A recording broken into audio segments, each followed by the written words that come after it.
welcome back. Part 2 of the YouTube stream is underway for the 90th running of the Le Mans 24-hour. 15 hours and 57 minutes left of this amazing race. Many people ask as well, oh, and the number 93 Porsche again is in the same part of the track. And once again, oh wait, is this a replay? It's a replay. Sorry, I didn't realise on the top of the hour. Scratch what I just said. That's a great start to the show, isn't it? Ha ha! That's a great start to the first part of this new show. It was Michael Fassbender again going the track. I thought it looked a bit too similar. It's a replay. Welcome back, everyone. Now, we have 2 different streams. We've got 3 streams in total. Because of the YouTube not liking videos over 8-9 hours, they are split up. So this stream will take us from midnight in the UK all the way over until 8 a.m. Here as well. So this is the night shift for part 2. Part 3, when the sun rises as well, that'll take us to the checkered flag. So this is part 2 as well. And in the words of Thunderbird's comic as well, this was only part 1, my friend. Part 2 is just the beginning. And this is where it is. This is the crazy night shift part as well, where we switch over from the night to the day. So, or day to night, really. But 1,129 people watched that first stream as well. Absolutely fantastic, and thank you so much. And everyone's now drifted over here to the next parts as well. And Tom Dillon, if you're around, my phone's gone into sleep mode. Oh dear, you think we're having sleep tonight? No, indeed. Part 2 is underway. So, Tom, if you're around, come on in, my friend. We're here in part 2. Yes, this is part 2. Hello, Tom. I am very around and waiting in comms box. Come in, come in, come in. All around, all ready to go. First of all, though, top of the hour from Radio Le Mans with Nakajima. What we have to make sure. Okay, well, thank you from the fans, because we want to see a battle at the front, and I hope your night is successful but not too exciting for you guys. Yeah, I really hope so. Yeah, thank you very much. Okay, so that's the hour. We're still heading into the night. It just gets more and more exciting as the darkness stays and the cars are flat out. Well, that wasn't very much the top of the hour stuff, was it? Apologies for that. But this is 7 hours we've been doing on this stream now. No, actually, more than that as well. But I'm in the comm box, you are not. Oh, sorry, my fault. I'm on with Adam still. That's me. I'm on with Adam. Oh, Adam's probably wondering why I was still in the call. Sorry, Tom. I thought I was in the comm box with Adam. My fault there. I'll get back in now. Here we go. Into the comm box we go. Hello, Tom. Sorry about that. I was in the wrong comm box. I thought I was with Adam, which is a bit embarrassing as we just pop that open. So, is this it then? The graveyard shift, we call it. Rich is good. Yeah, Rich is good to be the one. So we've got you for an hour, Tom. We're going to go into the graveyard shift as well. 15 hours to go. Hang on, one button. Oh, not long to go now. 15 hours. I mean, that's a flash in the pan, really. Oh yeah, well, compared to what we've done, this is nothing, isn't it? It's I've turned off the main lights in my room. Got the lamp on. So very homely and ready to go for the rest of this race now, and it's been a good couple of hours actually since I've been gone. It has. Not in terms of the fact Michael, that that's the reason you've gone. It's been a good couple of hours of racing. Not if you're Michael Fassbender, of course, who really not having a good time of it. 2 separate incidents, both of which you'd argue were probably by his own doing. I agree, as well. And we were already discussing in the first stream about how he was 13 odd seconds off the pace, or it was 12 seconds, or something along those lines, in his first stint, and then to crash the car twice. I mean, as a bronze driver, the one thing that they tell you not to do is do not crash the car, because that's really where it's made up. Your bronze driver's not crashing the car. And he's gone and done it straight away, yeah. Exactly. So, not ideal for him, and, well, clearly not the Hollywood finish to his Road to Le Mans documentary. I forgot he was making that documentary, you know. And do you notice as well how Patrick Dempsey was desperate to get in it? He's been hanging around there all weekend long. Patrick Dempsey, of course, a very good team manager in his own right. And I actually didn't know he was an actor. Did you? Only knew him. I only knew him through racing. I hadn't got a clue who he was. I met him as well. And I met him at Silverstone. Amazing cologne.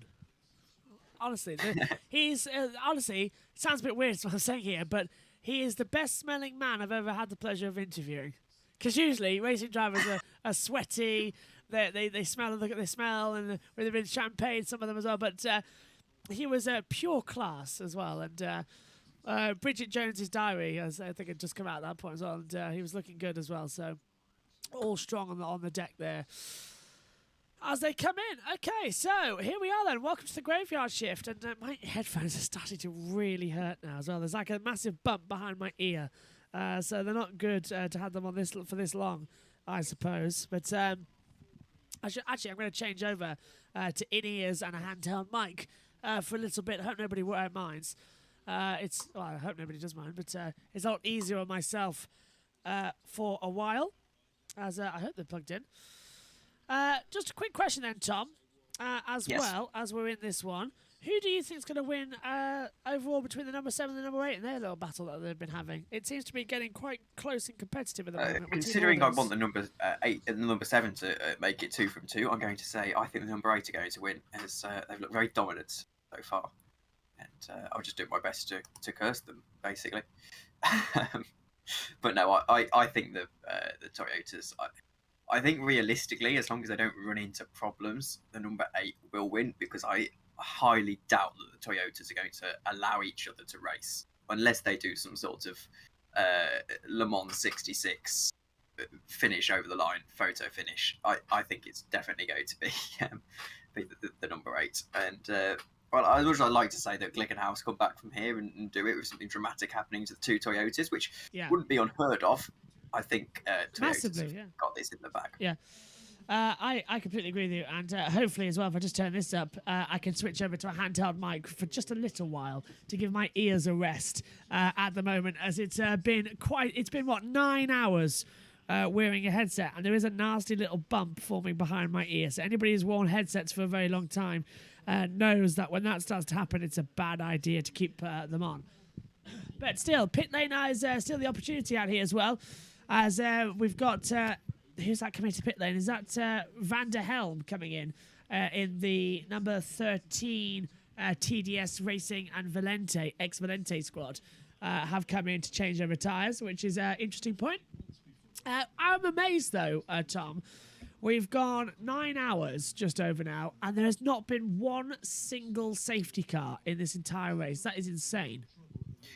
It is, but I wonder if it's Eduardo relying more on the slow zones than anything else, because there's a few incidents where you think surely it should be a safety car.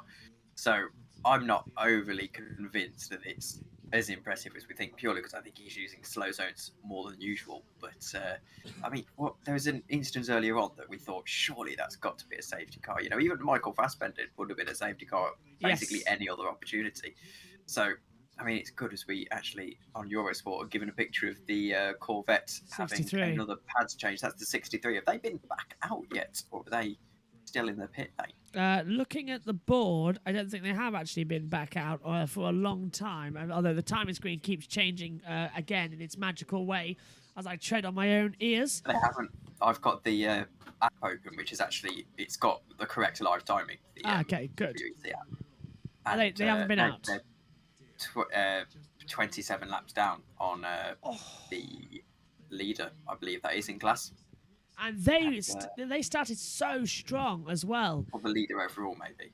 I'm not too sure, but I know there are a lot of laps down, basically. The number 63, and that's huge disappointment, as it's practically gifted the win to the number 92, because I don't see Ferrari, who have had their own issues with that puncture, coming back into this, although that might have been the 52. The 51, of course, had issues all week. Yeah, 51 has had a problem in the qualifying session as well earlier on in the week, and it missed out in practice one. It didn't do any laps in those first 3 hours. Got out in qualifying, had a problem in practice too as well in the night shift, and has just been having constant issues, as you've said, Tom, all weekend long. So definitely poor viewing there as well as we watch the battle now. One of the close ones on the circuit, battle for 7th in LMP2 into Europol 43 in the Team 5 Penske, who seems to be every single battle we seem to see live at the moment seems to be coming from this number 5 Team Penske. They've been so far out there and so strong constantly. It's quite nice to see the Penske actually making the name for themselves over here in the main series of WEC. Yes, and not a fan of them running yellow. I don't think that's a very Penske colour, to be honest. But no, it's good to see them racing. It is also good to see the Polish bakery having 2 cars, of course, the number 43, coming from ELMS. I've said that wrong again. IMS. It's 1 in the morning almost. Well, 10 past 12. But ELMS, and it's good to see into Europe having two cars. As of course, they are literally a Polish bakery that decided to build a factory out the back and decide to go racing. As we see a slight incident. Oh dear! 2 LMP2s rear-ended each other, and I'm trying to figure out. It's the 24. It's the 24 of Nielsen Racing and the 27 of the CD Sport down into. Was that Mulsanne? It was Mulsanne. So that's rear-ending. That's how LMP2 cars are made, everybody. I told you there was a spec series. Interbreeding. Oh, look at the graveyard shift. I'll tell you one thing, though. This is something that I am missing from the Eurosport coverage this year, is the fact is that it used to be, we used to get the older gentlemen in the commentary box at this time of night as well, telling the stories of Le Mans' past as well. Mark Cole and I forget who the other chap was as well. Oh, yes. Yeah. They do GTE World Challenge, don't they? Yes. Together. And they're very good commentators. And I'm not a fan of who they've replaced with this new crew. They're not particularly bad at their jobs. It's just that the old ones were very good. Yes, I must admit as well. And hopefully as well we'll have some of that energy of the graveyard shift here this evening as well. Tom's with me for the next hour. Rich is with me for an hour. Then I think it's back to you, Tom, if you're still awake. And then I think Josh... I'll be awake. Yes. I've got a nice coffee with me, so that will keep me going until the inevitable crash at 6. Yeah, so, I've got a kettle alongside me that I could make some cups of tea with, and I'm trying to fight off that making the cups of tea until as late as possible, because once you have the tea, it'll kick in and then it'll slow us down again. But my voice is going a little bit dry, so I think next time we go top of the hour, might pop in and get one of those paracetamol soothers for the voice as well. That might just solve things because we've got a long day left, 9 hours in. We're almost at half distance, which I'm looking forward to. 12 down, 12 to go. That's going to be a great excitement personally as well when we eventually go green for 12 hours. But do you think we'll only have like one safety car in this race? I'm starting to think that. I don't know. You know what these races are like. The second you've got one safety car, there'll be a lot more. So I think if we can keep without a single safety car, then we should be okay. But the second there's a safety car, there'll be multiple. But that's another thing. I thought turn 1 was probably warranted worth of a safety car as an instant. Yeah, 2 cars going slowly, a car in the gravel without bodywork. So I'm not too sure. I do feel like they tend towards barrier damage being the main safety for the car. cause of the safety car, yeah. The red flag is virtually not an option here at Le Mans, with the tradition of it never being red flagged. Yeah, so I guess they reserve the safety car for the serious incidents. I don't know what would cause a red flag. Everybody's crashed and everyone's got a track block. I don't know. What would cause a red flag at Le Mans? I was wondering in the modern climate whether they'd say that if a driver's health was at serious risk, that they'd red flag it, or they'd keep the tradition alive. I genuinely do not know what their direction would be on that one. I don't either, to be fair. Save us from this. We've got a pit lane from down there at Radio Le Mans. They've been doing a lot of work on the rear wing that's sitting here in the garage. It's the one that came off the car, and I was so intrigued with what they were doing. I had to go and find out. One of the crews told me they were losing a ton of aero from the back of the car just because they thought it was loose. They're not sure it was loose or there was a vane broken or whatever. So they're investigating. Presumably the replacement they put on it is working okay, but I think the intrigue is as to whether that one's going to fail or it's going to carry on or not. But they've partly rebuilt almost in the last 10-15 minutes while I've been sitting here talking about it. So I'm not really sure about that one. It's a bit odd. Huh. And, thank you, Peter. That goes back. Does sound a bit odd, doesn't it, Tom? As to what exactly is happening out there on the circuit. What was that? Sorry. Once again, I had an issue. I couldn't hear the radio properly, so I don't know what you're on about. It's all right. I could barely hear it either, so let's just gloss over it. I can't hear it. I couldn't hear it probably through my ears, so I think we'll move on. Yeah, you heard it back at home, I'm sure, so we'll gloss over that. Oh my God, I'm going to have to get my glasses on now to look at this chat as I'm sat down up here in the comms box. I've taken the headset off for a while as well, just so that my ears can breathe for a bit. Richie says, hello, Tom, as well, from PSGL. Richie, of course, my commentator. Alonso being the longest standing F1 driver right now is just insane. He's raced in F1 for more seasons than Michael Schumacher as well. That's from SHT. That is correct, isn't it? Alonso 2001. Ion. Looks good, and we can do more saving to look after the tyres. So data is good to Brendan Hartley, and we can do more to save the tyres. That's an interesting little point out there that I'm going to look forward to. Yeah, so let's see, 2001, 2002 to 2017, was it? Yeah. No, 18. And then 2021 onwards. I think he has raced in more than Schumacher. Yes, Schumacher was 92 to 2004. Then, no, 2005, wasn't it? And then 2000. Six. 2006. They were timed to 6, yeah. But I thought Raikkonen replaced him in 06. Raikkonen replaced him in 07 and won the title 07. Schumacher was in 06. Yes, still, of course. Yeah. Because Alonso won 06 and 05, didn't he? Yes. So, yes, that makes sense. Yes, then he raced, I want to say, 10 to 12. 10 to 12, yeah. And then retired. So, I know it was 20 years, but like 15 or 16 seasons in total, wasn't it? Almost raced in 09, of course, when Massa had his accident and they were going to put him in, but he had an accident on a motorcycle and it tweaked his neck, so he couldn't actually race, which is a shame. Schumacher, yeah, SHT's put it in. Alonso, 2001 to 2018, then 2021 till now. Schumacher, 91 to 2006, then 2010 to 2012. 2006 was the Alonso versus Schumacher championship rivalry. It was. And 2005 was Alonso versus Raikkonen. Although, SHT, you've missed something from Alonso there. Alonso didn't race in 2002. He was a backup driver at Renault, and he only raced in 2003. Alonso wasn't in the 2002 season. After Minardi, he went to Renault as the third driver, then came back in 03 and won the race in Hungary. I was only watching that race the other day, actually. Also, apologies if I'm very weirdly framed, because I'm sat down. I've been on my feet for 9 hours. I'm sat down for a little bit.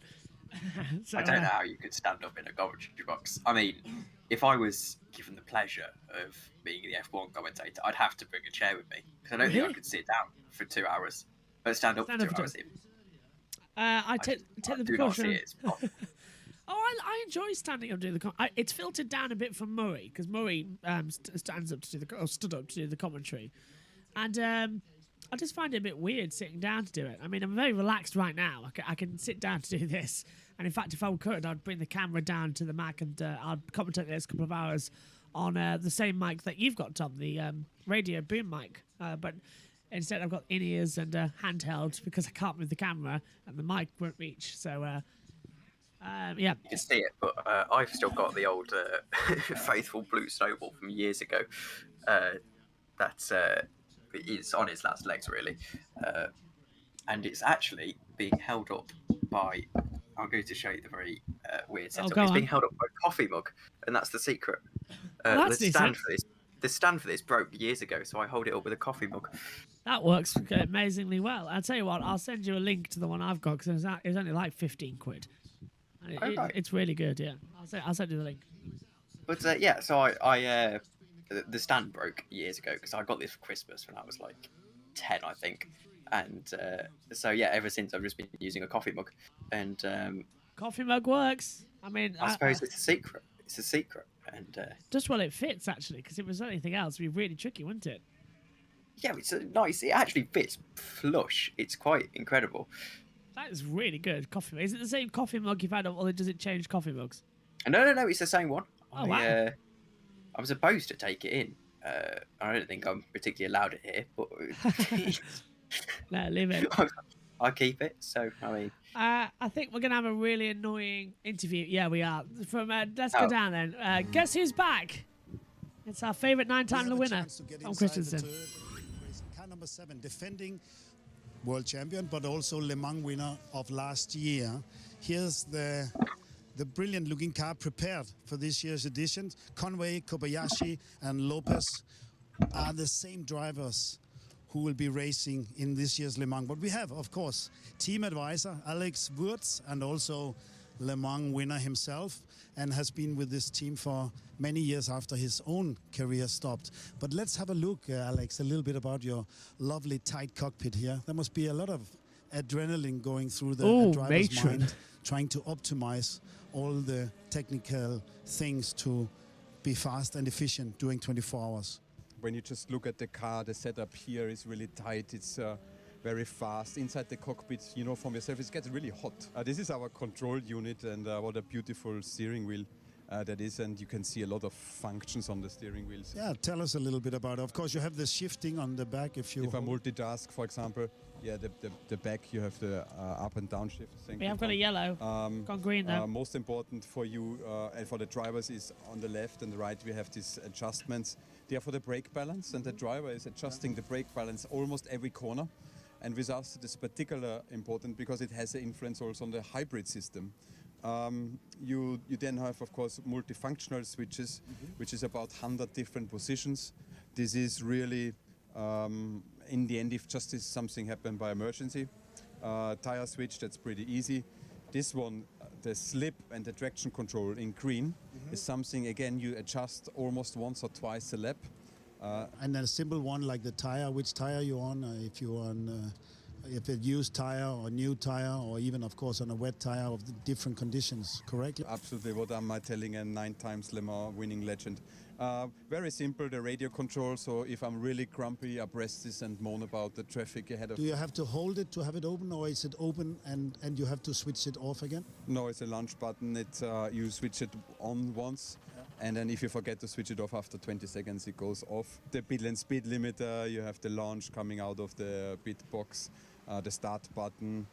And here you have a lot of information which we are not showing you. We show you everything here at Eurosport, but not this, because that's our secret of how we are working with our hybrid system, and that's about the full efficiency. And as we talk of hypercar category, Tom, now the lap times are not about the individual lap time, it's about the consistency in traffic and traffic management, and this is all about energy and tire management together. So we are a little bit secretive about this. I can see it on the top here. We have a rear view camera, which is like a normal old school mirror, but of course it's electronic. Here on the top we have 2 displays, which is the communication with the race director that informs you about yellow flags, full course yellows, etc. This one is to the sensor, like in all other cars. This one is for the drivers. But in fact, we always want to have it close because you get the sand in the eyes. So it's always a mixture of sweating or having sand in the eyes, yes, yeah. Good luck to Team Toyota, and thanks for the little visit, Alex. Thank you very much. Yeah, thank you guys, and enjoy the race. I'll tell you one thing right now, Tom. I don't think anybody who's up at this hour is a casual fan. As is this double? Have we got a full course yellow? What's happened? The track's gone yellow, according to my monitor up here in the comms box. The entire track is yellow. According to your sport, everything's fine. To be fair, I wouldn't mind that little segment if it were on YouTube, but exactly, it's the middle of the race. Slightly irks me. But SHT says, has Kobayashi gone out on track so far in this race? Yes. You'd be hard pressed to find a driver that hasn't. Actually, he's done a few hours so far. At this stage, he has, yeah. Double yellow the whole track's yellow. I think we've got a full course yellow, and we're not seeing it. As I said, Eurosport is fine. The live timing I've got, which is my driver, but my driver track has gone yellow, which indicates there's a full course yellow all safety car. The entire if we press number 9, look, the entire driver track is yellow, and even my timing screen and weather is saying yellow, but we're not seeing any messages as well. Yeah, I can see that my app timing screen is saying green still. Yeah, so. Well, is it wrong? Is it right? Which one is it? Double yellow at Marshall Point 33. To tell you for a fact that the app is correct, because it's, I believe, synced to the world feed in some way. Yes. So, I believe we are at green flag, and I think Eurosport would have picked this up by now anyway. So there's a glitch somewhere along the line. Glitching the lap by didn't mention yellow. Okay, so it looks like it is a glitch there with the driver trackers as well. The time is still ticking. So, yeah, it's a bit bang on time. And that helps. We just looked at the timings on their pages as well, the same as ours, and it's showing green. So that full course yellow is a glitch, it looks like, up here. Because there was a double yellow at Marshall Point 33, and that is the last zone on the track as well. And that looks to have caused it. On board then, with the leading Toyota, number 8, Jose Maria Lopez is... Oh, no, hang on a minute. Yes, so this is Glickenhaus. I was going to say, you were looking at the update on who was leading, but no, we were on board with the Glickenhaus. And something actually I should mention, and I don't know if anyone knows this. Go on. This current onboard shot that we get is being treated to on Eurosport. You can actually get this particular shot for the entire race. If you go onto the Alpine YouTube channel, they're streaming their entire race on board for free. They did it last year, and they're doing it again. I wonder if we can use that. I wonder if that's possible. Oh, what are you thinking? Oh, that's a good point. Yeah. That would be... Because it's their full on board. It's absolutely everything. Uncensored. You can even see their dashboard if you want to spy. Yeah, I wonder if we can use that. I tell you what, we'll have a taste of it and see if it's possible. I'll do some digging. In fact, I'm just hearing as well that one of my producers is actually going to have a look into it as well. And I think that's Jan who's talking through it as well. So didn't realise you had producers. That's very fancy. Only for this race. Only for this race. Am I going to have? Well, it's not really producers. It's I will call them producers, but it's people who is just producing the coverage for me, so I don't have to create graphics and battle screens and that sort of thing. Oh, lovely. So they're staying up throughout the night on tag team, which is very much appreciated, guys, as well, and I owe them all a beer. How are you talking to these people? Because you've got to be in 2 Discord calls at once. I'm not. Well, I am. The computer's running Discord through the Commentary Box live timing app that we have. So there's a separate Discord, and that's going on in my ears as well. And every now and then they override it, and I can hear them. Very interesting. Because there's 3 leads, so every now and then they just come over. I can't talk to them, sadly, but they can talk to me. Sometimes I could talk to them, but when I'm on call with you, I can't talk to them. It's very high tech and. Bit oh yeah, dodgy, the Alpine thing's very interesting to watch because it shows you how similar that car is to an LMP2. Because of course it is literally an LMP2 in many ways, or it is of course the LMP2 turned LMP1 and then nerfed back down to a hypercar, but it's very similar to the LMP2, and it's just weird to see how fast it is down the straight in comparison because of the big engine in it. But of course, the downside of the LMP2 is that they've been saying they've been struggling for fuel mileage in the car. As I'm actually hearing that the number 1 is going slow. Is apparently. And let me check my timing screen. I can tell you that it appears that the number 1 is running. So, Sebastian Ogier, rally legend. Okay. Yeah, sorry to crush. Let's go down to Shea Adams because we have the hourly update from Radio Le Mans from everything happening on the circuit. Started at the top last time, so let's mix things up and start in the GTE AM class. It is WeatherTech Racing still leading the way in their Porsche. Thomas Merrill behind the wheel of that machine in second. David Pittard in the Aston Martin for Northwest AMR car number 98. In third place, it is Hardpoint Motorsport, car number 99. That is Alessio Picariello in the Porsche. And then in fourth, TF Sport, another Aston Martin. That is Marco Sorensen in the 33. In the GTE Pro category, Porsche once again, since the AF Force Ferraris come into the pit lane. That is Michael Christensen in the 92, ahead of Richie Leitz in the 91, and then Daniel Serra in the Ferrari, car number 51. Corvette number 64 is in fourth, that being driven by Alexander Sims, and then in fifth, is the 52 Ferrari, that one, Davide Rigon. And in 6th, Shane Van Gisbergen. Very quiet race so far for Riley Motorsports, but car number 74 has now passed one car in its class. In the LMP2 Pro-Am class, it is still ARC Bratislava leading the way. Tristan Vautier behind the wheel of the 44, but he's got competition in the form of the 3. DKR Engineering, Alexandra Cunha still driving that car as well. In the LMP2 class overall, Jota continues to dominate this class. The mighty 38 with Will Stevens aboard now with about a lap's lead over the 65 Pennis Racing entry. Nico Jamin is driving that. And then in 3rd, the guy we've been talking about, Robin Freins for WRT car number 31. It's Prema Orleans in 4th place for car number 9. Robert Kubica behind the wheel there. And rounding out the top 5, Dane Cameron representing Team Penske and the Stars and Stripes in the number 5. And then overall, we've got the 2 Toyotas, the 8 from the 7, with Brendan Hartley with a 19-second lead now over Jose Maria Lopez. In 3rd and the last of our hypercar class is the Glickenhaus, number 709, Richard Westbrook, still behind the wheel of that one. Well, that was a handy update, and did save us about 2 minutes. Usually it was 5, so I'm glad I didn't mistime that and eat a biscuit. I had 2 biscuits. So we're going to get there. Go on. Question not about the race, but about Radio Le Mans. Do you know if they're at the track? Because I was watching their studio vision, and it doesn't appear that they're at the track, but then a load of their commentators have been reporting from the pit lane, so I can't figure it out. They are at the track. They are in the track. They're in the commentary box, which is the same one that the World Feed are in. But the only difference is they've blacked out their curtains, so they can't see out onto the track. Oh, that explains that then. So why would they black out their curtains? To show the stream, you can't show the track, apparently.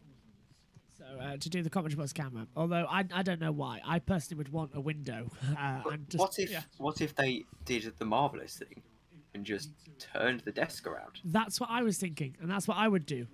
I would have the TVs with the camera, the TVs with all of the windows, so I could look out, and then have the camera facing the other way. Don't tell me that they can't do that. I mean, they are Radio Le Mans. They're probably the Le Mans as integral to Le Mans as Le Mans.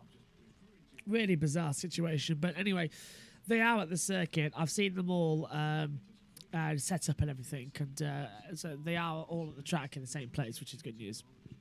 I feel very bad for the fact that they're all at the race, but they can't actually look at the crowd. Yeah.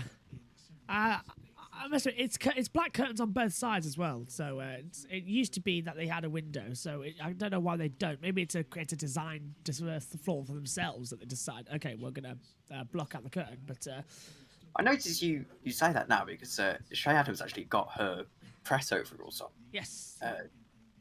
Whilst doing the commentary, so I guess they're just popping out, go down to the pit lane every now and then. That's what I'm thinking. Yeah, they're just rotating. I think John Heindale's on a sleep schedule right now, and he'll be in the back of the van. He usually is. That's unlike John Heindale. Yes, I tell you what, I would like to do that. Oh, we're on a spin. The '92 Porsche. Yeah, that's the race leader, isn't it? In GT Pro. In LMGT Pro. I want to say it is. It is. Yeah. It is the leader, Kevin Estra's car. Well, they feel like they should be world champions, but they're not, of course. And, having a spin down at Mulsanne Corner, he's got back going again and will not relinquish his lead. Yeah, he's still got it. His Toyota teammate did go sailing on through, but they're lap down. So that's got that lap back then. That's important. That could come in later on if there's a safety car with different on-track angles as well. That could become important. Just to update you as well, the 75 Iron Lynx did have a spin when we went to the Tom Christensen advert as well about 20 minutes ago. I think we're going to have something else. Yep, down to the pits. Like Le Mans at night, contrast between teams when they're busy and when they're not is huge. So here we are in Corvette. They're resting. These boys have been flat out for a week already, and they just have to recharge. But then the contrast when the cars come in. So next door, we've got the IDEX Sport number 48 car is coming in for a full service.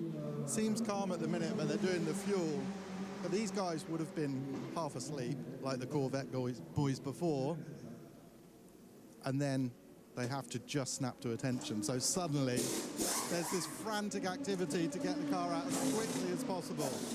They have to do the tyres, obviously, after the fuel's come in, but this is where they earn their money. And they have to do this all night long for 24 hours. The cars are starting to look cooler and cooler as well. They're getting filthy. They're getting little bits of battle damage on them. It's just a magic place. They've got a slow stop here. Okay, they're off. But that contrast between calm, frantic, and the anger of the cars when they get going is fantastic. That's what it's like here in the middle of the night. Toyota have just done a double stack. Brendan Hartley and Jose Maria Lopez have gone into the pit lane and come back out again. So they have done the double stack down there, which is good news for them. And do you remember earlier on, Tom, I was on about you saying about, I thought I had the right wardrobe choice with a long sleeve shirt and shorts. I'm starting to regret that at 1:37 in the morning. Well, I've had to put the hoodie on for this because its temperature's dropped a load in the last few hours. Where are you? Where are you? In my bedroom, actually. Oh, okay. I realised that wasn't your question now. you were asking whereabouts in the UK. I was asking, actually, you got the question first time. I was asking, where were you? I thought you might have been outside or inside, because I'm outside. I'm in the garage, so I'm freezing. Technically, my room's a garage conversion, which makes it sound significantly more sad than it is. I'm in the garage. The commentary box is the garage, so we'll take that. But it's the room. It's got insulation, heating. It just so happens that we wanted another bedroom on the house, so we just used the garage. I've got a floor as a wall on the garage door, which is getting a little bit of heat in. But other than that, it's just purely the monitors that usually generate the heat. It's usually quite hot during the day, but right now it's getting a bit cold. So the downside of wakes you up, I suppose. Sorry. Yeah, the downside of having this room is that even though it is a full room, it's like it's not a garage anymore. It's got floor, everything. It still maintains extreme temperatures. Like in the summer, it is unbearably hot. When we did ARL Le Mans last year, I think it was on July the 10th, and I did my stint at about 6 o'clock in the evening.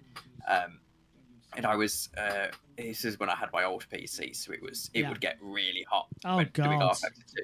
So the PC got really hot. It was sweltering outside. Obviously, the wheel as well gets hot when you're making all these minor corrections and things. And afterwards, because I had a hoodie on, because it wasn't actually that hot in the room at the time, I had a hoodie on, and I was actually physically sweating after this 2 hour stint because the heat from the room and the wheel and the computer was just so intense. It actually, like, I was fully sweating. It was unbelievable. And then in the winter, I have to literally put a heater on in my room for 10 minutes before it's even habitable. I completely get you. As the commentary box is the garage, I completely get what you mean. Like all day today, for the first 7 hours of the race or so, I've talked to you as well. The back of the door of the commentary box was open until about 10 o'clock at night. Then I shut it, and it got a bit cold, and now it is cold, so I know what you mean. But the summer, it's unbearable in this commentary box. In the winter, it is freezing, and you need a heater on 24/7, and you can't even turn it off for 5 minutes, otherwise it does get cold again. And yet, when you put a heater on for like half an hour, suddenly the room gets absolutely unbearably boiling. And then you have to turn it off, and it gets cold again. So you can't win. You can't, but I mean, there is convenience to it. Obviously, I can do my commentary at 2 in the morning, and no one bats an eyelid. Yeah. Out of the way. Same here. That's why I'm banished to the garage. To be fair, there you go. 12:40 a.m. conversations, and I'm banished to the garage to do these races. And it all started, actually, comically enough, with the Le Mans 24-hour back in 2018 as the reason I'm banished to the box. Not that I was interrupting anybody in the house, but the neighbours did not mind. Anyway, I think neighbours. Did you get like a full-on noise complaint, or was it just an awkward conversation? Several. Oh, right. Several. I'm quite good. Yeah. I'm quite surprised I haven't yet because I've had a few F1 commentaries that have got particularly intense, and it's got very shouty. Yeah. And my neighbours must be thinking I'm absolutely mad. I mean, you see, I've got to the fortunate position now where I'm starting to get a little bit of money for various commentary jobs. Yeah. So it's not like I can't not do it. That's exactly my point. Yeah. With that double negative, it's like I have to do it because I mean, in many ways at the moment, it's how I'm earning a bit of money. So but it's not the most understandable thing for the neighbours. Put it that way, I imagine. I completely respect that. Sometimes it is a loud commentary, and I do get it. But and I do try and be considerate. If they come up to me and say it was a bit on the thing, I was like, oh, I do apologise. I'm so sorry. But I think in the past couple of years, since COVID and lockdown, they have sort of come around to the idea that I now get paid for things. This, as you say, so it is now my job. This is my living. I do it as well, doing all the commentaries and working with everybody. So they haven't said anything in a couple of years, which is good news. I think they might have said something at the beginning of the year, but that was only in Australia, and that was only because they had the window open because it was quite a hot April, and they could hear me in Australia. But that was sorted by the next day. Anyway, they've got enough problems now. Anyway, the neighbours, they've got more problems than me. I can tell you that right now. In the past couple of weeks, I shouldn't laugh, but it is funny, and I know they'll probably be watching. So hello, yeah. Anyway, neighbour wars. That'd be something fun you could do. Anyway, let's go to the YouTube chat actually for a second, because Joe Samiego, as well as Sebastian Ogier as well, was the 2021 grid ranking world champion. How would you grace his? How would you grade? I need my glasses. Hang on. How would you grade his sports car performance so far? He's had a couple of spins out there, hasn't he, at the moment? But I think he's been quite impressive in Le Mans so far here today, Sebastian Ogier. I'm going to confess, I haven't seen him spin this race. Oh, did you miss it? I think I Adam must have was missed on. it. I did have about an hour where I went for a bath and to listen to the end of the cricket, so I'm not too sure Could have been then. whether I might have missed some things. But yes, I didn't see Ogier spin. When was it? It was at the Porsche. It was at the Daytona chicane, and I think it was still light. So I think that was just before it went dark. So he might have been on the commentary, just might not have looked up. Yes, maybe. This is the thing I noticed about 24-hour race. If you go and watch the highlights from like Le Mans 2 years ago, there'll be stuff that you completely forgot happened because you might be watching the race, pay your full attention, but it's so easy to just. It's difficult to know everything that's going on. That's for certain. You tune out every now and then. You do miss it as well. As one of the mechanics was lying on the floor there, looking like he was done for the night. That's me. 10:30 this evening as well. I've still got another 22 hours of being awake. There's 14 hours. Yeah, 14 hours after the race. 22 hours left. I am going to be paralytic. Anyway, technically. Not that it's a competition. Technically, for me, it's supposed to be another 24 hours. Really? Yes, because I've got my iRacing followed by F1 commentary tomorrow evening. Oh, Christ, yes, you have, haven't so you? I've got to. I'll concede, have a nap tomorrow afternoon. But technically speaking, it's another 24 hours. I feel your pain. I really, really do. Which isn't going to happen, by the way, because I've fully accepted that by 6 o'clock I am going to just fall asleep. But the theory is there. I'm honestly trying to think to myself, at what point in the evening could I actually nap? And I don't think I can. There's no physical time now. From now until 10 o'clock, it is constant commentating. I honestly think I might give myself a break to not do a touring car race one. I'm not sure. I can't work it out just yet. I don't know what to do for the best. To be fair, I'm sure I'll figure it out as we come through. Anyway, I think we've got something coming up as well from Grid Network. Sorry, Joe. Radio Le Mans coming through shortly. As we've lost the TV guide up here in the box for Le Mans on Discovery, so that's annoying. Pit lane? No, Joe, that was... okay, so everything's crashing now, basically, in the race controls. as they come through. At least the driver track is still working. That is something at least as well. Oh, here we go. Till 5:01 a.m. Blimey. There is something fun about Le Mans, isn't there? I don't know what it is. It's that overall feeling of joy you get for completing it. It's like you've won something yourself, that you've stayed up for the 24 hours. You've actually done the race. It's a personal achievement out there. It is by far the most special 24 hours of the year. Like you watch Spa and you watch. I don't like Nürburgring. I just can't enjoy that race. I can't. But I know what you mean. You watch. There's just so much going on, and you can't. You don't know about anything. But you watch Daytona, and that's pretty big. But you watch Spa and all these big 24s, and I even gave Dubai a go, but I mean it's not that good. Dubai's but not. Le Mans is just. Le Mans is special, and Dubai. The issue with Dubai is that it's one of those where it's on a budget, basically. Yes. So it's at a bad track very as well. difficult to follow. Yeah, it's not a great track. It's an all right track, but it's in 2020. It was 2021 even. It was a good race, and I think I've told this story on here before. I think you have. Yeah, go on, tell it again. We've got 14 hours. It was a good race because we had a load of online lessons, and it just happened to coincide with the start of my physics lesson. So I was able to basically follow it along. I mean, I couldn't tell you who won. I obviously wasn't paying that much attention, but I know Kelvin van der Linde finished second. Oh, well, that's decent enough. Yeah, I think you have told that story before. I can't remember when. Maybe during testing, actually. I think it was testing. Yeah, I think I only have about 2 stories that I go to. So. It's a good story, though. Keep it working for a different crowd. The 18 United Autosports is at 14 position. The 22 United Autosports USA is in the pits, down to the pit lane. Sleep, so I'm going to keep you here for about half an hour or so. Pickle, talk to us about I'm sorry if you can't hear. We can't either. Sorry. You're driving a different Aston than a fortnight ago at the Nürburgring, but talk us through it. Yeah, I mean, the Porsches are incredibly fast at the moment, so they're the cars to beat, so we just need to keep putting the pressure on those guys and try and force them into mistake. We're slowly chasing them down, reeling them in, but they're sort of half a lap ahead. Sometimes they get a slow zone, or we get a slow zone, they don't.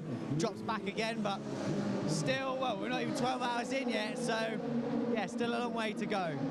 We've heard some of the drivers talking a bit earlier about the difference in the physicality and the mental side of this race. That physically it's not so bad, but it's the mental side that's tiring. Yeah, I mean, I'm used to being the fastest car on circuit and only having eyes forward, whereas now you really have to have eyes going forward and back, and one headlight can easily be 2 cars, and you just have to be so aware of that when you're turning into a corner. These P2 guys are battling hard, so you need to keep an eye out for them when they're dive bombing you and things like that. So yeah, you really do have to keep your eyes wits about you. But as you say, physically it's not so bad. I've just done a triple there, and I don't feel half as bad as doing a double when I'm at Spa, for example. Well, that's because you're a child age-wise, relatively. Yes, I'm known as the child in historic racing, especially. But well, when you look at some of the other guys in this race, I'm no longer a child. They're the kids. Tell me about it. But I mean, that's one of the big differences. A fortnight ago, you're in the Nürburgring 24-hour TF Sport, and you're leading in the Nicky team at the time. Obviously, not the finish you wanted because going off on oil couldn't be helped. One of those things. But you're at the front of the field there, and is that really the big difference here? Those LMP cars. How do you adapt to that? Well, it is a different way of driving because I think you lose less time as the faster car scything away through the traffic, and you actually lose more time as the car being overtaken. So there's a skill and an art to being the overtaker and being overtaken and still optimizing all your lap time. So yeah, sometimes you might dive bomb a car into a corner, or sometimes depending on your risk level, you have to sacrifice a corner and then pass them afterwards. And then on the other hand, sometimes you have to get your elbows out to show the car behind. I don't want you to pass now, I want you to pass at the end of the Porsche curves, not on the way into the Porsche curves or in the middle of the Porsche curves. Not very good for him, but life's easy for us when that happens. David, thank you very much for your time. You don't want to get your elbows out now, you want to go get your head down. Thank you for your time. Yep, cheers, mate. David Pitbull, Pittard. Pitbull, Pittard. How very nice, Tom.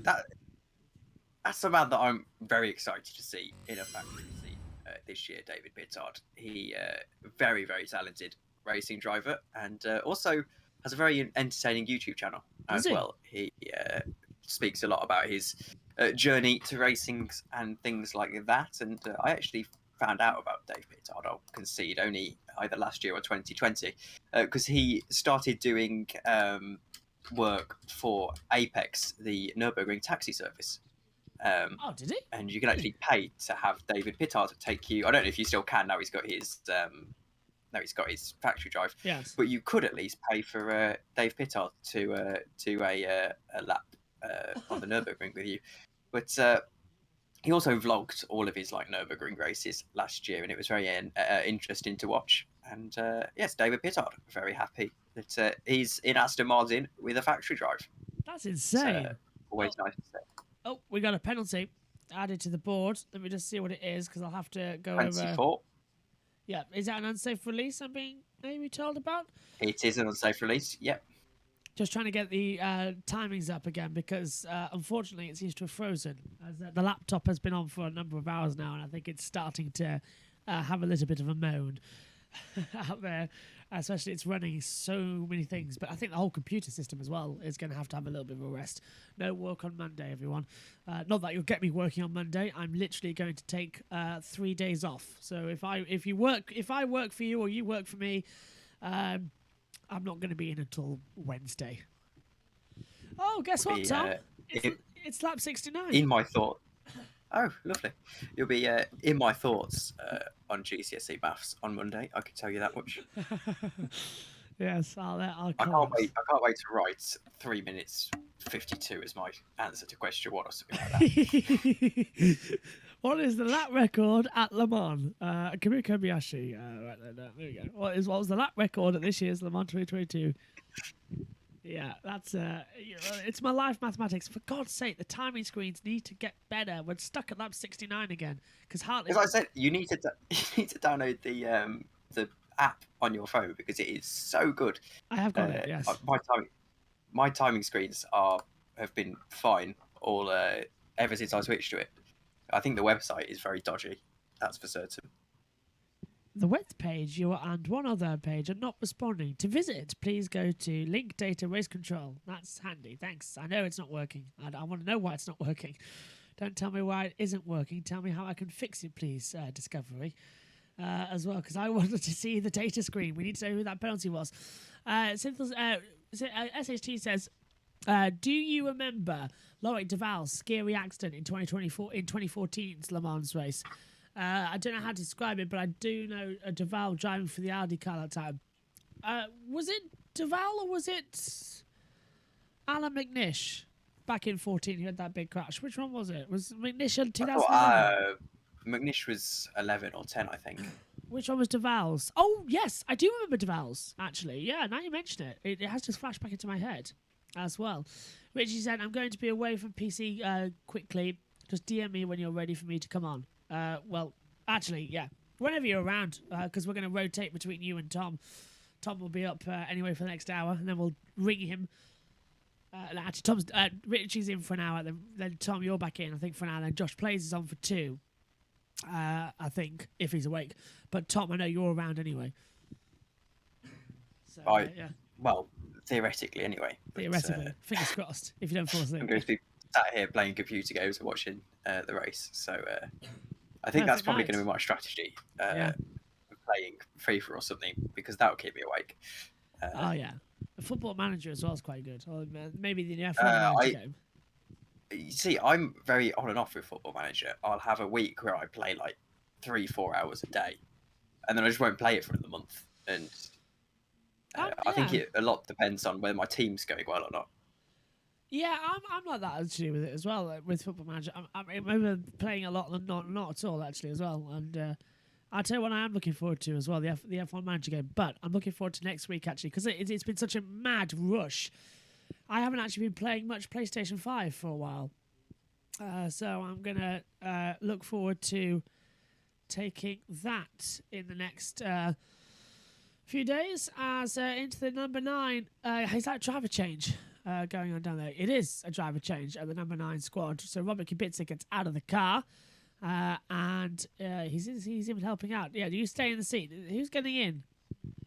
Louis Delatraz is getting in. So, right, we got the information. It's a 10 seconds added to the next pit stop time for car 24 for an unsafe release, and that is the Nielsen Racing as well in LMP2, who is having that extra time penalty added as the tyres go on as well now for the number 9, the Prima, and the 37 Cool Racing is in as well for the time.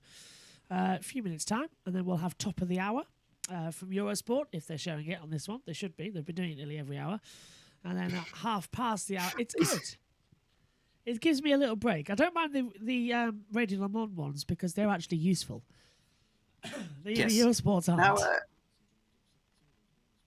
Now before I go, I was meaning to ask you, have you ever done a 24-hour either commentary or racing yourself in sim racing, in the wonderful world of sim racing?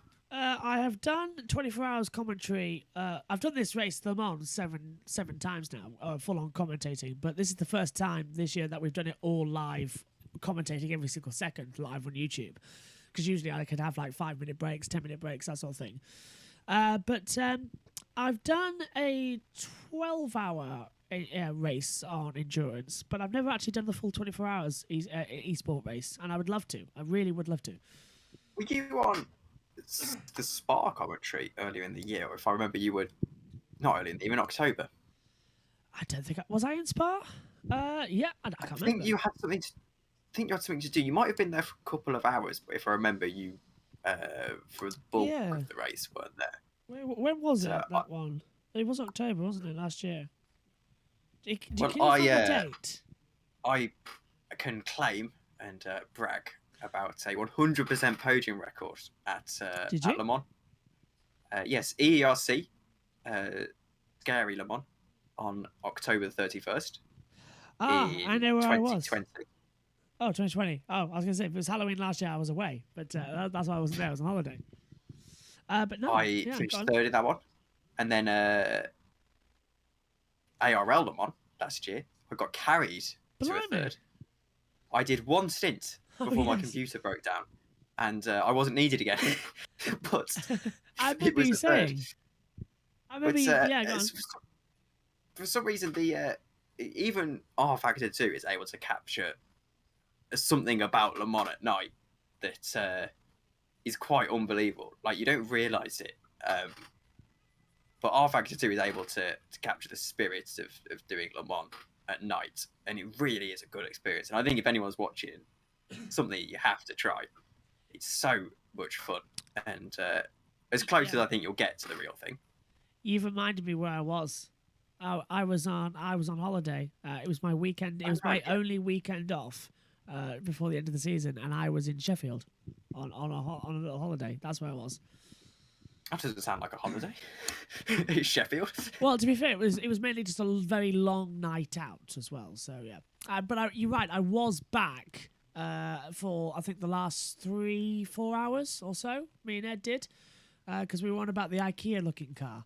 So you are correct. We were there, and I remember when that was. That would have been Halloween, around about that time. But I remember it mainly because I was looking over at the chair at the side of the commentary box, the big Barker lounger. And I remember I was sat in that because it had just got put in here. So I was sat where I am now with my legs up with a headset on, just watching the television. It was absolutely great. Okay, top of the hour. We have, ladies and gentlemen, 10 hours complete, 14 hours to go. And we're going to have a word now with the weather. 13 degrees out there. It's getting a little bit chilly going down. 13 now, that's what it will be around sunrise, just before 6 a.m. local time. But today, it's going to be beautiful. High of 24 degrees, clear blue skies. Ideal for the finishing picture for this, the 24 Hours of Le Mans. Visit Cayman Islands. It's time. Cayman time. They turn up their adverts to 150% of the normal comment in the comments. Yeah. Oh, is that a yellow flag? No. It is. It is a yellow, and it's a permanent yellow. And I'm trying to look and see what it is because we've got the Discovery thing on that Josh Plays has given us the login for. So it's not coming up yet, but we've got green. So where was it? Marshall Point. Trying to look for it as well. Oh, it's a spinner. It's the number 30. It's blocked the way, and the track is blocked. Whoa! We nearly had a side-on impact because it's the number 30 of the DeQuee team as well, Richard Bradley at the wheel. He's blocked the track completely coming out of the Mulsanne corner, and the Corvette nearly smashed right into the side of him. Honestly, it was a very lucky situation. There wasn't just a massive accident. That was really, really shocking as well down there on the track. And we've gone back to green flag running now as well. But that was the spin then for the DeQuest team at number 30. And they've fallen down the order. So I wonder if your sport might come on when we're showing the replay. How did it happen? Turned in. I presume he's going to lose it. Yeah, on acceleration, lost it and spun round and nearly collected one of the other LMP2 cars that nearly went in the wall as well. So we're back with Eurosport pictures. But that was very terrifying. So track getting blocked and we're back to green flag. They are going to show it, I believe, and it was down into Mulsanne corner. And oh, sorry. That's actually.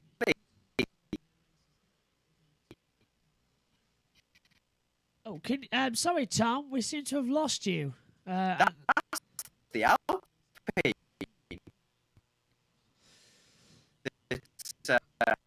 Well, sorry, Tom. To have forced the track certainly blocked. So we'll let Richie. Well, see. Oh, can you hear me, One Tom? moment. Can you hear me, Tom? We seem to be back now. We had a small problem. There we are. Hello, Tom. Can you hear me? Hello. Yep. I was describing the incident, and then I was going to say, I believe you've got Richie coming in a moment. Yes, Richie's coming in a moment, I believe, but we couldn't hear you for a second there. Everything went a bit. Yes, dodgy. my pictures went very laggy for a moment, so I'm not too sure what happened there. Well, our driver track has gone a bit laggy as well. I presume it's 1 o'clock, isn't it? So the internet is getting an update from Virgin Media, as it always does. And whenever we usually stream is that like a 1 o'clock thing? Yeah, at 1 o'clock they seem to switch it off and on again. So it's nothing we can do about it. It's literally the update the servers, so it's going to be a bit glitchy for a few minutes, guys. Just let you know. Oh, pit lane from Radio Le Mans. It's really tough. David Pittard was saying a few minutes ago that when he's racing doing he's used to being the fastest car on the track or the fastest class on the track. Yeah. Obviously, it's hugely different here. How do you adapt to that and have to go and do it in the dark straight off?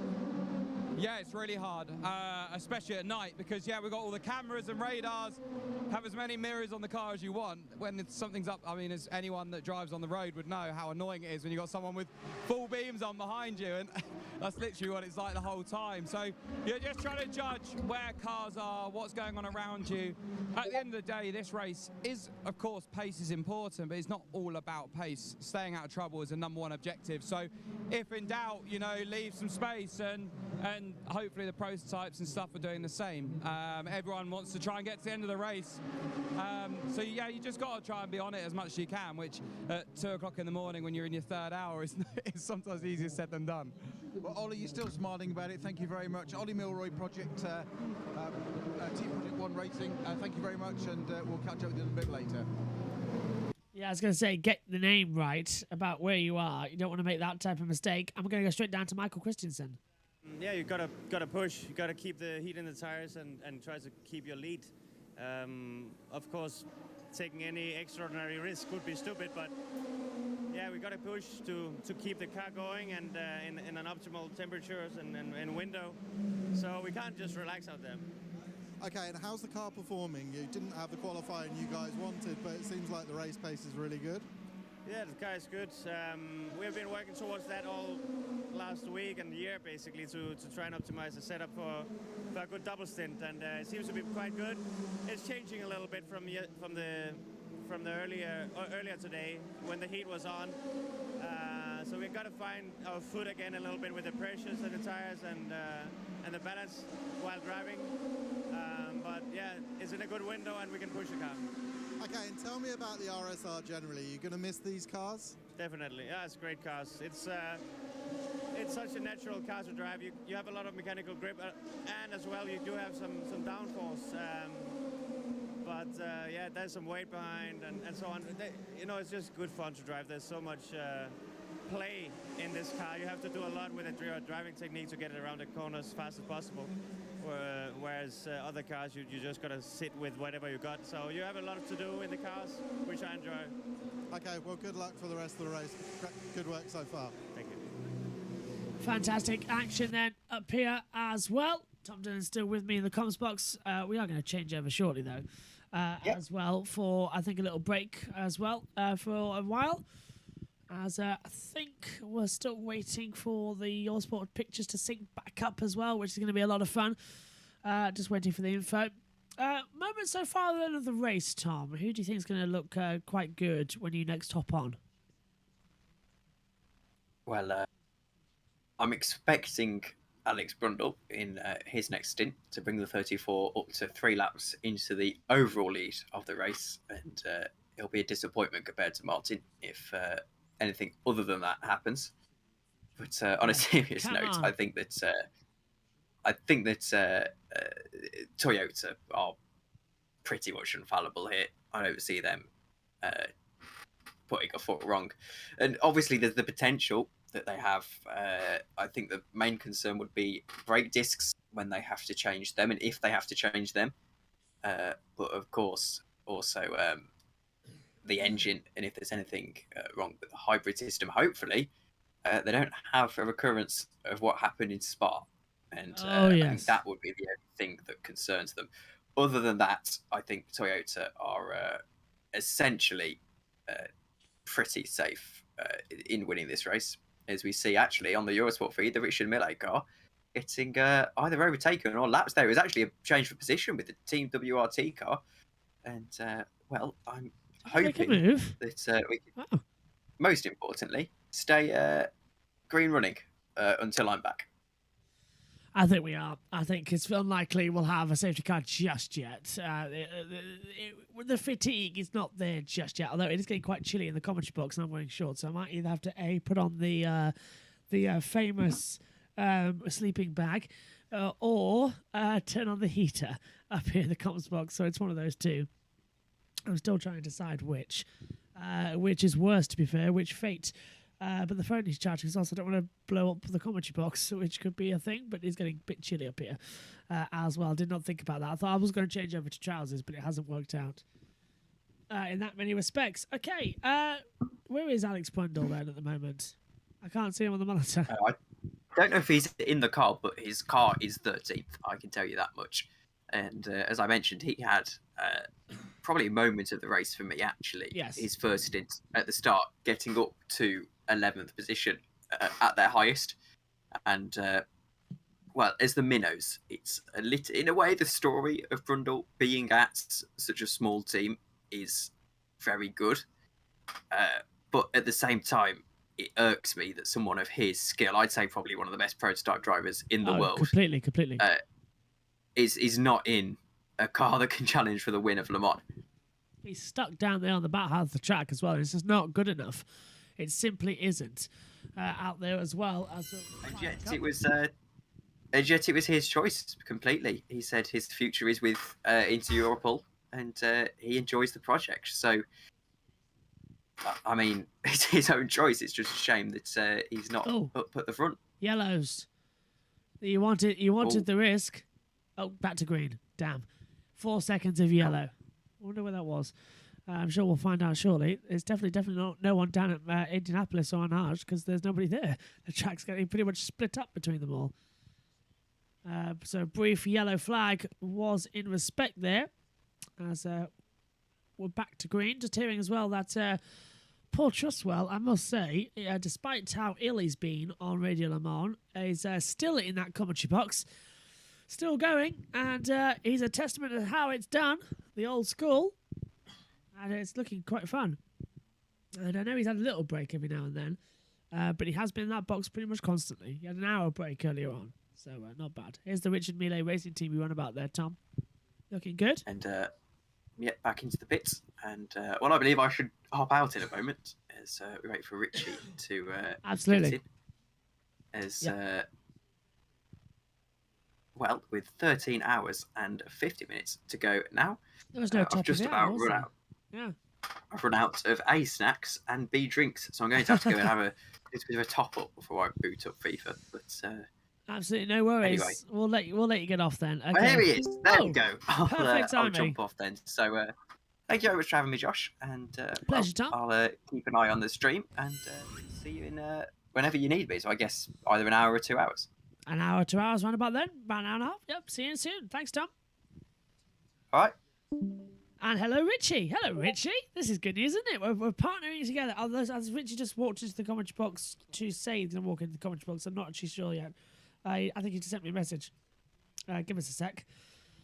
Face ID is not working. I'm having a Ted Kravitz moments over here as well. Was that from Richie?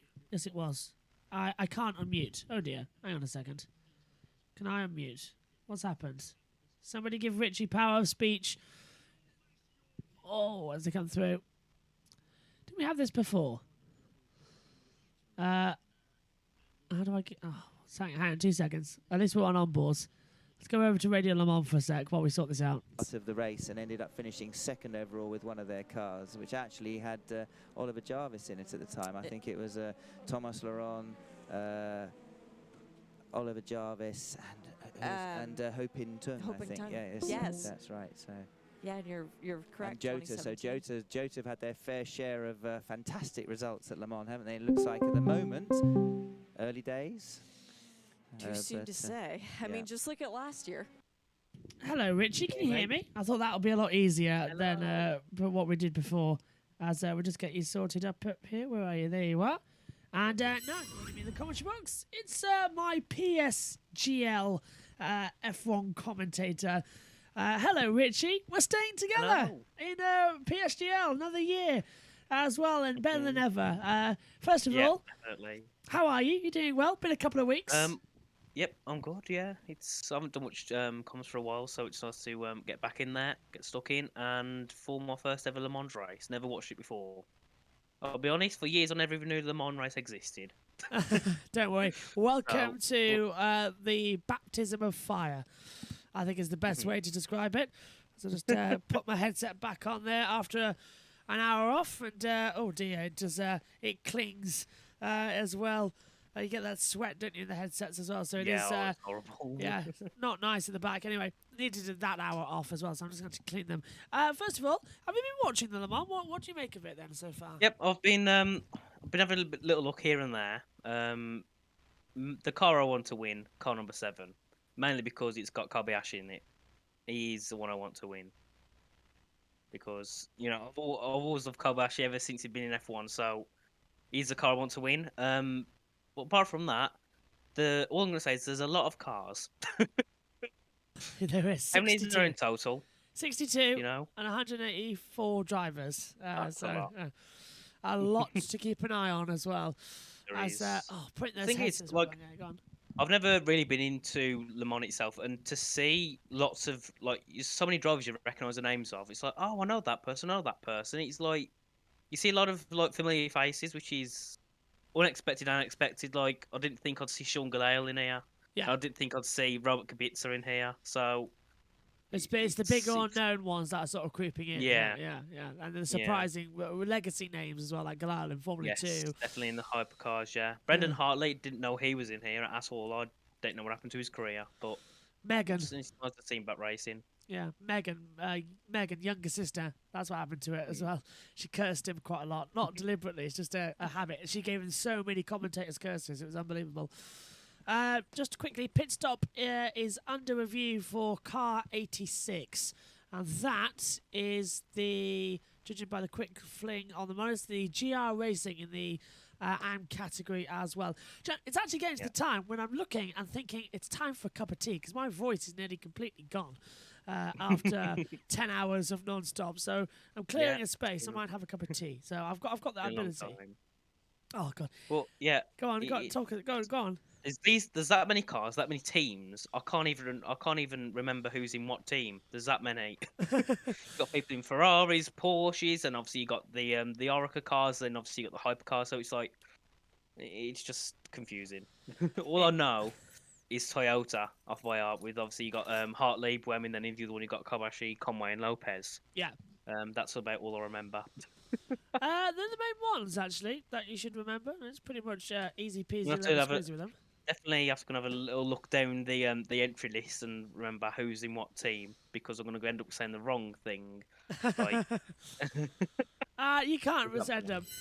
Jose Maria Lopez though is actually back into the pit lane, so in the number 7 Toyota, he's flung down the pit lane. We'll be hearing from him, I think, shortly.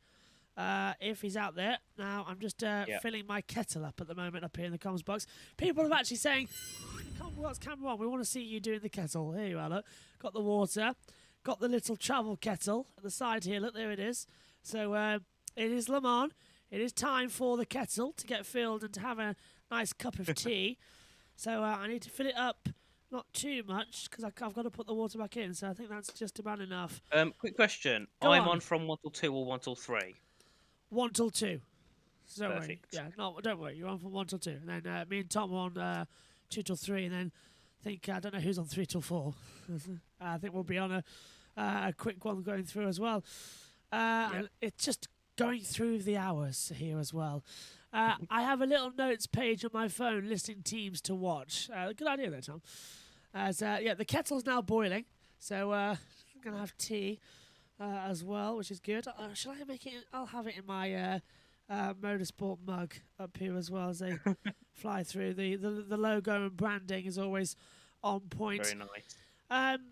We're watching the battle for second, and I think we're going to go down, I believe, to I'm here ESPN. with Jordan Taylor. Le Mans can be a difficult place at time. Driver of number 63 Corvette had a number of problems. Jordan, what's going on, and how are you feeling? Le Mans can be a terrible place sometimes. Yeah, I mean, if you asked me a couple hours ago, I would have said we were feeling pretty good leading. I think we led the first 6 hours pretty comfortably, and then unfortunately, I think it was, I'm not sure what happened first, but the tire ended up coming apart and shaking a bunch of stuff apart. So we ended up having to change a bunch of stuff in the rear end, and I think I cut a couple lines, which was the longest fix. So unfortunately, we're 17 laps down, which is virtually over an hour of track time. So now we're just driving around. Maybe we can learn something on our side that can help the 64 car. So from here on, we'll just be kind of cruising around.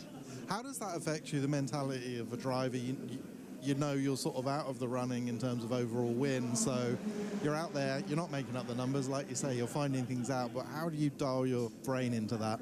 Yeah, it's definitely lack of motivation when we're on track now, but at the same time, you're trying not to mess up anyone else's race. It's still the 24 Hours of Le Mans, so I think every lap we can do around here, we can learn something new. The car's, it's only the car's second time here, so we're going to try a few probably setup changes. We're trying something there with the brakes to kind of see what we can do for next year. So you can always learn something around here. Unfortunately, we're not racing for the win, but we can still work for the future. Okay, well, bad luck, and hopefully things will improve next time. Thank you. Yeah, bad luck for the Corvette. Still no official retirements from this race, just as Toyota have pitted with Brendan Hartley and the Toyota. There you go, the number 8 leaving the pit lane now. Jose Maria Lopez has already gone through, but looking good. Go on. Quick question. Go on. Regarding Dumas, is he new on a stint or has he had an incident? Because I know he's quite far down the order. Yeah, Robert Dumas did have a few issues out on the track. I think it was a spin in total and had damage to the floor, so that's why he's quite far down the order also, as well. I just noticed one name, Nick de Vries. Yes. That was a surprise. That was a big surprise. It's a big surprise to everybody, actually, because he wasn't actually supposed to be. That's the Porsche Team Project 1. Are they out of the race? Is that the first official retirement? Yeah, it might be. So that's what it. Team's that for? Team Project 1, Porsche, out of the race. Is it officially out, though? So let me take a look. If that's so, that's the marker at doom. Yeah. Well, the car doesn't look in a good position. Team Project 1 is out of the race. It's been officially retired. So that's our first retirement. 10 hours and 20 minutes into this race, Team Project 1 are out. Now, where's the marker of doom? Here we go. We've got to get it out. Which one? What colour should we use this year? Is Team Project 1, are they out because of an incident, or are they out because of car failure or something, mechanical failure? They had an incident on the circuit, and we thought they might get it repaired, but it seems like they haven't, which is a massive, massive, massive shame. Yeah. Oh, here I it was is. watching earlier, and they looked pretty strong. Like, Yeah. It wasn't right at the top, but they were pulling some good times. So Team Project 1 is the 56. Oh, the steam coming in. The kettle's ready. Team Project 1 then is the first one to... It was the 56, wasn't it? Let's just get that right. I think it's 56. 46 Team Project 1. Oh. So it's the... I need to... In the AM category, where's 40? 46, there we go. So 46, out of the race. Marker of Doom going on in the highlighter. They are out of the race. End of. First retirement is the 46 Team Project 1. And there we go. I've marked them out on the board. First of 6. Is that 62 cars, did you say? 62 cars in the field. And that's the first one to have the problem. That's definitely ruined their day and night and next day. One lump or two in the tea. It is proper. It's tea time up here. So just pouring in the mug now. How much sugar do you have? I like 3. I always like this. 3. Yeah, 3. Ooh, that's too many for me. I have to have 1.5. Oh really? I've got a sweet tooth. Milk? What? Do you have milk? Milk? Yes. And everyone's gonna ask me now. I only. Yeah. See, I'm one of them. If it's late night or early in the morning, I'll only have a little bit of milk. But if it's in the middle of the day, I'll have a bit more milky than normal. Yeah. Everyone's going to ask me now, what way did you put your tea in? Well, I've just put the hot water in. Now I've put the tea bag in. Then I'm going to put the sugar in, and then I'm going to put the milk in. So, no, you have to put the tea bag in first, and then the water. That's how I do it. Oh, tea bag, sugar, water. Yeah. Tea bag in first, then the water, then the sugar, then the milk. That's how I do it. Is that how you do it, Seth? Is that how you do it, Richie? Yeah. Yeah. So now the sugar. Where's the sugar? Here's the sugar. Sugar's in a little tin. Look at the side here. We've got what's this? Prepare for slow zones. Oh no, penalty. Oh. So someone's got a penalty. We'll double check who that is when it comes up. 5-second penalty. Add to the next stop of cars 27. Oh, there's multiple here. Cars 27. That is the CD Sport. Cars 64. That is the. It's the AM class, isn't it? 64 is the Corvette Racing. Yes. Yeah. Then the 60, that is in the AM category, and that's Iron Lynx. The 80 of Iron Lynx as well, the Ferrari. The 59, that is the Inception Racing. And the 99 of the Hardpoint Motorsport for not respecting slow zones speed. So that is a big, big no-no. So... looking here. Go on. Looking here, these driver changes, are these live now or like they're live? No, they're before. They're just being caught up. It looks like. I was going to say, otherwise, nearly everyone's got into the pits. Yeah, that's definitely wrong. For the timings, probably it was stuck on lap 60. Yeah, it's on lap 69 again. So, regarding Hartley and Lopez, how far are those on their time? I mean, on their stint. Lopez has been in for about an hour, so he's got an hour left, and the same can be said for that of Hartley as well. And do we know who's replacing them? For Lopez it would be Conway, and for Hartley it would be Nakajima. No, maybe the other way around. Let me check who's the number 8 squad. Nakajima, I think. But Hartley will be replaced by will be Ryo Hawaka, and in number 7, replacing Lopez would be Kobayashi. Correct there, yeah, because Conway I think did a stint earlier on. I think more about it. Yeah, I know he's on earlier. He's the NASCAR driver, isn't he? Say again. Is he the NASCAR driver, Mike Conway? IndyCar, but yeah. Wow, one of the two. I recognise his name from somewhere. Nakajima isn't racing anymore since SG. Yeah, he's not racing. Oh. He's now the team principal of the team as well. Oh, is he? He is. Oops, I think that might be a little bit too milky for my liking. Oh no, it's just right. I got it just right with the amount I accidentally got in.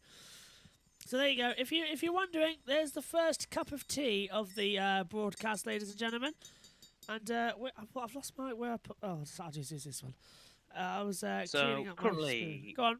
Delatraz. Oh, he's top of the LMP2s. Yes. What car's he in? Louis Delatraz is in the Prima number 9, running second overall. Jolter at the moment on top, but they're still a pit stop ahead. Jolter, so they've got time to go.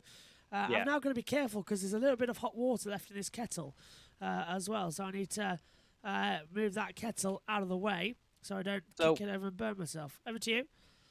All right, so quick question. So we've got hypercars, and then we've got LMP2s, yeah? Yes. Then LMP2 Pro Amateurs, isn't it? Is that what it is? The Pro-Am category is a combination of pro drivers and am drivers, yeah.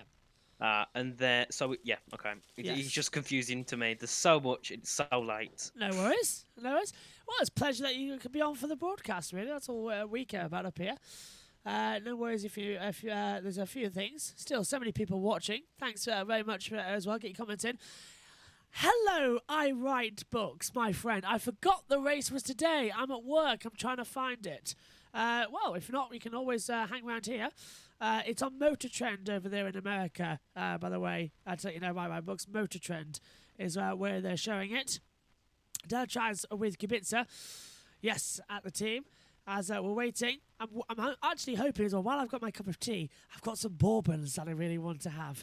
And just a couple of them dipped in the tea as well. So I'm hoping we go down to pit lane shortly. In fact, I'm just going to wait 3 minutes because then we're going to go for the hourly update from Radio Le Mans, which has been the key thing as well.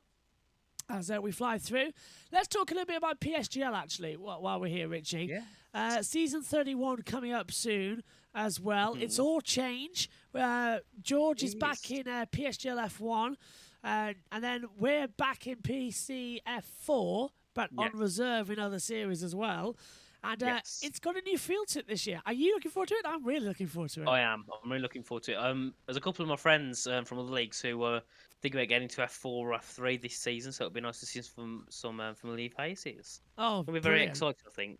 I think, obviously, with it being on the new game, new season, new game, it's going to be exciting. I think the first couple of races, I think we'll see possibly a few more collisions than normal because everyone will be getting used to the cars. Yeah, just the first couple, being different. And then once everyone gets into it properly, it's going to be, I think it's going to be amazing. I think this is probably the game I've been hyped for the most since 2018. So you've been waiting for this new generation since we knew it was coming? Yeah. Yes. And in general, the game, I don't know if it's just because it's EA, but the game seems so much more advertised, so much more looked up to in a way as well. There's so much more hype around it compared to 21. It properly feels like a game again, doesn't it? I think it's gonna have I think there'll definitely be a lot more players than with this game. Like with this game, I was having a look actually the other day at the stats, and there's around about 10 to 15,000 average players a day. With this, I think we could probably double it with the next game at least, because there's a lot of people didn't play this game because of how bad it was. The amount of bugs and the fact we're 11 months into the game and there's still bugs that haven't been fixed. I'm hoping this game they can get them sorted early. Yeah, it's got to work. Got to be good. And I know here at PSGL we're giving them 2 weeks until we start our season. I think 2 or 3 weeks, one or two. I think is it like 20th of July, something like that. Something that's I think when we're starting. Yeah, that's what I've heard. I haven't seen the calendar just yet. So I think it's around about the 20th. That's what I've been hearing as well. Yeah, something like that. Which is exciting fun. During I think they want to start it during the off season though, don't they? I think of the F1. Yeah, so something around there, so they can try and sync up off with season. The esports. Yeah. When the off season is that after Hungary or am I wrong? No, you're right. It's after Hungary. Yeah. Oh, is it? Okay, and it's from end of July till end of August, isn't it? Or was it? Yeah. The start of August. No, you're right. Yep, end of July to end of August. So long 4 weeks, maybe 3 off. I think. As well. Also, go on. Carry on. Sorry, I was going to say, we've got the hourly update in a second, so we've got to throw that up. Just quick, Sean Galal raced in GP2 and F2 for about a number of years, and he didn't have great moments that I can even remember about him. He had a few, Monaco as well. Damn, Pietro Fittipaldi also racing here, didn't realise. Yeah, Pietro Fittipaldi's here. Wow, long time before first retirement, yes, as he came through. We are going to throw down in a second. We're just waiting because it is the hourly update. It's past the hour. So we're waiting for them to do it on Radio Le Mans. I don't think they are, though, which is a slight worry because they've got a guest on. And usually that means they're not going to do the update. Bang on time. Go on. Let's, regarding Formula 1, you excited for tomorrow? I am, and I'm disappointed I didn't see qualifying as well. Because didn't you? Well, because I was doing the start at Le Mans, I didn't see qualifying. And Megan commentated on it as well. Oh, here we go. It's time now for the hourly update then. From Radio Le Mans, once again, shared, and we'll update you on all the action. So if you've missed anything in this last hour of Radio Le Mans, you can change this up now. So stand by for all the report. Over to you, Shay.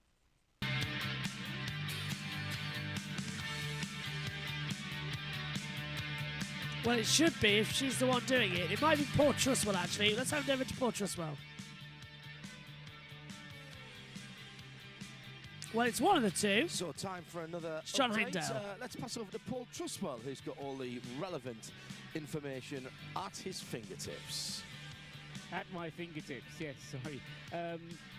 What have we had? We've had 10.5 hours of the race elapsed, 13.5, just under now to go, and it's Toyota Gazoo Racing first and second. The number 8 car leads the number 7 by just under 30 seconds. Brendan Hartley is at the wheel of the number 8. Jose Maria Lopez is at the wheel of the number 7. So it's number 8 and number 7 in first and second places. Third is the Glickenhaus, 1 lap behind Richard Westbrook at the wheel of the 709 car. And then in fourth place and downwards are the many LMP2 cars which are keeping it so occupied during this year's 24 Hours of Le Mans.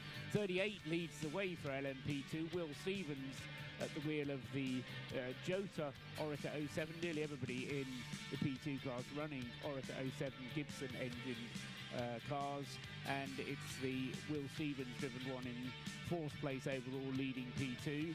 Second in P2, fifth overall is number 31, the WRT entry, Sean Galale, having just come in for a pit stop, in fact, so he'll be losing that place to the number 9 Prema Orlan team car, Louis Delatraz at the wheel of that one. In fourth place in P2, number 65 for Panis Racing, being driven by Julien Canal, and he has about a 30-second advantage over the number 5 Team Penske driven car in the hands of Felipe Nasr now, and that car is a lap off the lead of the leading P2 class car.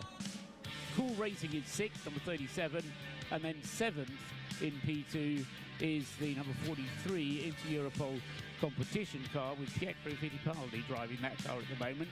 In 11th place overall, but I mentioned it because it's the next of our hypercars, number 708 Glickenhaus Racing, Romain Dumas playing catch-up, 6 laps behind the other hypercars.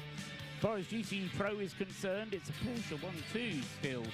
Was a little while ago, still is. Number 92, Lawrence Van Tour, leading Richard Leitz, number 91. The gap between them, just over 2 minutes at the moment. They're on the same lap, but as I say, 2 minutes apart. A further 22nd behind is Alex Sims in the number 64 Corvette. That's third in GTE Pro. Fourth in GTE Pro is the first of the Ferraris. That's number 51, James Collado, leading Miguel Molina, who is fifth in the Pro class. In GTE AM, 79 leads the way. That's the WeatherTech Porsche, but another car that's in the pits at the moment, but should keep the lead of the class during this pit stop. Second in GTE AM is the TF Sport Aston Martin with Marco Sorensen at the wheel, and having just made a pit stop is another is the Hardpoint Porsche, the Absolute Racing Porsche, Martin Rump at the wheel of that one, car number 99, third in GTE AM. Fourth in GTE Am is another Aston Martin, so 2 Aston Martins in the top 4. GTE Am, Wavy Union Jacks. Nicky Team at the wheel of the Northwest AMR, Aston number 98. And then 5th in GTE Am, Team Project 1 Porsche Ben Barnicoat, number 56.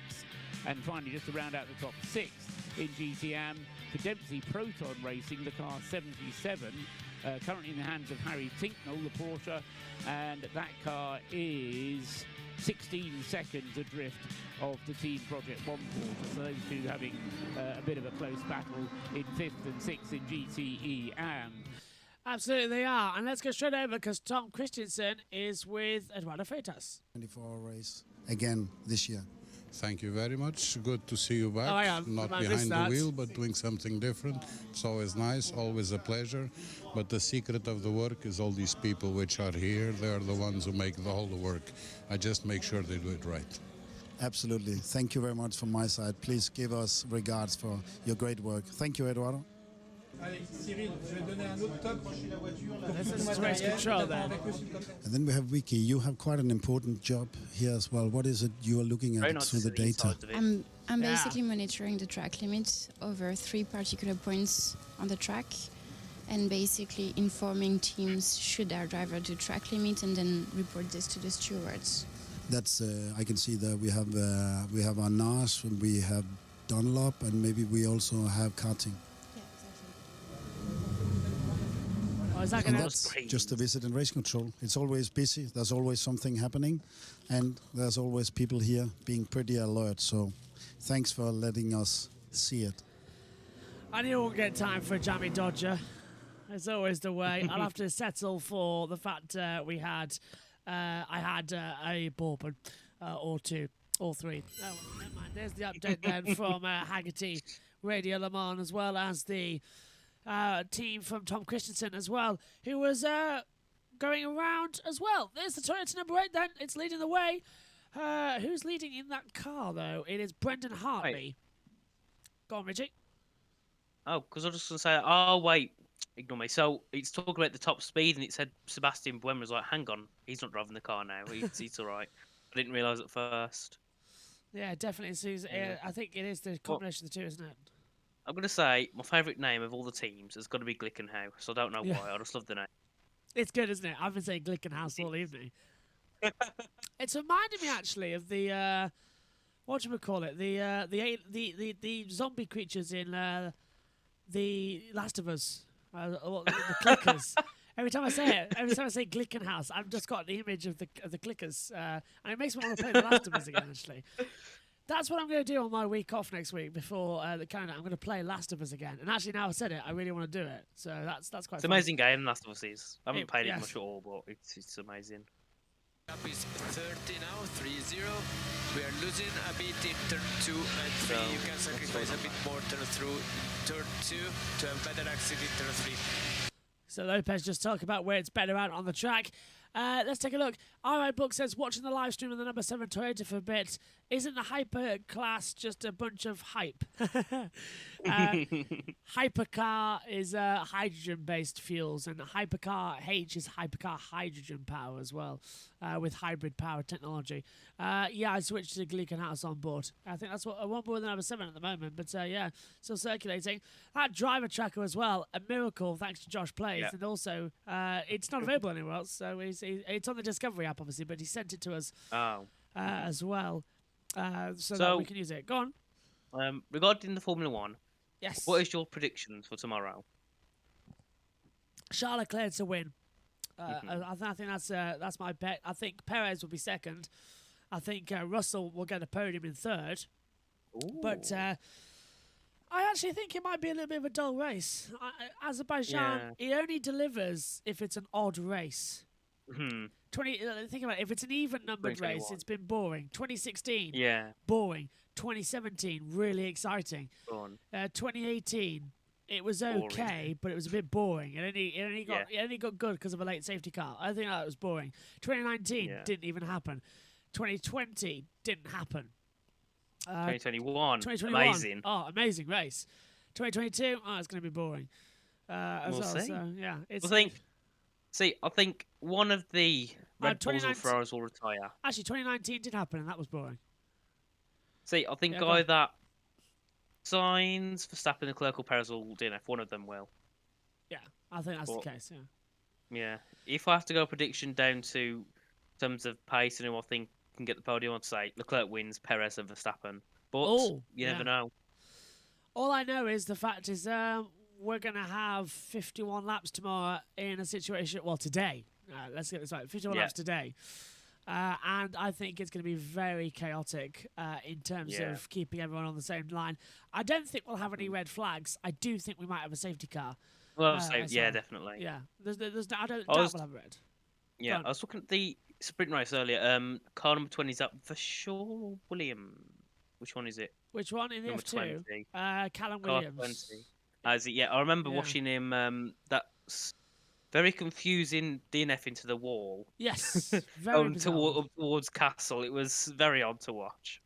Oh, that one. That was Richard for sure. Yeah, sorry. I thought you meant the one in turn one. The one with it Bullet Bassi? Yes. Yeah. In turn one, that was annoying. Big one. Sideswipe impact. Whoever pushed him over into the wall, that was just a bit stupid. Can't remember who actually did that now. Off the top of my head. Might have been Williams. Williams is the one who got hit. I can't remember actually. Anyone remember who crashed into the F2 sprint? Where's Synthil? Is he awake? Yeah, he's Synthil awake. I need to see. Otherwise, I'll end up with me all night. Yeah, well, join the club. It was. Let's have a look. 13 hours to go. My voice is already starting to crack. This is going to be a fun day. Yeah, 22 in the morning, and the tea is very much needed as well. Let's hope we might have and there's still no safety car in this race. We've nearly gone halfway, and there's not been a safety car. Quite a lot of slow zones. But I know for Coursiello. So it was. Hang on, let me just say. I'm just double checking it's the right one. It was Ralph Boschung. Boschung, yeah, he got a penalty. Yeah, you reminded me now. Yeah. So, that was it. Yeah, that would have bugged me all night if I didn't remember. Yes, it would have me actually. It's one of them annoying moments, but yeah, he was a bit of a questionable move. But then again, it's F2. It happens every race. It does, and especially at Baku. F2 has never had a boring Baku race. It's always exciting. Nope. Yeah. I think it suits its driving styles a lot more. It does, yeah. Than that of F1, as you said. I can't think also. I think also, by the way, just let everyone know, if there is a red flag in Formula 1, me and Megan are going to switch. So I'm going to go commentate on Le Mans because it is a danger that we'll miss it, and Megan will commentate on F1. So there will be a switch. Go on. Hey, am I from Birmingham? Yeah, I am. That's probably easy to tell, but yeah. Regarding how's it working for tomorrow with the F1, so are you actually able to stream both? Yes. Yeah. Oh, on the same channel? Yes. Different stream keys, and we can stream both. Oh, that's cool. Oh, it's into PSGL, yeah. Yes, yeah. Okay. So, and are you going to be awake the whole time? Yes. I don't sleep. I miss 3 hours, but I'm awake during all of those. I'm doing F2, I miss an hour, and then I'm doing F1 and miss 2 hours, and Megan's covering all three. 2 hours. Have a very long sleep. Well, if you think about, I was going through this actually with everybody else. They're all probably sick of me what I'm saying, but I am going to go for, what is it? I do the whole Le Mans. I do F2, and then I do F1. Then I come back and do the last hour of the Le Mans 24-hour in this box. Yeah. Then straight after, we do a touring car race for British Touring Cars, race 1 delayed. Then we go and do live coverage of IndyCar from Road America until 7:30, and then from 8 until 10:30 or 8 till 10, we are commentating on the British Touring Car Championship, the final races that we've missed throughout the day. And then from 10:30, I believe, or to maybe 10:15, it is the Grand Prix review where we are showing the podium of Formula 1 because we're going to go straight off here to get back to Le Mans. So it's a very short F1 this weekend. Yeah.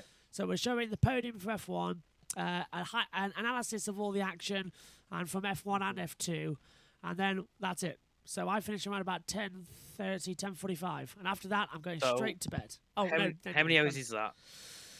I woke up at 7:30 Saturday morning, and I won't go to bed until about 10:30, 10:45 Sunday night. So that's well over 24 hours, and well over 12. Around, we thought it was nearly 42 hours. I'm going to be awake. Oh, 42. Yeah, around about Oh that. my That's, God. yeah. So near enough 2 days as well. The whole weekend, practically. Which How is you can do weird. that, I don't have a clue. I say it gets easier, but I tell you what is making it easier this year is the fact is that yourself and everybody else who's joining me in the commentary box has made it a lot easier this year at the moment. But when it usually gets to 2 a.m. and I sit in this commentary box and I think to myself, why am I doing this? Why am I sat in here when I'm so tired commentating on this race? And then at the end of it, I feel like I've achieved something. So it's good. Richard Westbrook's having an interview. Let's go down. Very strong third. Richard, how's it feeling out there? Yeah, very strong third. I like that. Yeah, it feels good. I mean, we're enjoying it. We don't have the pace for the Toyotas. We knew that. And so we're trying to consolidate what we've got, really. We're kind of in no man's land. We're just a nice, comfortable third, big gap to fourth, and, you know, it's just turning laps. It's staying out the pits, don't make any mistakes, and, you know, we'll see where that takes us. You never know. You've been in and around the Toyotas on the track, so yeah. Where are they finding the pace? Well, honestly, I thought we were pretty strong the first few stints, but then we obviously had a problem. We lost a minute and a half in the garage fixing a connector issue. And then you're never going to hunt them down on that. You know, I think we can match them, but you're never going to close that gap up. So we've got to kind of make a decision and consolidate what we've got. I mean, a podium for this team would just be amazing. You know, an overall podium. It would just be a dream come true for Jim and the whole team. But there's so long to go. Yeah, we've still got a way to go. Yeah. How's the car to drive? Because it looks like you're working hard in there. Does it feel like that, or has the car developed well from last year? Yeah, I mean, you're always working hard. If you're not working hard, you got in the danger of losing concentration. And you know, even though we're not pushing to close the gap, you still got to push yourself to some extent. Just you know, because it's nighttime at Le Mans. You've got to have fun, haven't you? Okay, well, good luck for the rest of the night. Thanks for talking to us. Cheers, mate. Want to get over to the YouTube chat quickly because I want to point out a comment that has been said by first of all, Tom says, haha, I'm not too far from Birmingham. Feel sorry for Josh having two West Midlanders back to back. Not at all. Not at all. I'm in Grimsby. I'm near Hull as well, and you're on the coast. I'm on the coast. Near the coast, then, isn't it? Yes, yeah. Is there a beach in Grimsby? There is, yeah, just in Cleethorpes. Oh. Just about 10 minutes away from us. But it is Grimsby, Cleethorpes, all the same thing. But yeah, there is a beach. And it's why it's so cold right now in this commentary box that I'm shivering a little bit. I'm wearing shorts as well, so maybe this wasn't the best idea. Ted Kravitz, you've lied to me. So I said, if you're 10 minutes away from the sea, can you actually hear the sea? You know, you can. I'm not even joking, actually. If you... I'd round about this time of night, about 3 o'clock in the morning. If you listen out, it's that quiet. There's literally no cars on the road in this town at that time of night. It's so quiet. You can actually hear a little bit of the waves if you really concentrate. It's in the background. It's really quite relaxing sometimes, and that's 10 minutes away. It's great. Right, let's go over it quickly because SHT says, how many big crashes do you remember in these last few years of this 24-hour Le Mans race, besides the Alan McNish one back in 2011 and Loic Duval in 2014? My camera's crashed. Oh, no worries. You're not on at the moment, so you're right. Right. There was the driver who got killed in 2013. That was a biggie for me as well, commentating on that one. Which one was that one now? Name escapes me, I'm afraid. Was it Alan something? Alan, yes. Alan, Simmons? I don't know. Simonson? Was he Norwegian? Yes. Was he? Yeah. Alan Simonson. Where was he from? Yeah. Simonson. That was it. Yeah. I was right. Alan Simonson. Yeah. I knew it was Simonson. Where's he from? I knew it was a Simonson. He's from. Oh, he's Danish. So I was Danish, close. Yeah. Well, yeah, very close. Yeah. Actually, yeah. But the one with Anthony Davidson, was that the one where the car literally flew? Yeah, backwards. And the other one. Yeah, that was 2012. I never watched it live, but I saw a clip of it like shortly after the race, and that was quite a scary one to watch. First year of the World Endurance Championship, that 2012, and I was watching it as well. Was it? Yeah, very scary one as well. At Tete Rouge, that was where Alan Simonson was killed as well. The car went into a tree, unfortunately, and it was no chance of survival. I remember. Yeah. Can't remember which drive it was. It wasn't Le Mans. Where was it? Was it Nürburgring when the cars used to just like lift in the air? And it was Mercedes. Yeah, Mardenborough. He survived, luckily, but unfortunately killed 2 spectators as well. Yeah. See, that's one of the reasons why I don't like watching the Isle of Man, because there's always death every year. 5 deaths so far, with another rider in critical condition and the TT. And another one. Yes, yeah. Father and son. I don't know whether. I still don't get why they let that go ahead. I don't know. It's bizarre. It's dangerous as hell. Yeah, don't like it. But then their excuse is people choose to do it.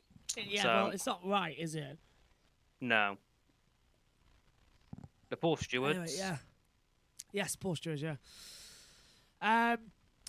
Tom says as well. You mean Anthony Davidson? Yeah, that was the crash in 2012. Yeah, we're on about, and it was Alan Simonson who crashed in 2013 and was killed, unfortunately. Where are we getting through? Yes. I Write Books says Indy 500 next year, by the way. Yes. I'm definitely doing the Indy 500, and I'm doing more than one 500 next year, as a little hint there as to what is in the works. Think about how many other famous American 500s there are, and then add it to the list of what I'm doing. So there's a little hint for you as well. As they come through. Tom Dillon says as well, I've holidayed in Cleethorpes a couple of times. It's actually a very nice place unless you get to the end of the promenade. Yeah, don't go to the end of the promenade. It's full of drag races, which in our case, I would say go to the end of the promenade because we're motorsport journalists. So, yeah, that was fun. Yeah, the promenade's a bit thing. That's yes. Under Grimsby, isn't it? Just alongside it, yeah. Ah. Technically. Oh, because you've got Grimsby Port, haven't you? Yeah. It's a weird combination. Just it's basically all the same. Meet up for me and a beard Indy. I will, and hopefully I'm going to be there. Yeah, for the 500. That's my plan. Plan is to be at the 500, so I will be there. Yeah, I will be there. Hopefully, fingers crossed. I can get trackside as well. Matthew Owen says, "Good evening / good morning. Hope you're all enjoying all of Le Mans." Hello, Matthew. For speaking of USRN, yes. Well, what was it? 11 hours down. 13 to go, Matthew. And this is one exhausted broadcaster at this point. And hopefully as well, can do Baku as well. So fingers crossed there. If not, I'm going to replay it as on USON2, so it's still been broadcast. I used to get tired and out of voice. My voice used to go after like an hour and a half of F1. Yeah. So never mind 24. Well, for your case, 40 hours. Yeah. It's got to be nearly that, hasn't it?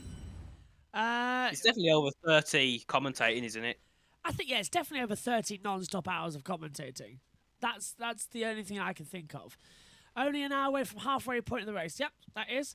So, all right, it's definitely 24 hours of commentary across this. I'm missing 3 hours, but I'm doing Formula 2 and then I'm doing Formula 1 at the same time. So that counts as 24 hours. After that, we've got another hour of racing, that's 25, then another 2, so that's 26, 27, and then another 2, so 28, 29, then plus the 1 from we did before we started on air here, so that's 30, because we did the FP3, then count back. Yeah. 32 hours, and then plus the warm-up, 33 hours of broadcasting as well. That's I would have done in a row, 33 hours of commentating.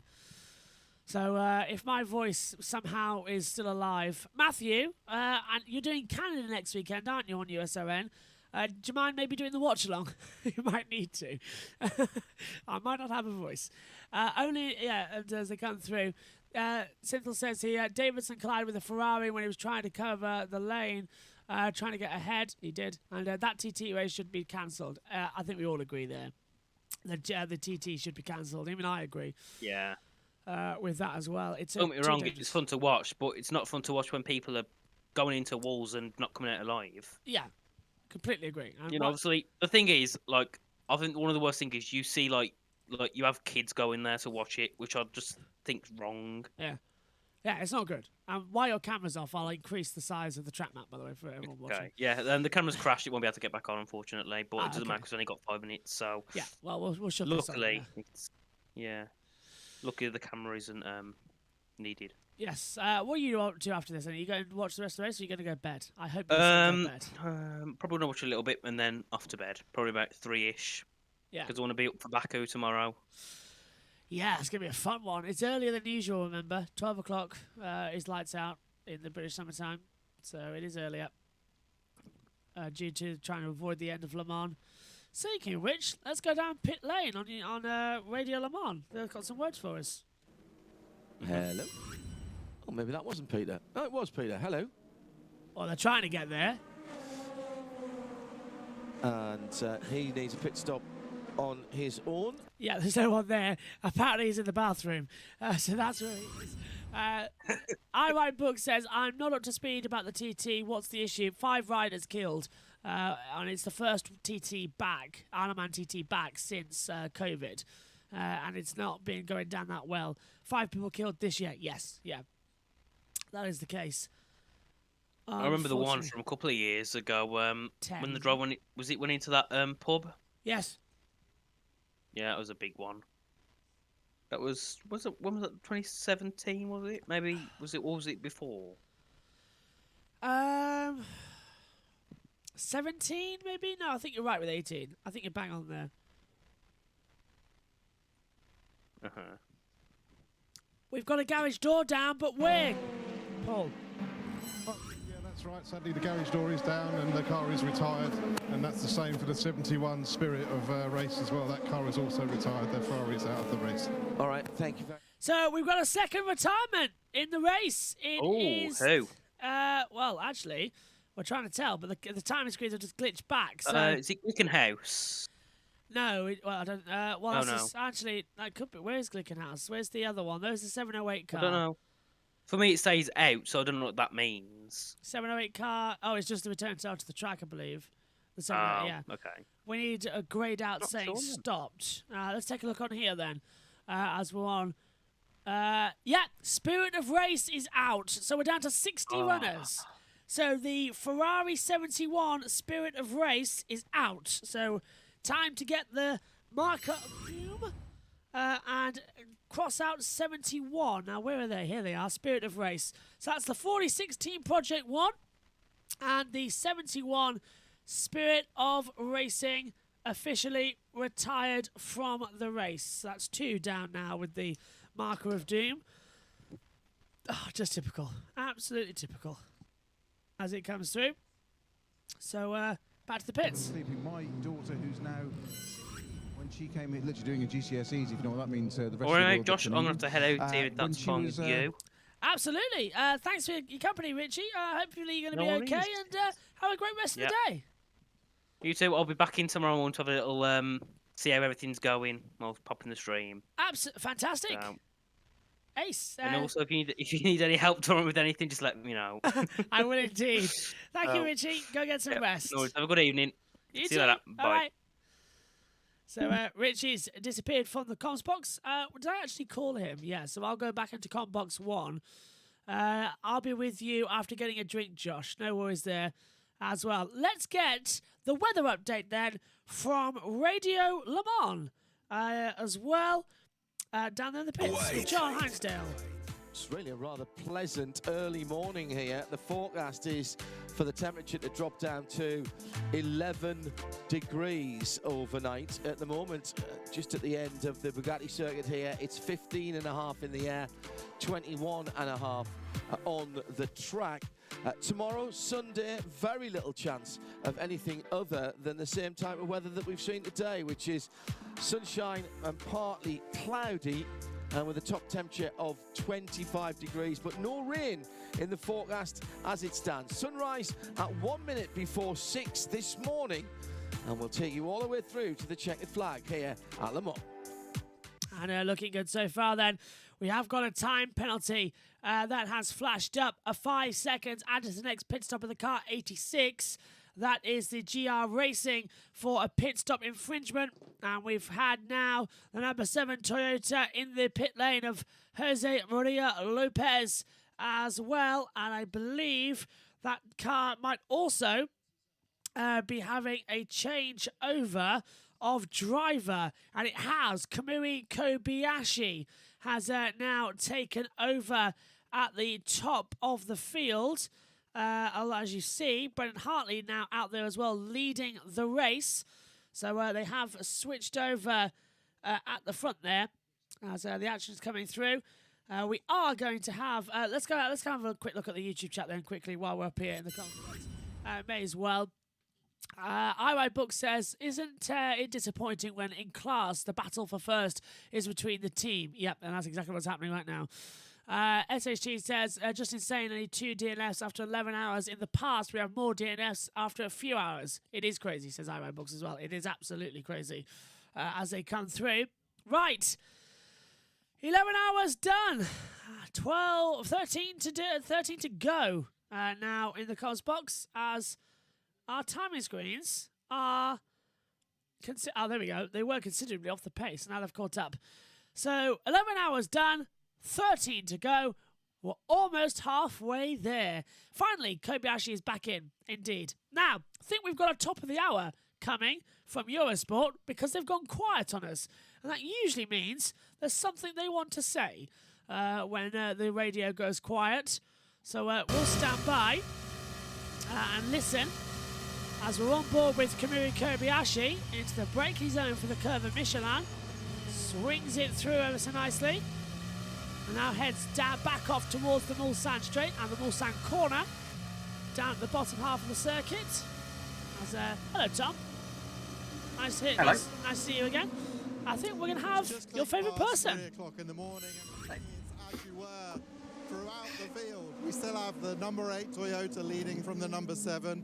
Very, very close. And the Glickenhaus car, the 709, just waiting in the wings to see if anything goes wrong with those two cars. They really know that it's about Toyota making a mistake if they're going to get in the mix. LMP2 is always incredibly tight, but the Jota 38 car has been leading for quite a while now, has just over a minute lead. And in GT, we have the 92 Porsche. With the Corvette that had some troubles earlier, Nick Tandy had a brake problem, which must have been pretty scary, into the first chicane at top speed. But they're gradually catching back up. So as usual, GTE Pro serving up very close racing. And I'm just hoping that the cars keep their reliability and we can see this level of intensity right until the end. But at the moment, as you were, but it's still so exciting. Le Mans in the dead of night can't not be. So that's where we are. Let's see what happens in the next hour. Pretty useless top of the hour reports, but it gives us all a chance just to relax a little bit. The number 8 Toyota is in the pit lane as well. So this might be a driver change, and it is. Brendan Hartley has switched over to Ryo Hakushima as well to head out there. I'm delighted to say that Tom's back with us in the comms box after a little stint away. You're like a bad penny, Tom. You're in all night, it seems, as well as you come through. Did you have an enjoyable hour off? What did you end up doing in the end? Get some more snacks, I believe you said you were going to do. Well, for a start, I mean, I was batting like Joe Root in Cricket 22. Nice. It was unbelievable. It was a sight to behold. It's a shame you missed it, but should have done a secondary stream, yeah. Yes, well, no, I don't think I'd bore people with that. But we coming back at Le Mans, and well, the team Penske number 5. We're currently have an onboard shot on Eurosport, and they've actually got a little bit of it's tilted camera. Something's happened to the onboard camera. It's ever so slightly tilted. It's been knocked, yeah.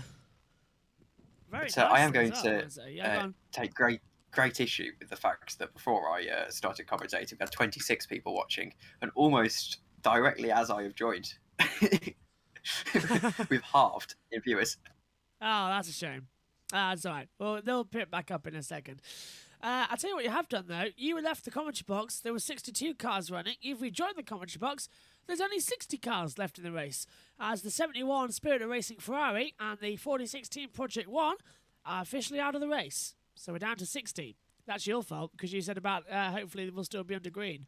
We've cost 2 cars now. Well, technically, we are still under green. Yes. You've got that. Haven't had any cars. And if we can go a full 12 hours without a safety car, that just puts series like IMSA to shame, really. Yeah. How many hours did we end up having under safety car in Daytona? Oh, many. Wasn't it? Matt, you're in the chat room, aren't you? We did Daytona. How many hours was it? It was like at least 8 or 9 we spent on a safety car in total. It was a long old stint, and many of them in the night as well, actually, when they came through. Let's take a look as we go through. Where are we? Where do we get up to? RI Books says as well, Toyota 8 in the pits. We saw that. And RI Books also says, you had hundreds on your IndyCar qualifying stream. We did. Absolutely. Over 9,000 people watched that IndyCar quali. Seems like there's not a lot of people who like the World Endurance. Although, I must say, that might be because Radio Le Mans is also broadcasting, so we're competing for them. We're competing with them. I have noticed that because I believe there is an IndyCar radio, but I don't believe it's that popular. But I do find that we have a great deal of people. It's quite a nice gap, I'd actually argue. I like it. A nice gap in the market, I guess, with these little radio commentaries. I guess there's a few series that don't have them, and well, it's nice to give people options anyway. And I mean, Radio Le Mans isn't for everyone. We can say that much, and hopefully we fill that gap where we can. Yeah, it's a nice little slot on the inside. Everybody likes it. Just a little bit of a niche commentary. And 24 Hours Live as well with one main commentator. I'm disappearing for a couple, so we can't even say that at the moment. But I'm not disappearing to go sleep. I'm disappearing to go cover other series. Ideally, the Formula 2 feature and the F1 Grand Prix in Azerbaijan. So I'm still not leaving this commentary box. I'm still stuck in here. Megan's taking over at 8 a.m. UK time, so in around about 5 hours time, something like that. How many? When is 5? When is 7:45 when Megan takes over? 5 hours and 38 minutes away. So she's got a long time, and she'll be freshly sleeping as well, I think, right now. So that's lucky Megan. I'm getting really cold on my legs now. I'm gonna have hypothermia. It feels like going forward. I think we've got some interviews now in the pits, so we're going to head down there. Straight to Le Mans. I mean, there are worse weeks than 2 in a row of those. It's not going so well. I mean, we had a lot of trouble with all kinds of trouble. We had to change the mirror. The power steering failed, so we had to change that. But the JMW crew is really good, super experienced, done Le Mans so many times. So me and my teammates, Mark Femi and Jason Hart, we're getting guided through this Le Mans in a GT. And it's a different story, you know. I mean, normally I pass a lot of people with a faster car being in the top class, and now looking in my mirrors all the time, which is a completely different game.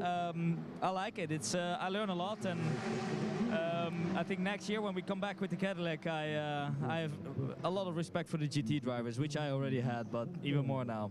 Well, it's going to be very, very different. Obviously, you've been successful in the Cadillac so far. Have you driven the new car? No, we're going out very soon, so I don't think I'm allowed to say anything about that. But yeah, it looks fantastic, isn't it? I mean, I made a seat, and it's a seat that that feels very comfortable, and a seat that I want to win races with. Renger, the smile on your face and the look in your eyes when you were telling me that, I can tell you're really, really excited about that new Cadillac. Yeah, I am super excited. I'm the longest sitting Cadillac driver, which makes me proud. And then, you know, going to the new program, it's going to be super excited to build it up from scratch. So we see who is involved in the Lara, and from GM side in Pontiac, they're building the car and the engine, and they put it together in the Ganassi shop. So I think there's a lot of good people involved. Renger, thank you very much for your time.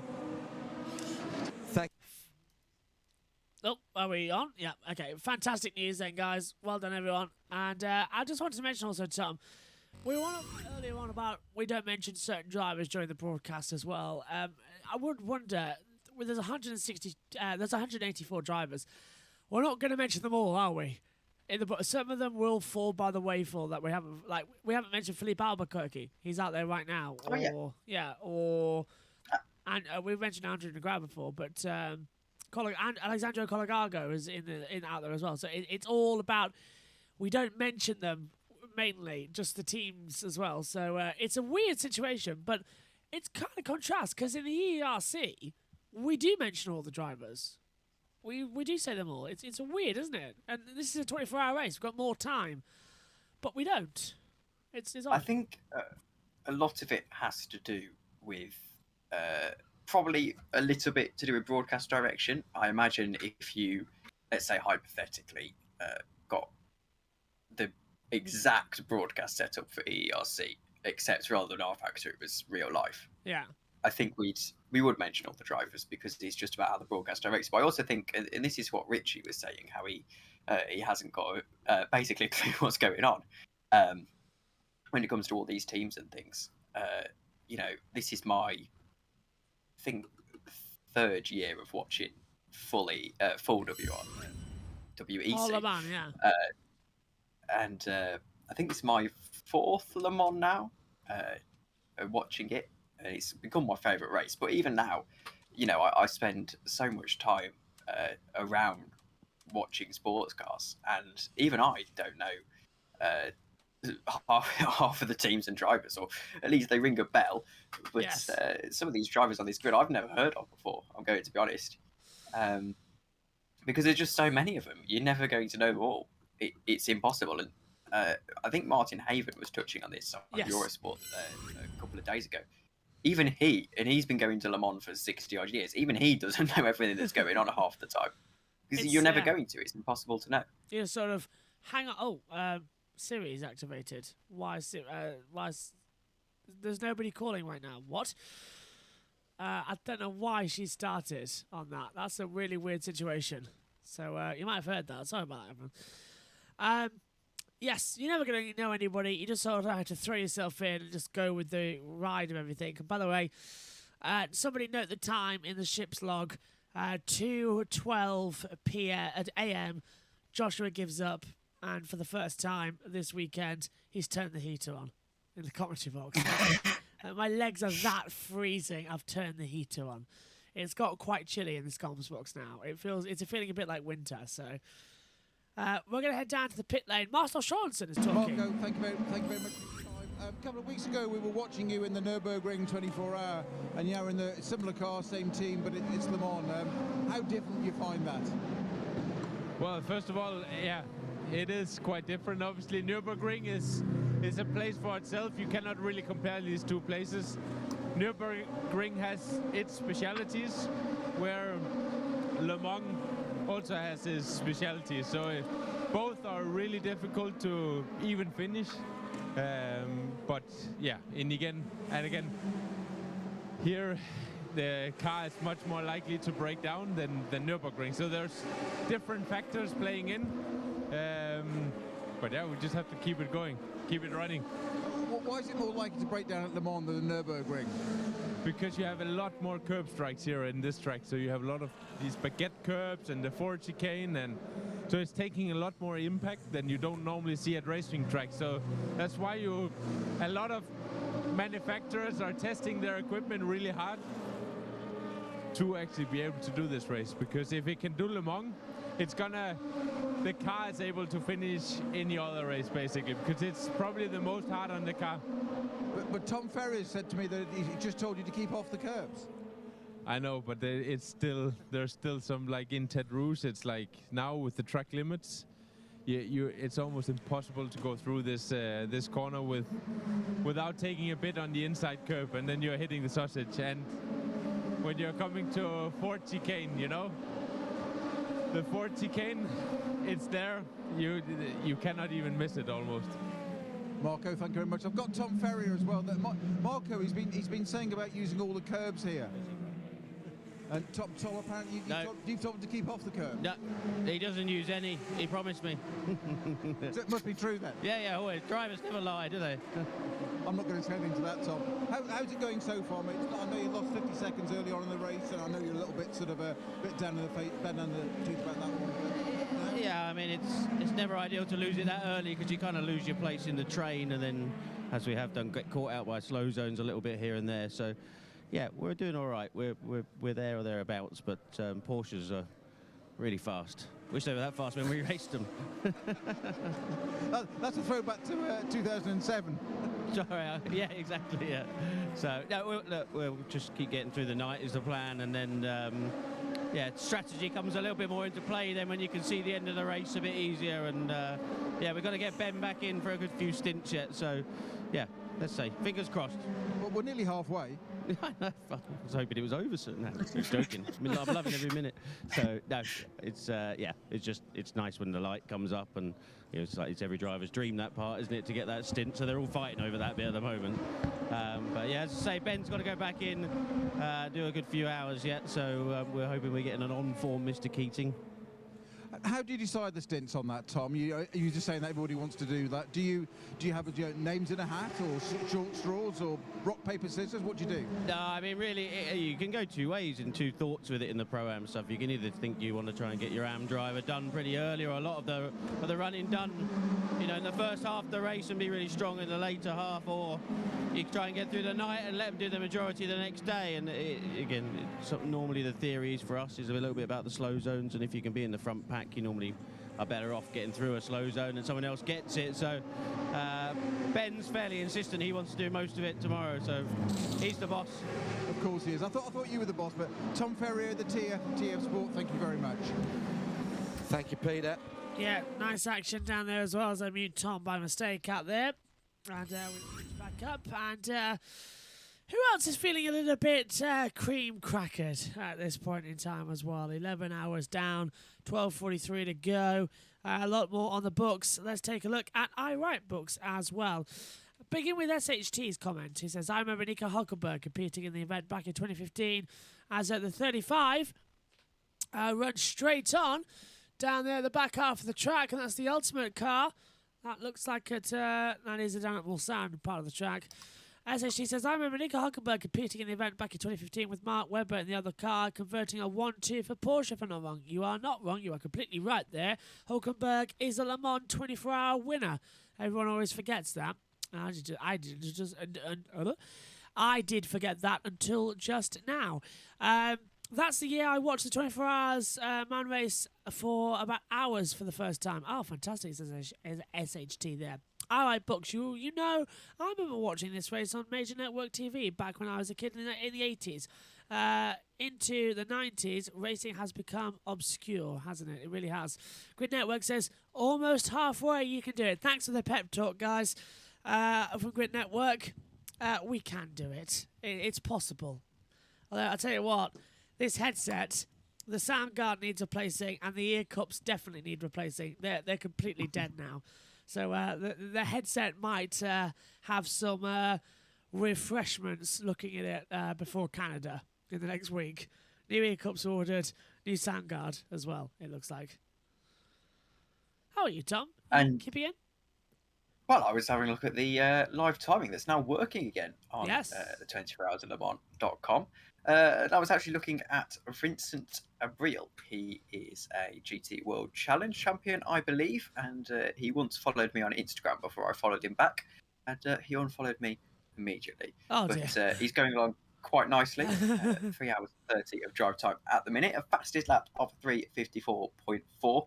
2/10 off of his teammate, but that's the AF course GTE Am, the number 61, and they're down in 52nd, but 15th in class, so not doing no, that's lap since pit, not 15th in class. I apologise. It's getting quite late at night. Yeah. Well, it's getting to the point where it's the witching. It's 2 a.m. now. This is what I always say as well. It's good from How I Met Your Mother, but nothing good ever happens after 2 a.m. And this is the point now where everyone goes, oh, this is going to be a long one. This is going to be the one where everything gets a little bit wrong. As I've got actually cramp in my foot, so I had to take my shoe and sock off for a second. So I'm stuck sitting down for a little bit as they come through. Battle for 6th, though. Tom is heating up. Cool Racing, Ricky Taylor. 28 Jolter with Oliver Rasmussen, and the 13 TDX Racing, as there's a lock up there from the Court Racing, coming through the back half of the track into Rakudamon. Yes, and Bobert ROG says, do you think my Citroen 2CV could compete at Le Mans? Legally speaking, yes, it could. Yeah. Because you could go into Garage 56. But we haven't got to Garage 56 this year, actually. Of course, last year we had the amputee car. Great team. And next year we've got the NASCAR that's racing it. I'll tell you what, you just reminded me that the amputee team last year, one of the best sense of humours that put everybody on a laugh, because at the end of the race, they held up a sign and said, we're all getting legless tonight. I thought that was hilarious. It really put a smile on everybody's face when he was watching the TV feed. So great team there for the amputee team as well as some. And they've done the Dakar, and they won the Dakar in their class, didn't they, a couple of years ago? That was some fantastic I mean, technically stuff. they won Le Mans in their class. They did, yes, they did. Oh, wow, yeah, I forgot about that. There's some more battling down there, and that's proving what's 4-1 doesn't go there, it looks like, Tom.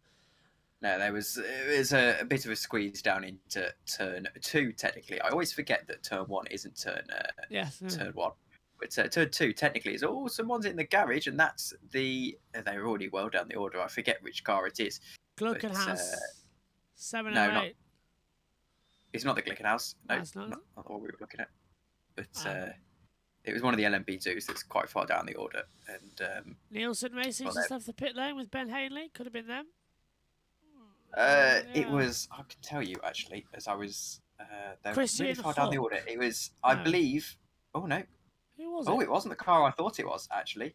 It was Ben Hanley. Through the spotter guide.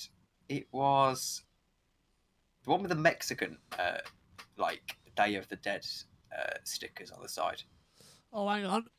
I've got to stand up now. There we go. The Nielsen Racing car, the number 24, was in the garage and is out. I imagine probably probably a pad change. I would suggest.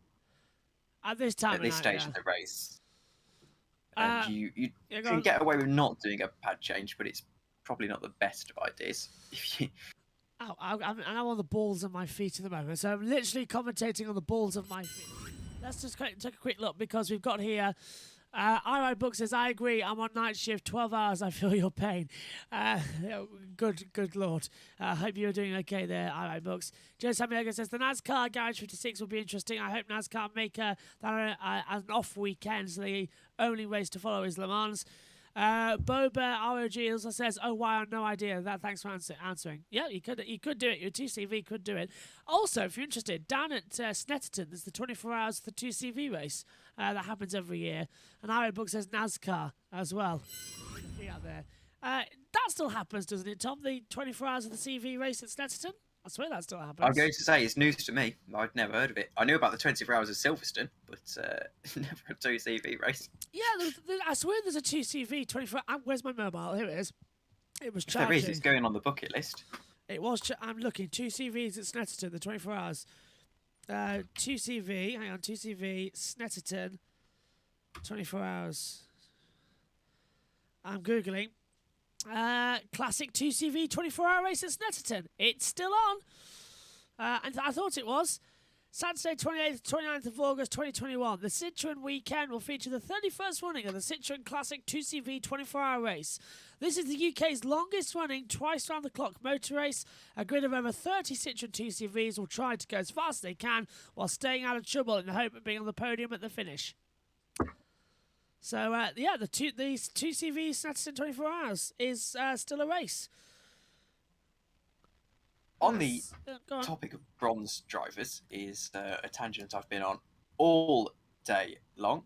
I was looking at Ben Keating because I didn't realise Ben Keating was a bronze driver. Again, I assumed he was actually a factory Aston Martin driver, but no, Ben Keating is a bronze driver, and in fact, his lap time, his fastest lap time, was 3:55.5. He is actually setting pace rather similar to some of the pro drivers here. His fastest lap from his teammates of 53.4. 2 seconds off the pace when you consider Fassbender and the other American bronze driver were setting laps 12 seconds off the pace.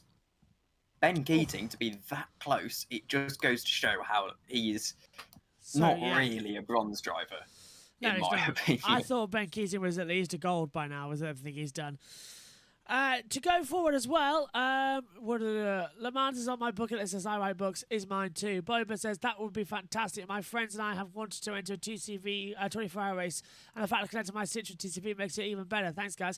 Well, if you're interested, stay tuned, because Saturday the 27th to the Sunday the 28th of August 2022 at Snetterton in the UK is the 32nd running of the Citroen TCV race, and it's also at Spa. There is a Spa Snetterton there is a Spa 2CV race as well, and that is being held at, I'm looking, stay with us, it's about to tell me, it is the 29th to the 30th of October is the 2CV race at Spa for 24 hours. So there's the dates for you. If you want to go 2CV 24-hour racing, there you go. We can race at Spa or Snetterton in the UK. Quick question, I'd pick Snetterton. It's a wonderful racetrack to race around, and it's not as scary as Spa. And the GTV might actually get up the hill before. Yes. That's always my experience, the GTVs. On a slightly more serious note, though, if you are looking to do a 24-hour race with your friends, me and a couple of the ERC guys next year are looking at doing the 24 Hours at Bookmore Park, which is the karting race. God, yes. And you can actually do... you can do these karting races. There's quite a few in the UK. They actually do the 24 Hours do karting at Le Mans. Do they? The kart track that's just back after the karting corner. That kart track, they run the 24 Hours of karting. They actually have, if I'm not mistaken, 4 24-hour races at Le Mans over the course of the year. They have the 24 Hours du Motos. Yes. 24 Hours Historique. And... the karting, and of course the actual 24 Hours of Le Mans. You're right. It's like a proper little tradition that they have going on. In fact, I can just confirm that on the 24 Hours du Camion, which is trucks. It's trucks. Yes, it's running the trucks. Blimey, we're learning everything.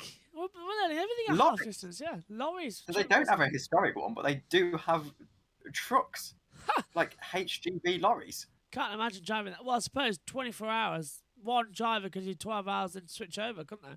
Because they do long hauls, lorry drivers, between stops. Although, what I'd love is, do you know what I'd love? I know this is stereotypical, but one driver takes over while the other has a kip in the back of the van.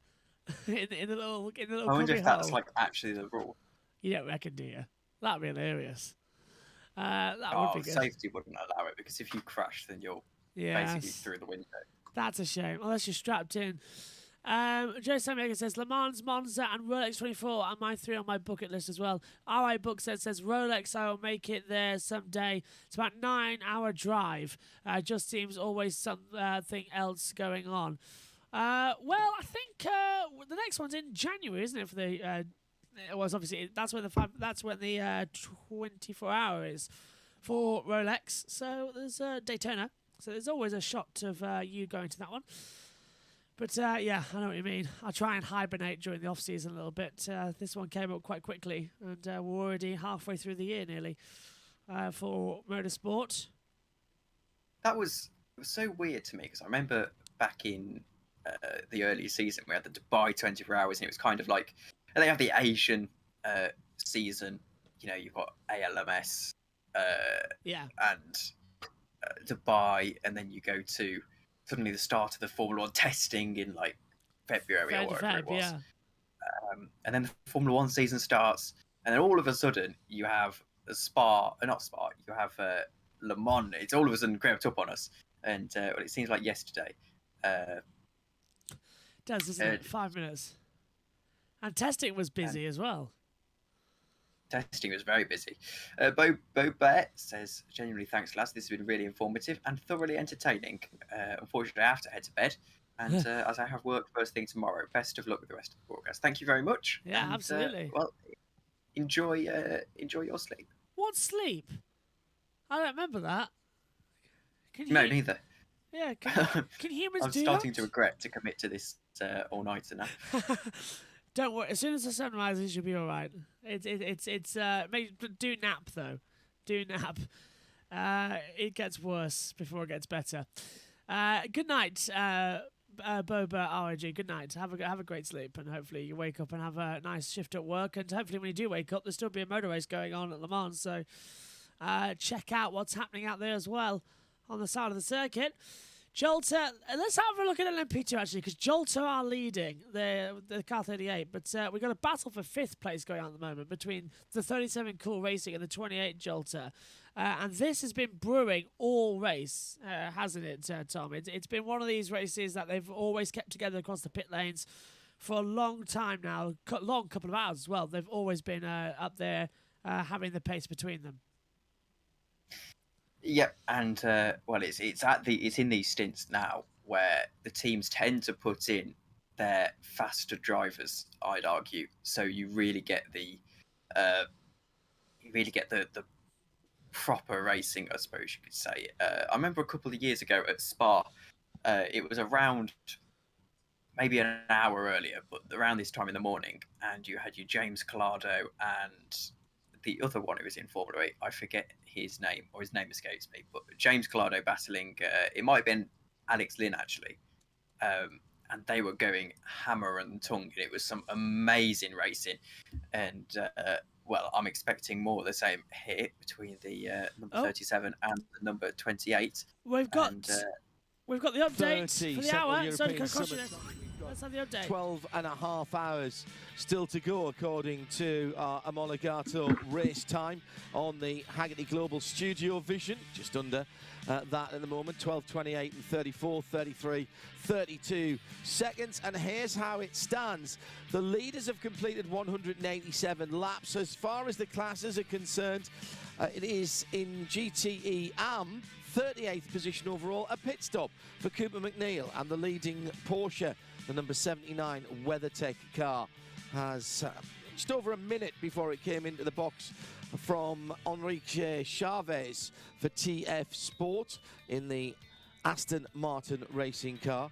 Hardpoint Motorsport, absolute to you and me, Martin Rump, with the number 99 car. Remember, Hardpoint Rob Ferriol decided to hand his entry over to Ingo Matters concern. Ingo was top of the reserves list, but hadn't gotten in here. I think he might have been a bit disappointed about, and a deal was done for that entry to change hands, and they're sitting third in GTM at the moment. In the Pro class, it's Porsche Corvette, Lawrence Vantour, by about 2.5 minutes from his Porsche GT teammate Fred Makovecki. That's 92 from 91. And in third place, further 32 seconds back, Nick Tandy, the Hyperpole sitter for Corvette Racing, the number 64. Then the two AF courses. James Collado just completed his first outlap after his pit stop a moment or two ago, and Miguel Molina, that is the 51 and 52 car. Riley Motorsports and Felipe Fraga, the B-Safe car, in 6th position.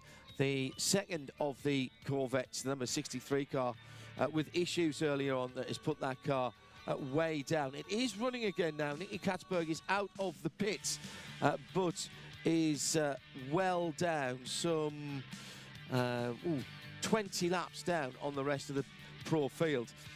In Pro-Am, the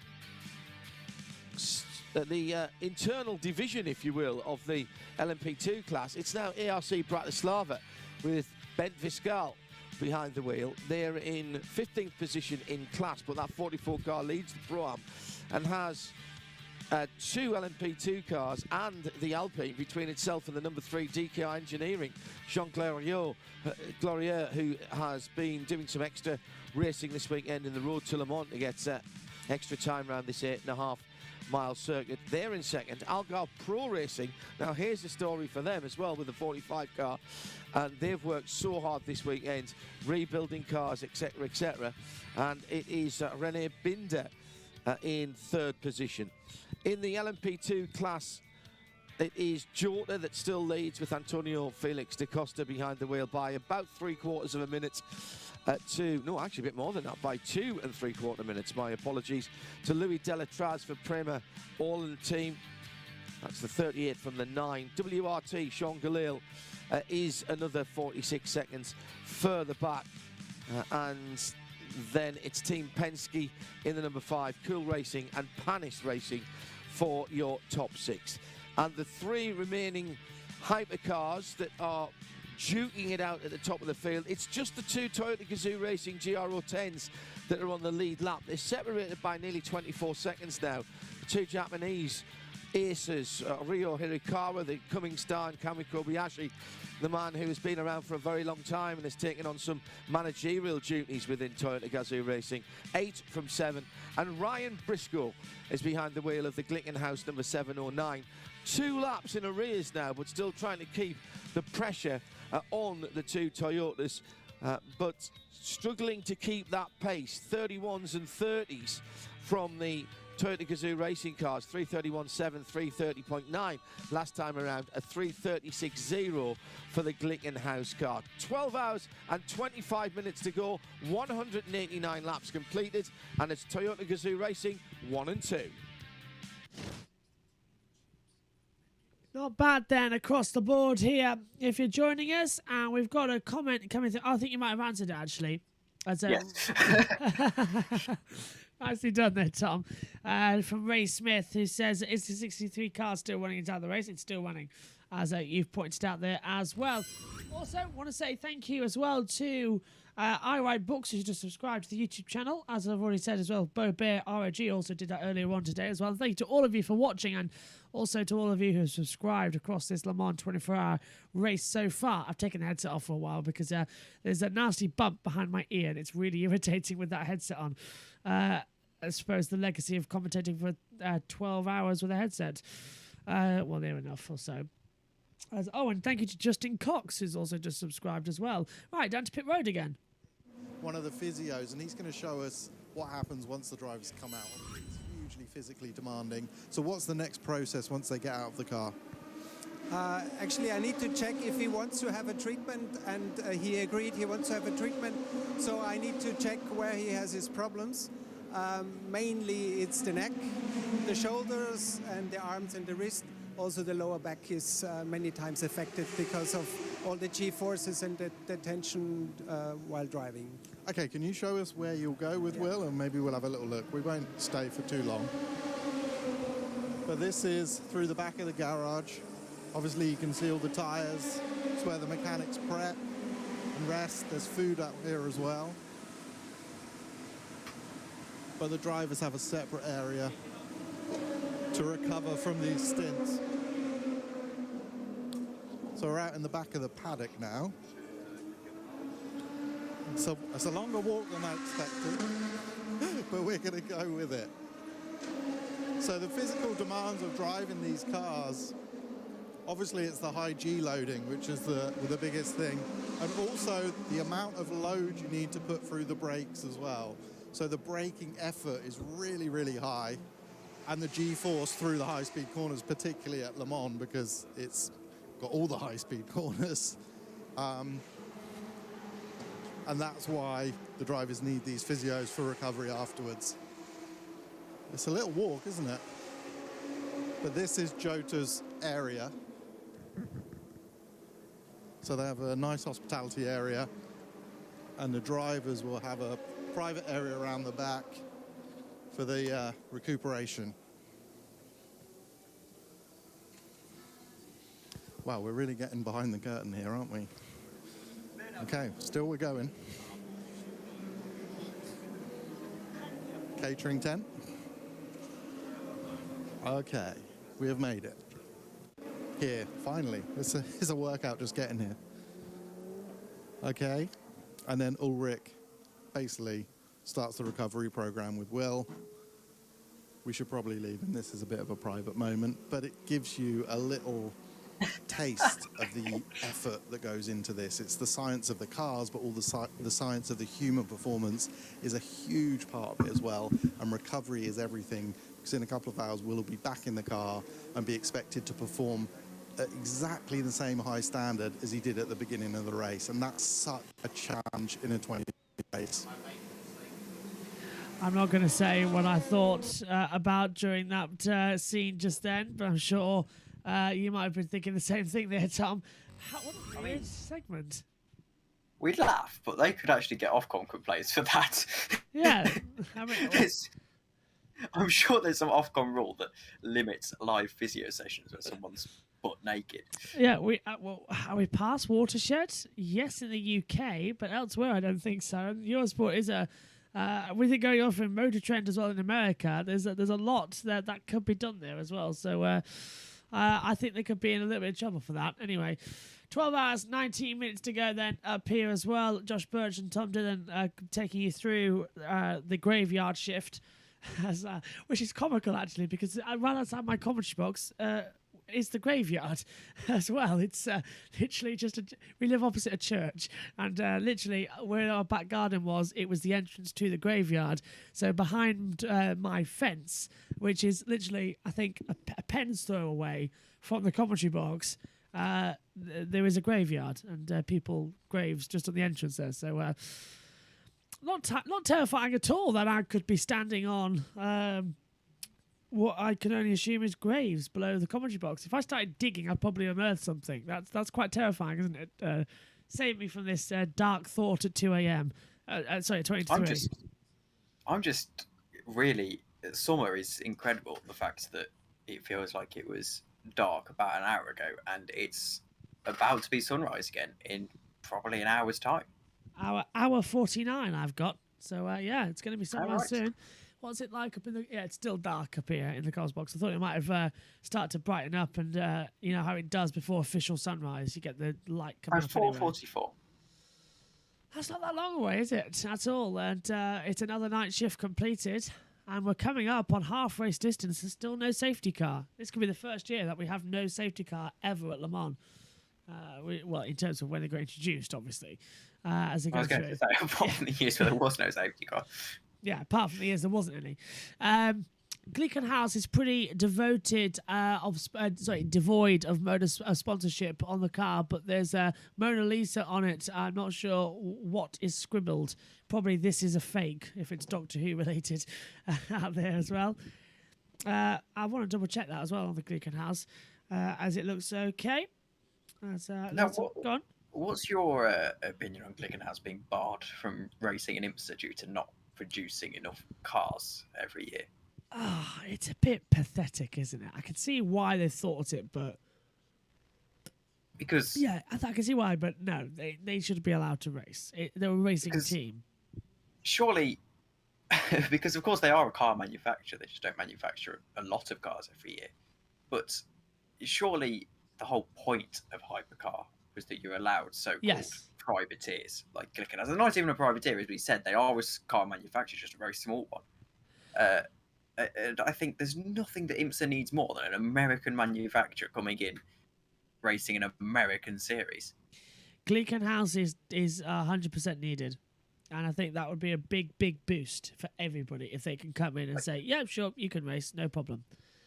It's against the spirit of endurance racing. Yes. Look at 1966 and that Ford GT, whatever it was called. 40. Was 40. I was going to say 40, but it's late at night. We can all forgive you. That was inherently, basically Shelby's car. Yes. It was only a Ford by name, really. Complete. I'm trying to think. Was the engine also Ford? I don't think it was it? The engine was a Shelby Ford engine combined together. So yeah. I don't know. The film did cover that bit, but where's that Grand Tour segment? It was basically Shelby's car. They developed it with Ken Miles, obviously, and who, by the way, didn't even cross the line first. I found out on Twitter the other day. Yeah, which kind of ruined it for me. Yeah, Bruce McLaren crossed the line. They all crossed the line level. But because in those days the starting position for Le Mans was determined on who's covered the most distance, because Bruce McLaren started third, and he technically covered more distance of the race than that of Ken Miles. Basically, after that, the rule got changed because they realised to cheat them out of it as well. That's actually not true. That's a myth. Is that rule not changed? The rule was true. However, regardless of whether it was first across the line or distance rule, Ken Miles still wouldn't have won because he physically didn't cross the line first. It was he basically. I did actually have a graphic that showed the 3 finishers, but because it was so difficult, the visibility, when he was trying to let his teammates pull alongside him, he actually lifted off too much. So they physically crossed the line about half a second before him. It was, he was alongside, and they were probably about just in front of him in terms of about a car width, I'd say. So yeah, he just didn't cross the line first. He's just one of the big racing's biggest myths. Wow. Yeah, I know he didn't win, but I didn't know he didn't cross the line completely first. Oh well, there you go. Oh no, phone's. Hang on a minute. Mic died. Well, that's something that I didn't know. So yeah, I knew he didn't win the race, obviously because of the distance, but I didn't know that he didn't actually cross the line first. So that's a new one. Adam says Glickenhaus racing would be cool in IMSA. Absolutely, as well. I'm having to put my glasses on now. That's how old I'm getting. I'm having to put my glasses on to read the text messages just because they're not focusing. Eyes are drying out as well after that. Somebody Google for me as well, either in the YouTube chat or yourself, Tom. How long can the body go without sleep before you start to see effect? I actually know this. Oh, go on. It's about 36 hours, I think. I'm going 40 odd. Oh my god.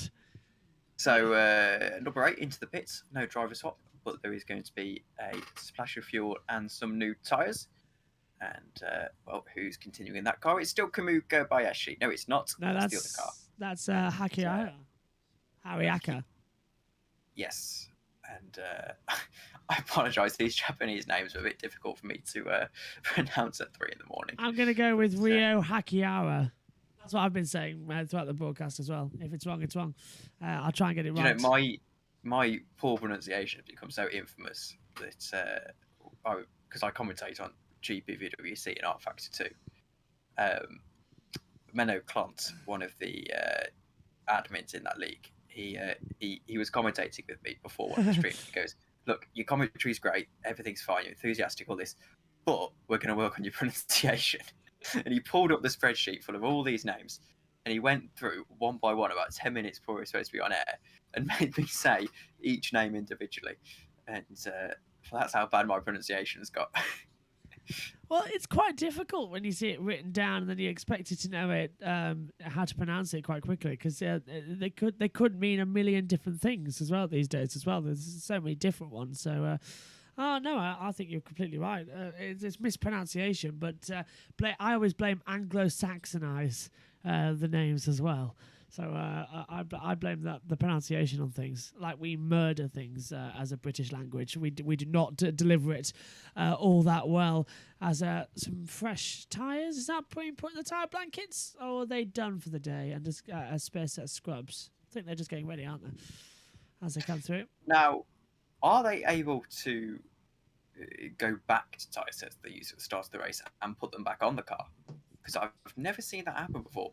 Well, surely it's possible. I would say it is possible if you've got one of those sets you can use, and they're not going to get completely taken away from you either. So if you've got those set of tyres still working, I can't see a reason why you wouldn't be allowed to bring them back together again. So yeah, for sure, I think they could put them on as well. Okay. Forget Le Mans. This is Joshua Bird's podcast. Yeah, so far we're in that hour where nothing's happening on the circuit. We'll take you something is as well, but it's good enough to just keep chatting during the graveyard shift.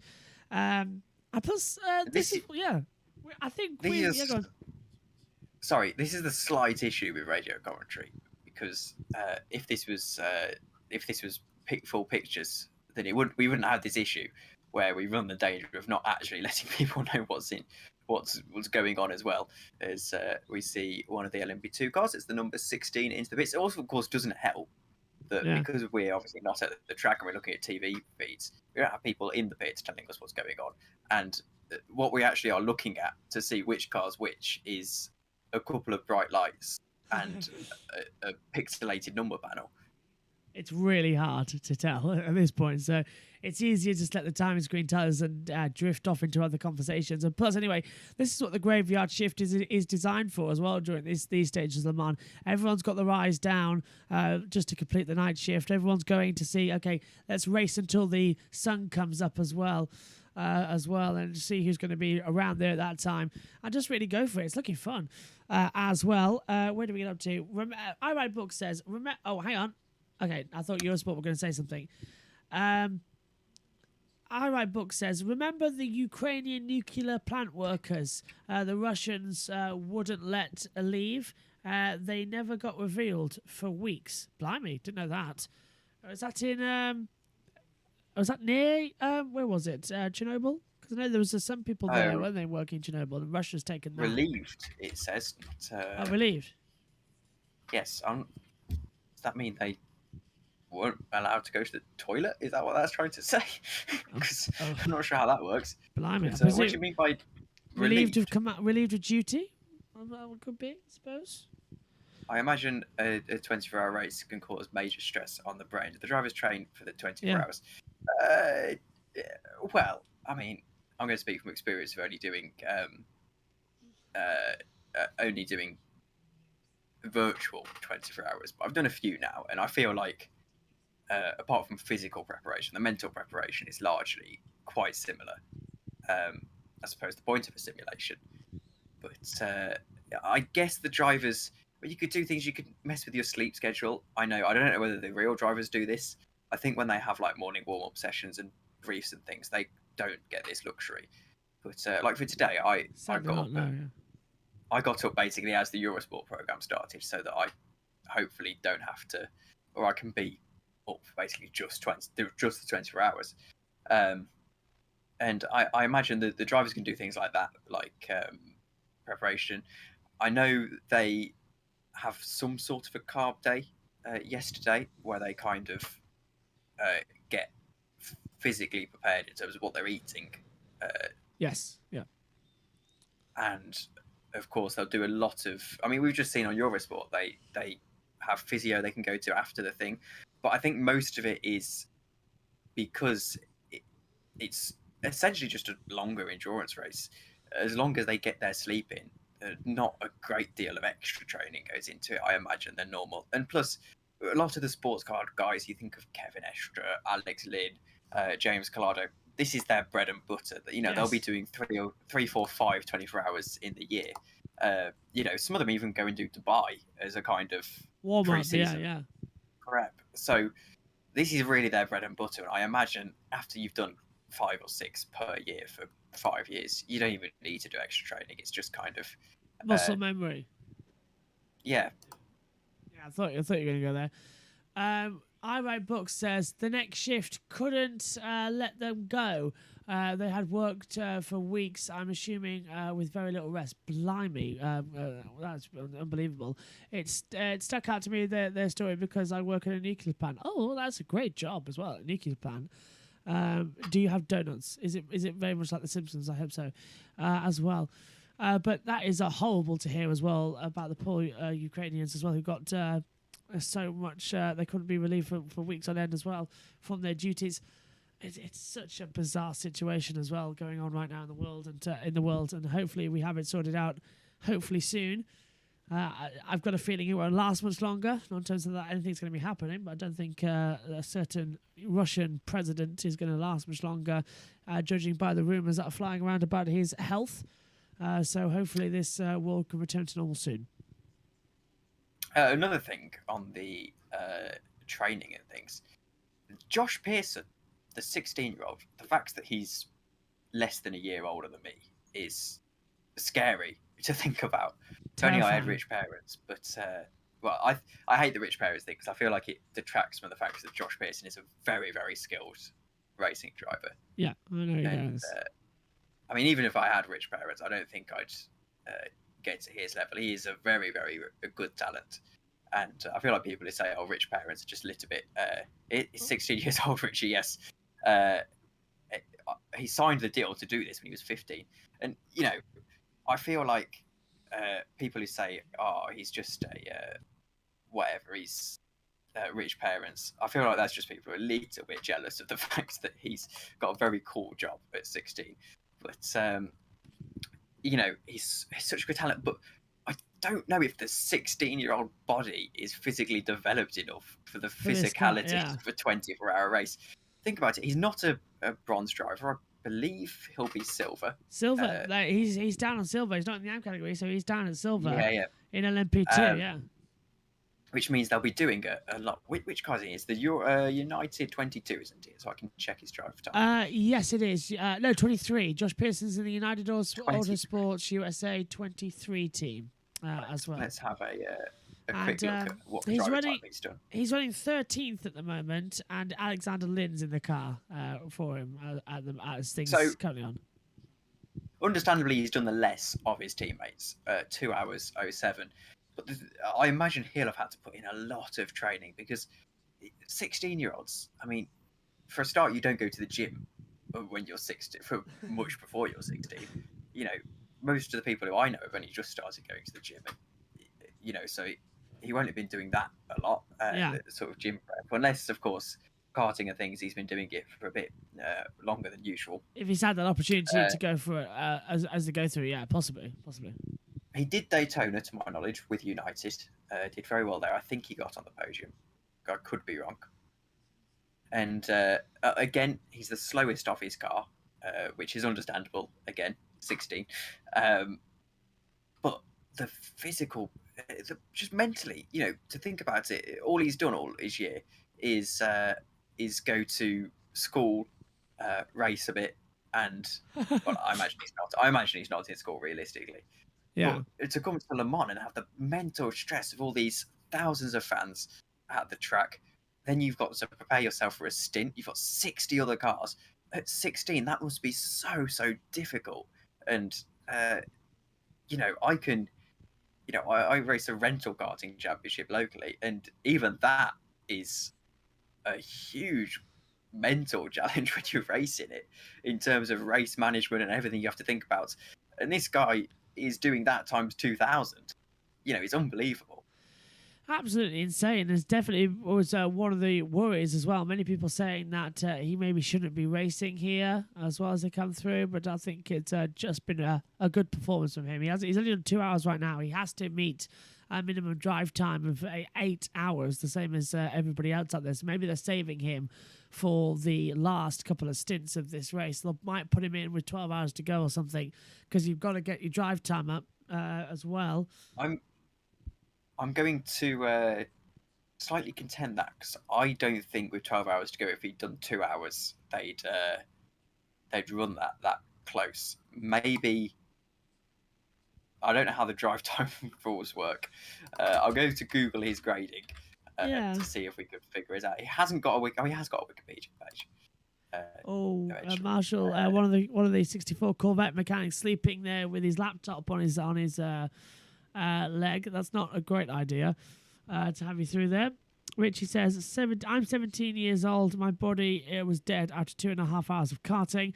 Do we have a new retirement of this race? Let's double check on the board. I think still only 2. The 71 Spirit of Race and the 46 Team Project 1 are the only cars at the moment out of this race here at Le Mans. So 60 cars still circulating after all this time, and the number 28 has got ahead of the Team 5 Jolter. The 28 Jolter's got ahead of the Team 5 Penske. If you want to, Murray isn't there. There's one already done. I'm just wondering as well what we're up to. Top of the hour is coming up in a few moments' time as well. From radio, from 24 Hours of Le Mans. It wasn't 24 hours, was it? Well, it hasn't been an hour, has it, since the whatchamacallit. Hang on, we're coming up to 12 hours in, and 12 hours as a halfway in this race. It wasn't an hour ago, was it, Tom, that we had the It was about half an hour ago. Yeah, half an hour ago that we had the last update for the teams as well, where we saw the, what do we call it, the massage through as well. So I knew it wasn't that long ago. As we're coming through. Right, I'm changing back over to the headset for the last couple of seconds. Have you found anything yet, by the way? I'm looking through a website called Driver DB, which I only found out about during the week, and it's actually very good. It's got basically every racing driver in the world's career stats. It's a bit like QuickViz. And oh my word, Josh Pearson was born on February the 14th, 2006. He's 4 months older than me. Halfway down then, everybody. 12 down, 12 to go. We are halfway in the Le Mans 24-hour race of 2022, and there's a wheel off down on the back of the circuit. We just had a wheel fly off one of the cars down at, I believe, Arnage. Well, we'll double-check exactly who it was because they are stuck out there on the circuit right now. No sign of the yellows, though. Think we're going to have a weather update, maybe, at the top of the hour. In the morning, Central European summertime, and another one of those little milestones has just ticked over. We are into the second half of the race. Pit stops for LMP2, into the pits for, through past the pits for Penske. But a moment or two ago, Bruce, we had an errant wheel down at the Mulsanne corner. Yeah, it was a replay, but I think I can work out which the car was. I think it was a CD Sport Ligier because its middle sector time was approximately a minute and a bit slower than it ought to have been. So Stephen Palette at the wheel of the number 27 Ligier from CD Sport, Claude Decremont's team. Let's see if that can make it the whole way back. But the track turns right at Mulsanne corner. The car turned right, but one of the wheels did not and went straight off through the gravel trap, literally on the stroke of the half distance point in the race. Hello to Carol Brink in Monterey. And this could be a safety car here, Josh. And here we go. Let's take Josh, Tom. There you go. What did you just call me? You on about... That's surely a safety car. That's a wheel off and presumably a car stopped. I mean, it's a CD. 3 wheels. It's the CD car, 27, and it is circulating. He is going along. At the Porsche curves. Might stay green. Turning is going to be very difficult through the Porsche curves. Off camber as well, slightly. Sorry about that, Tom. It's because you're going on about Josh Pearson. It was flashing around in my brain. Yes. As he comes through. Oh, and he nearly got taken out by the Ferrari on the inside. So we're now 12 hours and the second half of the race. Yep, this is it. And by the way, this 12 hours is going to fly by. Same amount of time, but it's going to fly by. Halfway is one of those things in your mind where you think, yes, I can do this race. We can do it. It is possible overall to do this one. As the CD Sport with Palette at the wheel tries to get back to the pit lane. I think we're going to have some pit stops too. 196 laps completed then at half distance. That's 200 to 200. We might, if we remain green, stay through and maybe get the most laps ever in a Le Mans race. But Tom, you must be amazed because we've done half the race with absolutely no caution of a safety car. And what did we say the lap record? The record distance was 397. Was 397 it? laps, yeah. Audi, bloody hell, Audi. We are on board to just miss it. 392. We're on to get if it stays as it is. 196 for the Toyota right now. However, you'll be encouraged. Lap times should improve as we head into the early morning, as the track starts to slightly heat up a little bit. It'll be quite cold right now, so that it will heat up. The lap times will get faster. Toyotas are running within 32s. We know on race pace these cars are absolutely capable, I would say, of doing 31s to 30s. In fact, the number 7 is on 31s. So these cars are capable of doing 30s when they're at full beans. The reason that we're not going at full beans right now is because Toyotas are essentially on... in fact, I take that back. They're capable of doing 27s on race pace. That's the fastest lap of this race for Brendan Hartley. So they're really not pushing right now. They're 5 seconds off of where they can be. And oh dear, there's a Jolt huge up. swirl into turn 1. Actually, that's live as well. Between two of the LMP2s, we see an orange moon, a full-on blood moon, over the Circuit de la Sarthe. Wow. And I can't quite see who that was, but someone had to take an excursion off of the gravel. It was the 28 Jota against the WRT. This is a podium in LMP2. And we've got a yellow flag out on the circuit as well somewhere. And I think we go green 2 seconds later. So we're back underway. So ignore that. But that's the Jolter nearly having the run as well on the WRT. They almost hit as well, contact with each other. So be careful, guys. There's a long way to go in this race yet as well. Another half distance. So don't be making contacts now. Don't be making mistakes now because you will end up regretting it later on. 12 hours still to go here at Le Mans.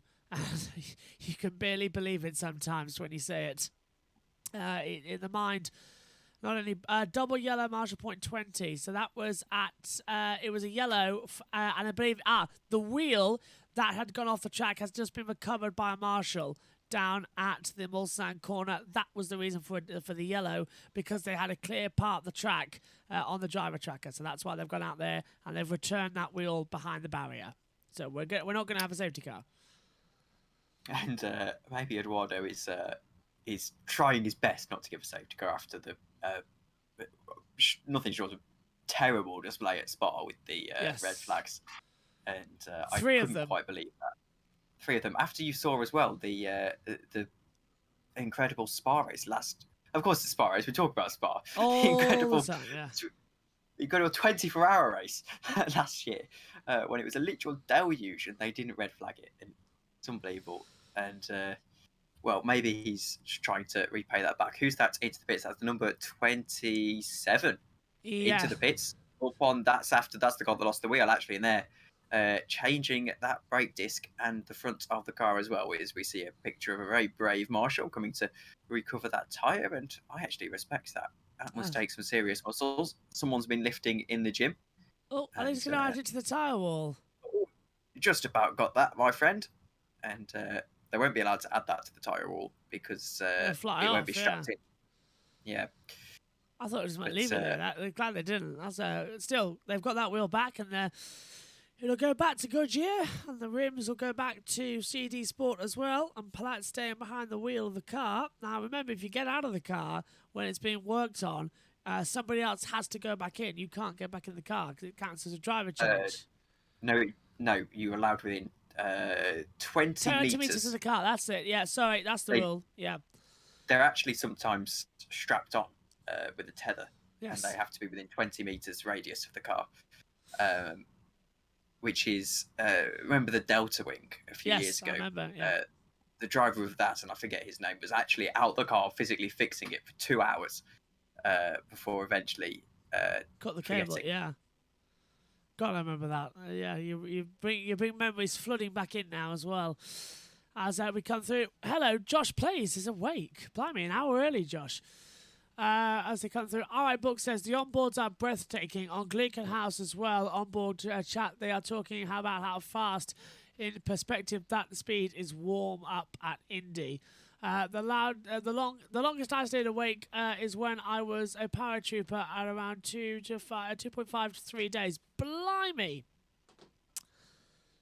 You have an amazing life story. I write books. Amazing. I want an autobiography. I do. I hope you're writing books about you. Yes, you said I was. I agree with Tom. I want that autobiography, please, and I would happily read it as well. It sounds like you related a fantastic life, as well. And longest I've stayed up is 30 hours, I think. We went on a long weekend at Devon, and I had to be up at 5 in the morning. And this was last year. It was, I believe, in the 6-week holiday. So naturally. Being a teenager, my sleep schedule was not the best at this stage. So I rock out of bed at about 2 o'clock in the afternoon on the day before this trip to Devon. And I realised, I'll be up by 5, so there's no point me, going to bed at 10 because I'm just not going to sleep. Yeah. So I stayed up all night, and in the car, fine, drank a lot of coffee to keep me awake. Oh, coffee. And I ended up being able to go just about, with very limited brain capacity, to 12 o'clock the next day. Actually, 12 o'clock, I suppose technically 2 days later. It was 12 o'clock at night, and it was not the most difficult thing. I was like seeing faces later, in yeah. bushes and things. It was unbelievable.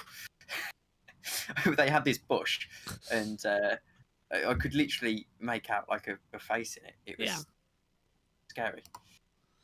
I'm very worried, actually, because this is the most I've ever done. I've never pushed myself this hard. I've stayed up and done the 24 hours before, but I've never done the entire commentary before, as in non-stop. I'm worried about how far. This is the most I've ever pushed myself in this respect. And still, it's commentating non-stop for over 30 hours. I'm genuinely worried about how I'm going to be at the end of this. And considering that my brain's already starting to go, it's slightly more worrying. But I'm trying to take it in stages. If I get to sunup, that's an achievement. If I get to F2, that's an achievement. If I get to F1, that's an achievement. When I finish in Le Mans, that's a big achievement. Then I'll get through touring cars and so on and so on and so on. And it just gets there. And then at the end of the day, it's like, yes, I've done it. I've done it. I've done the day. I've done it. I should apologise, by the way, about the light show that seems to be going on in the background. Because I didn't want to turn my main lights on for the night stint, I'm being lit by a Himalayan salt lamp, which isn't contributing a lot. My big screen is. So obviously we just had an LV insurance ad pop up, and it was blue and flashing colours, so it made it look like it's a bit of a rave going on behind me. It made it look fantastic, though. So don't worry about that at all. And now BT, hence why I'm purple. Yes, BT is on £26.99 per month for free setup as well. iWrite Book says, I have the one book published, 8 total manuscripts, just comes down to time and money. Send us the link to that book as well. I want that link at Joshua Birch 99 on Twitter as well. And send us the link and I'll send it to Tom as well. I want that book. I want to read it. It sounds fantastic. Joe says, I woke up and I knew that I wouldn't wake up at my alarm. Go back to sleep, Josh. You're not missing anything at the moment. Go sleep. I'm working on the cover on The Road from Redemption now. Should be out in July to August. That's amazing. Amazing for my books. Wow. The plethora, the genius of you lot in the comments as well. Especially, this is amazing. I love the people you meet on these YouTube streams. It's absolutely fantastic. So, top tier thumbs up from me here in the box. We are broadcasting, aren't we? Because I can't see anything on YouTube. Yes, we're live. Don't worry. That's good. I've got the straight bob. That's good. If it fails, you'll know as it comes through. Right, time for top of the hour. Over then to Eurosport. Only 15 minutes late. Yeah, they're improving. They had to get out the massage as well as they came through. Not too bad, I suppose. Let's go down. Inside the safety car now with Tom Christensen. Oh, it's inside safety car stuff. Kindly gave me the key so I can drive the safety car. We can have a discussion about this important role on the track. Yes. Welcome on board, Yannick. Thank you, Tom. I appreciate to be your co-driver. This is the first time, and it's fantastic. Thank you. We have been teammates, of course, years ago. I remember a few years ago with the Audi, when you had this fantastic over the crest with the Quattro. That was really lovely in the rain.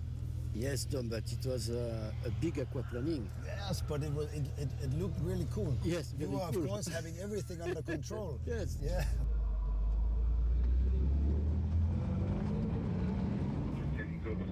You can go fast and you cannot. Go! Ah, no. Yeah. Super, Tom. Yeah. Yeah, super. And this is the SS de la Forêt, Yannick. Yes. The SS de la Forêt. Play of a safety car, but now we are going away from the field. Yes. It's very nice. Terre rouge, Tom. Yeah. Fast now. Yes. On the steer, on the curb. Track limit. Oh yeah. 290 to 305. Okay. Whoa! This is smooth. Super, Tom. Smooth corner. Super. Ouais, super. Super.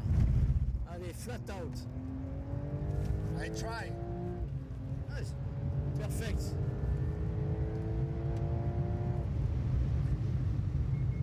You can push. Okay. The smile from Tom is really, really nice. Okay. Ah, super. I appreciate very much. Now I want a photo with you together with me. It's fantastic. I love that. Thank you. It was Tom, a great pleasure to. Yes, me too. Tom, thank you very much. And Really. have a good spirit of the race and having a strong and safe race. And we look forward to see another winner at the at this year's But edition. Monsieur Le Mans, at the moment, is you. we are all with Yes. the passion of Le Mans. We are many. We are many, Monsieur Le Mans. Well, when I'm on my deathbed, I hope I look back to those 3 minutes and see them as important moments in my life. If we see the number 31 coming into the pits for a driver swap as well. And that's the WRT car is in 5th position at the moment. They were up into 3rd, so that driver swap will be the reason that they're down in 5th. Sean Galale is out of the car. René Rast is in. And René Rast has been very impressive in Formula E recently, setting some good performances. Is he in it this year? I know he was last year. No. Oh, no, he was last year. Yes. And he was quite impressive. He wasn't incredible, but he was setting some good, consistent performances. Once he had a few top 5s and things like that. Got the driver tracker back up after it disappeared on us again, so that's something that it's annoying us a lot. 200 laps ticked over as well for the Toyota, the number 8 and the number 7, both on the 200 lap mark. And Glickenhaus really haven't got a lot of pace, have they? 3 laps down now on the Toyotas, and dare I say it, that's actually quite poor when you're in someone's class. Very poor when you, because that's on pure pace as well. Yes, it is, the 709 hasn't had any significant issues, have they? So that is on pure pace. And that's really annoying, considering the fact as well that coming into this weekend they look like they could actually take it to Toyota in the practice sessions. So that feels like a waste of opportunity. It looks like Toyota are going to have it, but battle's still on elsewhere. And I suppose you find other joys at Le Mans, don't you, as well, with things to do.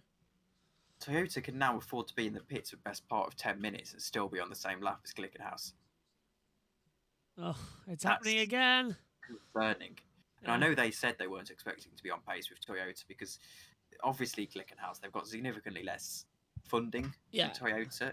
You know, they obviously don't have the development teams.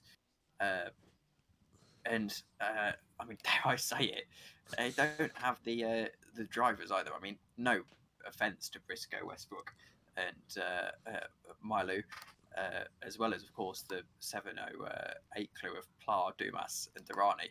Yeah, who's in the car? They're no Conway, Kobayashi, and Lopez, are they? I mean, that is a stellar driver lineup. They've had their lineup secure, yeah. Hirakura. So, really, they're just a lower down team on every aspect, but still 2 laps down as it is now is quite significant.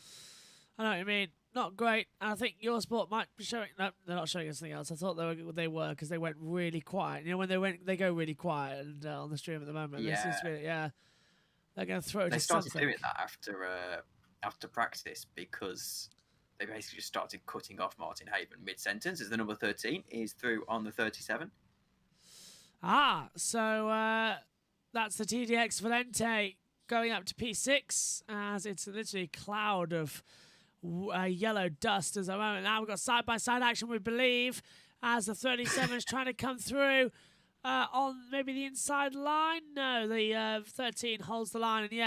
And Nick de Vries, who wasn't actually meant to be racing this weekend. Got the call up quite late after a crash from one of their drivers in the practice session. In qualifying has meant that he got ruled out on a concussion. So Nick de Vries racing here this weekend. Currently having his best ever results. He was 19th last time in both the races he's done in class of LMP2. So this is actually a best result for Nick de Vries as things stand. But half the race to go. It's not over yet. It may seem like it is, but the race can turn on a dime here at Le Mans. And as you said, Tom, as well. We also know that. Yeah, 10 minutes in the pit lane. It is put them on the lead lap. So one problem for the Toyota, like at Spa, then we go into troubled territory. Yes, and Toyota, you know, they had that incident a few years ago within the last 3 minutes of the race, breaking down. And, you know, these things can happen in Le Mans.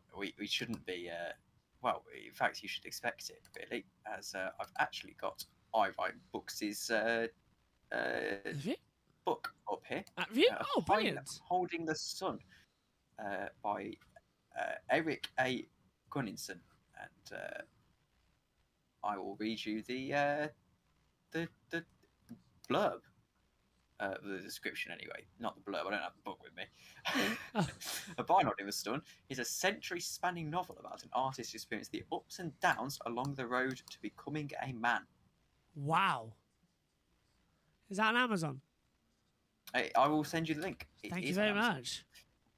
Let's take a look at that. Amazon do wonders. They do. Actually getting published authors. And I'm going to bring out a book of, well, not my own, but a book that I bought. My dad met a guy who was an ex-copper, and he had a book that he self-published with Instagram. This one, it's about the life of a copper. I haven't read it. I bought it for a joke. Because he was telling all these stories about this bloke, so I thought I'd buy his book. But yes, it's all self-published essentially, and it was basically Amazon just doing very good for writers who want to be published. And I wish the coverage, says I write books of Le Mans, had closer camera footage of the track, giving a better sense of speed.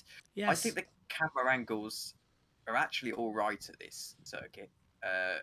I think WEC, they don't have the budget of Formula One with all these fancy industry-leading camera angles, but I think they're very very good for what it is, and I think the broadcast overlay and presentation is very good. I think Eurosport ruined it a little bit, but the overlay and stuff very good. I think the overlay is one of the best out there, to be fair, with the amount of information they can pile into that graphic. It's very intuitive as well. When I first started watching WEC in 2019 or so, I noticed that the banner was so difficult to follow. Oh yeah, the ticker at the bottom. Yeah, I know what you mean. Yeah. It's so nice to have the tower. It's very concise and very nice. I write books as I have bipolar, so I'm an unlikely creative person. That's I'm so sorry, but honestly, that book looks amazing, and I love. There's so many different people flying up here as well, and never let others define who you are. I think you've got with all you've done in your life. I think you've got a great opportunity there to write some great books as well, and I think that's absolutely fantastic. Honestly, I insist you write your memoirs. I would say it would be a bestseller. From everything you've done, I think it's fantastic as it comes through. Pit lane. Radio, we got a driver. Such a street track until I came here. But yeah, no, it's definitely special. It has everything from slow corners like Arras, Mulsanne to the incredibly fascinating Porsche curves. You know, it has everything. Fantastic. Thanks, Ben. Great stuff. Sorry? Thank you. Okay, I like the shot going through Porsche curves, says IO Books as well. Yeah, that's a great little angle down there with the side-by-sides. The 21 Ferrari is in the pit lane as well of Tony Vidales has now left the pit lane. Luis Felipe Durrani in the 708 Glickenhaus running 8th overall, has left the pit lane as well. And the LMP2 Algarve Racing of René Binder in 45th leaves the pit lane as, car 45, 21st overall, 19th in class, and LMP2 has now left the pit lane too. So, looking strong with 11 hours, 35 minutes to go. This is the graveyard shift for the Le Mans 24-hour race. As we just try and get to sun up here and then get a second wind of the day. How long until sun up, actually? 1 hour, 6 minutes is left until the sun rises as well. That'll fly by. In a few minutes' time, me and Tom are going to have a break for 5 minutes because we're going to have the update from Radio Le Mans. Another one. As well, the halfway point of the race. And I think we'll have some interviews from around the pit lane as well. Usually something will fly up from that of Eurosport at the same time to help us out and give us a little bit of a break. But some strong running, as is that the leader in from LMP2, Tom? Is that the Jolter? Yes, it is. It's 38, yeah. And into the pits. Window scrub, and that's something you only see at WEC. Imagine being the guy who's paid specifically to scrub a window at Le Mans. And staying on 24 hours to do so. What's a job? And those LMP2 cars, remember, they have to pit every 35 minutes and maybe 40 at a push. So that pit crew can barely afford to sleep, really. I'm surprised there isn't more than one pit crew. I'm very surprised by that. You are right, though. There's only one, so... Money for a start. Think about already pit crew don't get paid a lot of money, but I doubt they can afford to run two. As the number 7 is into the pits, and I hope that's a scheduled pit stop. The fact that Eurosport aren't showing it suggests that maybe it is a scheduled pit stop. But driver change to Penske, yeah. So I apologise for my yawning, by the way. Ditto, just set me off as well. It is a graveyard shift. Is that Kamui Kobayashi in for the 7, you said? Yes. Yes, according to live timing anyway. As we know, live timing is difficult. 65's in of Panis as well. Yeah, you're right, there's the 7 is in. I think it's a driver change, and I think Mike Conway just got in the car. We'll double check, because I think Kamui Kobayashi just got out, and Mike Conway took over. Wait until he leaves the pit lane. Martin Rump has changed to Alessio Piccolani as well. And he has the car changed for number 7, waiting for it to change over. No, Kamui Kobayashi is still at the wheel of the Toyota. So I thought it might change. What would they even do with a second Rolex for winning this race? I mean, you can't wear them both at the same time, can you? One for Saturday, one for Sunday? One for black tie, one for casual wear? I don't know. Could they ask for a different colour? Yeah, I bet they do. We'll have the cheaper one.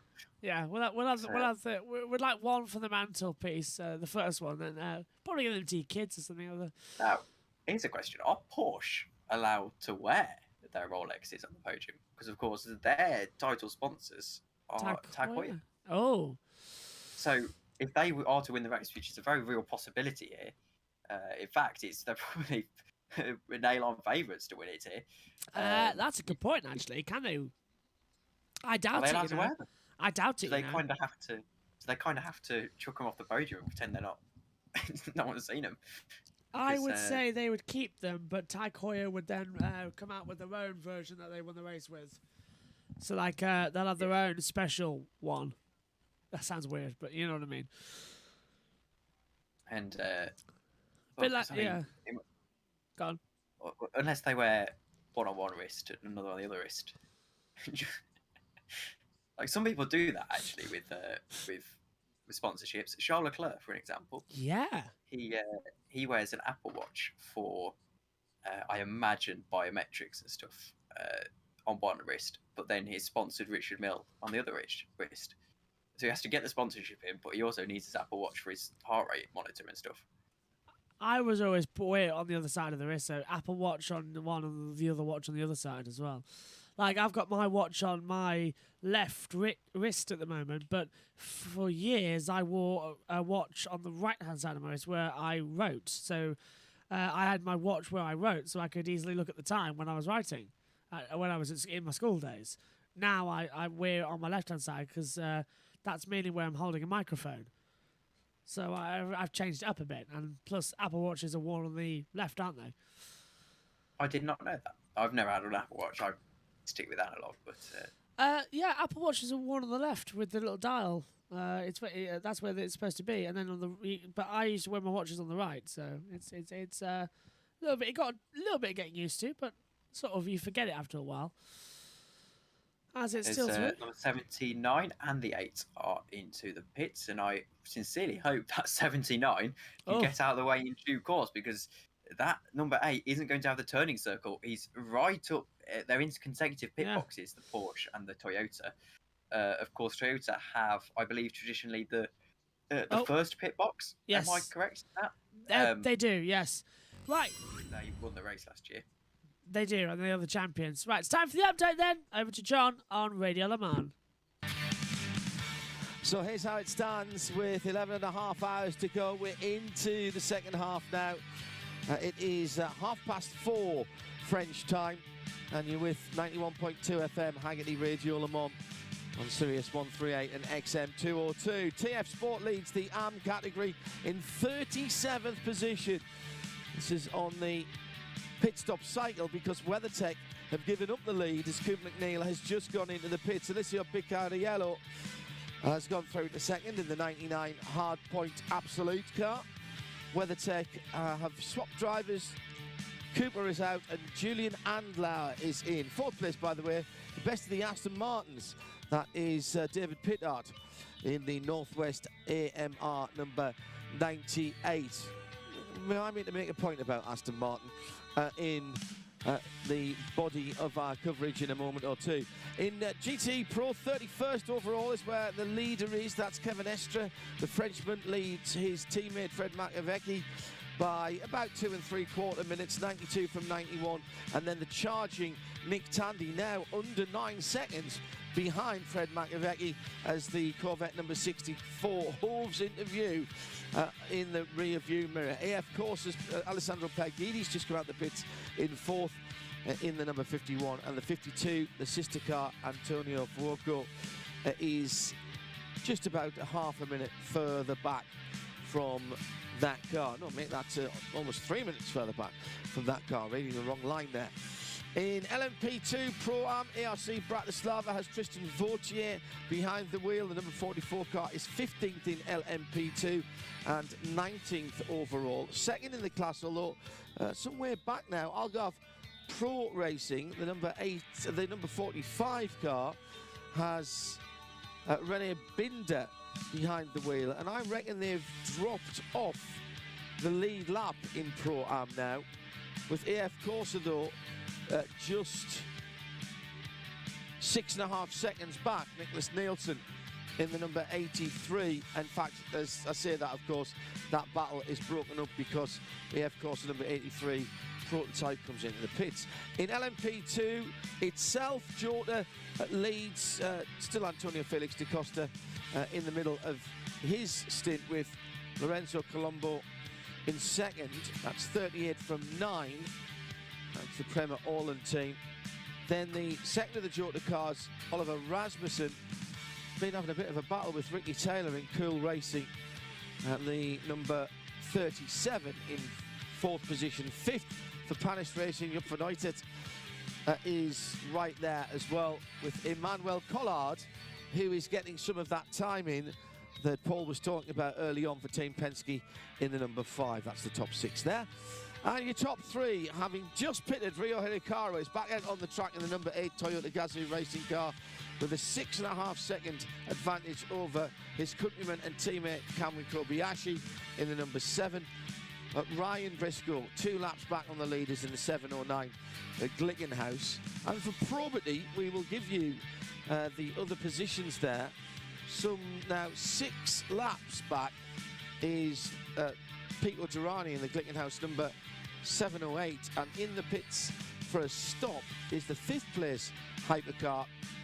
That is the grandfathered LMP1 Alpine A480, the number 36 with Andre Negrão, and that is 9 laps away from the lead. At the front then, having completed 205 laps, as we're solidly into the second half of the race with 11 hours and 26 minutes to go, Toyota Racing are 1 and 2 at Le Mans 2022. Always good then to see the action then on Radio Le Mans. Just waiting to see if they've got anyone down in the pit lane, as usually they like to throw down if there's a question or two as well for some interviews. But right now, Toyota lead the way with Ryo Hakayama leading in the number 8 Toyota. Kamiko Kobayashi second in the number 7 out there as well. As still looks like we're okay. 11 hours, 25 minutes to go. Could get up there soon, Tom. We're almost there. Well, I'm tempted to have a nap after this stint, but my fear is that a nap takes away from the I'm forgetting the word, the prestige of going through the night. Yeah. But also is going to turn into the rest of the race. So there's going to be a fine line to tread. But to be fair, I suppose if so, I get off here at 4 when Josh comes back. If you need me at 7 or so, I could go and nap for the 2 hours or so and come back, which would maybe mean I actually have to get up. It should be nice. Probably, 7. Who's on at 7? Megan will be swapping over then, won't we, to the next half of the broadcast. But I was right, by the way. Here's the pit lane. This endurance racing thing, isn't it? Yeah, it has its charm, I would say. But it's pretty tough out there. But I mean, we keep going. Of course, we lost a lot in the beginning due to the puncture, so we have to fight back now. But it's extremely tough out there, so we just keep going. What's the track like, comparison-wise? Is it getting slippery now that we're into the mid-morning? No, actually, it's quite good now. It's pretty fast. It's cooler, so the engines are performing a little bit more. We don't complain about that. But I would say the track is pretty good now. This afternoon, for the start, it was extremely slippery because it was so hot. So I prefer it more now, but could be nice with a little bit more light. So when the situation like you guys are going through, where you're kind of out of contention, do you find the challenge is all about getting to the finish, or where do you find that motivation?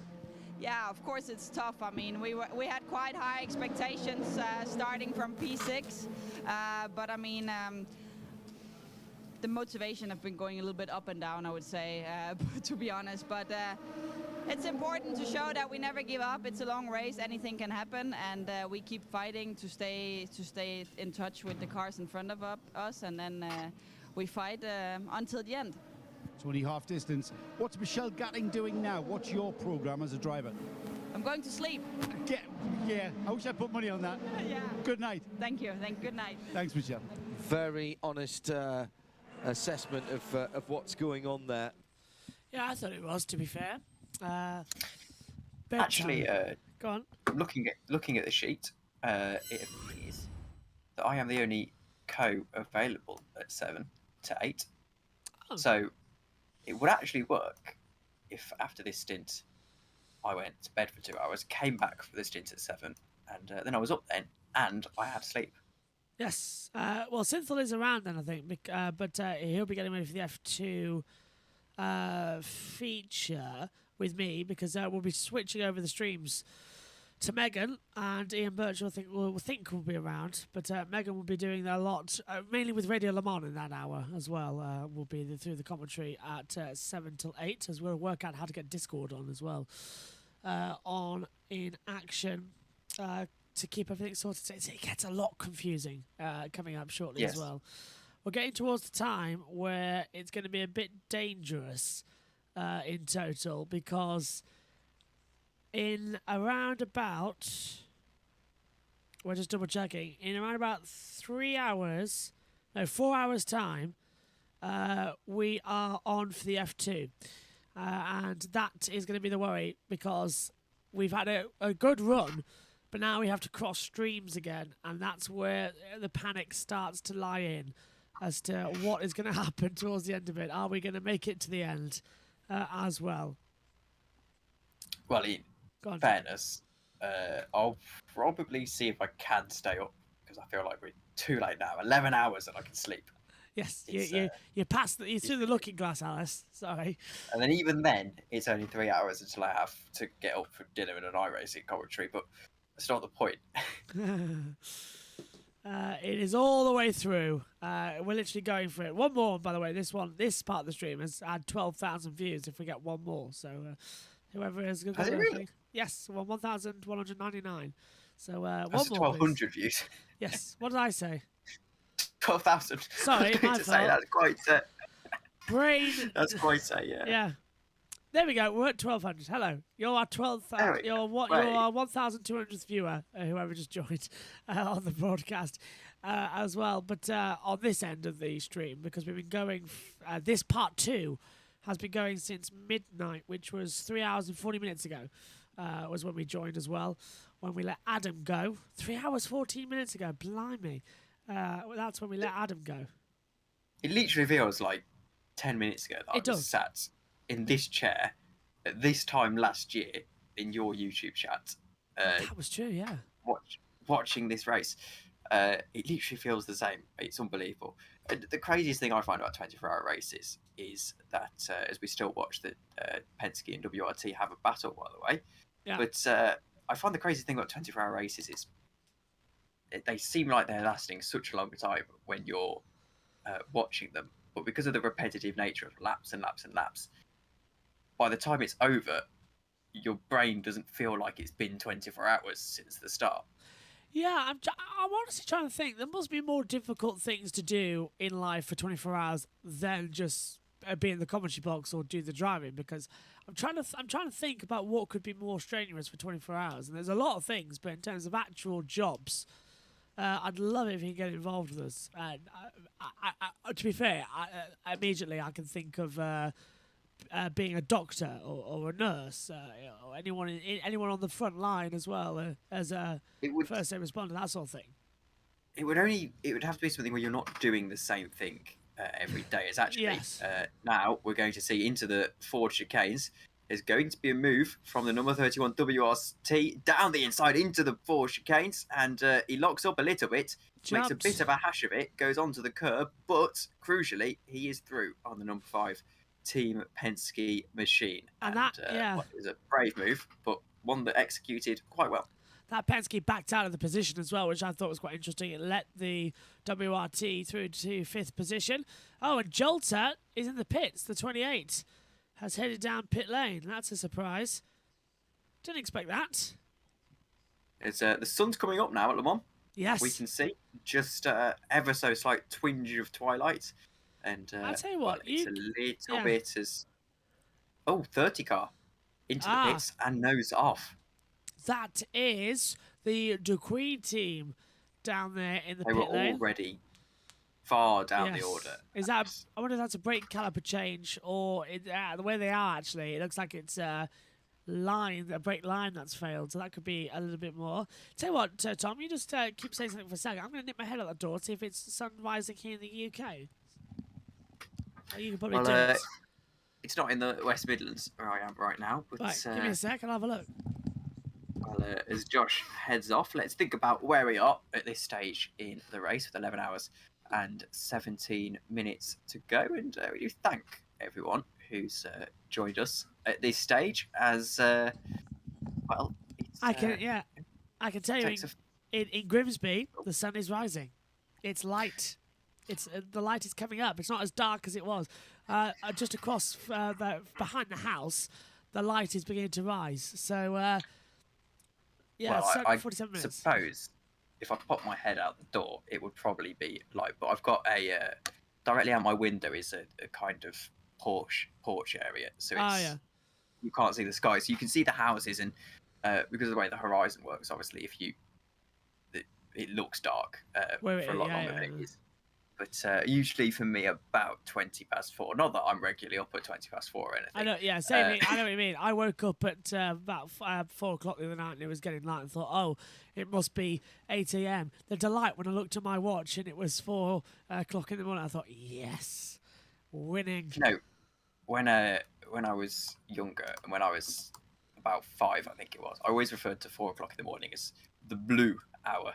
as it was when I'd wake up. For some reason, I always had a thing where I woke up at about 4 o'clock every single night, and obviously I'd be half dazed, and I wouldn't actually get up because I was 5. I just go back to sleep.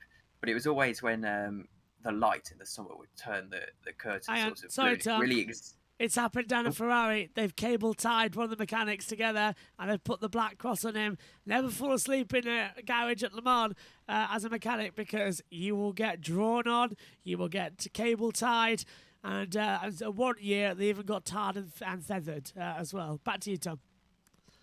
But yeah, it was always you'd exaggerate the blue, and it was actually on Twitter. Someone was tweeting Radio Le Mans, but we'll read it out anyway. Someone said, "Made it right through the darkness up here in Yorkshire." So I can tell you in Yorkshire, it's, the sun is rising. Here we go. Beginning of a new day. And as well, it's going to be a long run going forward. My voice just about holding up after 13 hours. Let's see what it's like after another. Actually, now that we can do it, let's work out how long I've got left until I go to bed. Already it's long. So we're predicting 10:30 tonight we're finished, which is already past as well. Oh my God. 18 hours and 37 minutes left until I can go to bed. Internal screaming right now is what you're hearing. Yes. Well, if I don't choose to nap later today, then it'll be that plus 2, so 20 hours until I can sleep. But I think in the interest of exams on Monday, probably best to have a nap I agree. later this afternoon. As I'm not that uncaring for my my future.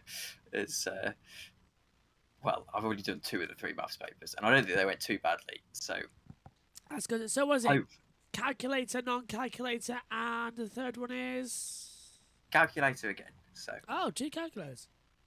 There is. It used to be 4, but now they've gone down to 3 because of a COVID, I believe. I had 2. Not right. sure. Yeah. Sure why COVID changed that, but apparently it used to be 4 before our year. But anyway, as we continue on, suppose don't knock it as well as they come through. A replay of the Ferrari we're having a look at, and oh dear, it's number 52 AF Corsa, and not taking Mulsanne corner as you would optimally take it. Went very deep and brief excursion into the gravel. And I'd be lying if I said I hadn't done that in R-Factor many a time.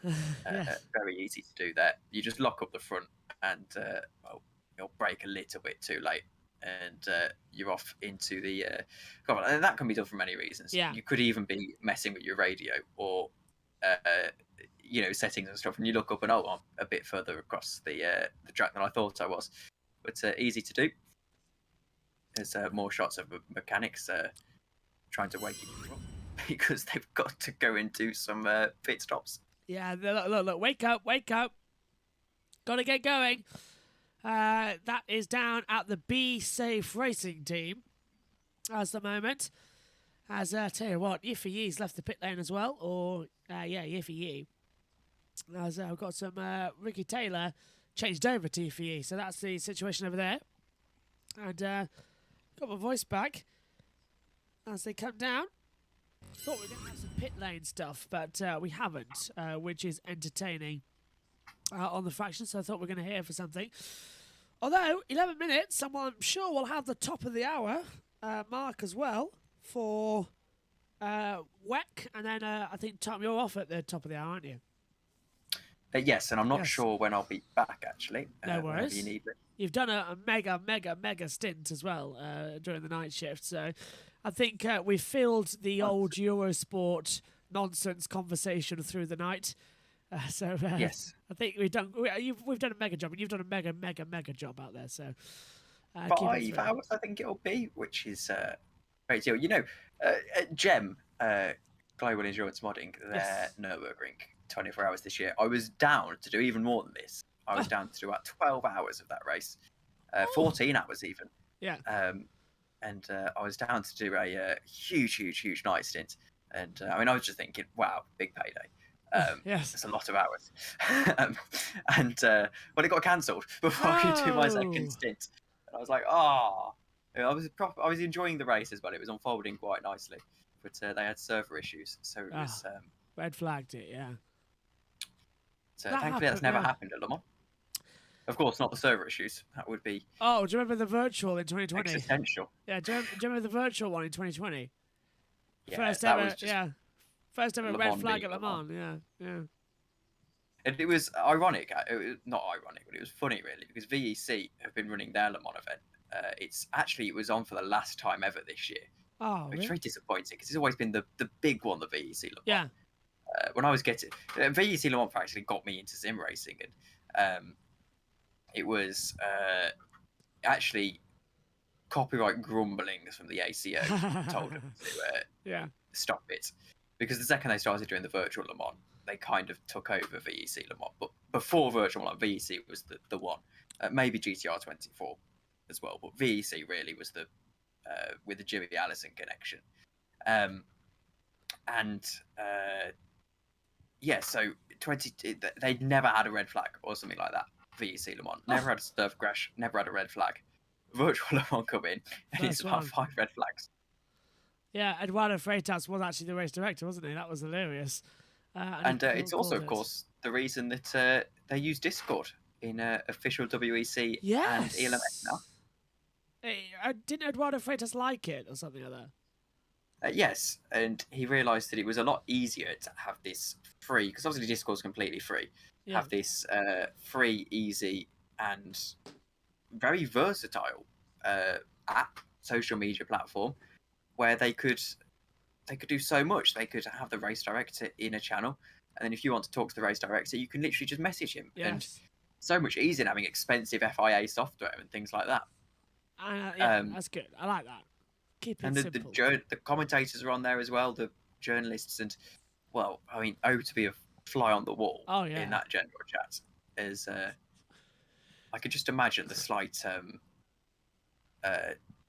out of touch nature of some of the moderators, as I can imagine them like shouting at each other to get back on topic. You're talking about what you're gonna have for dinner in the general channel. No memes in general, whatever. Yeah, Eduardo Freitas sending images of cats. not getting it. That's the thing. I can't like that. Sending memes into general.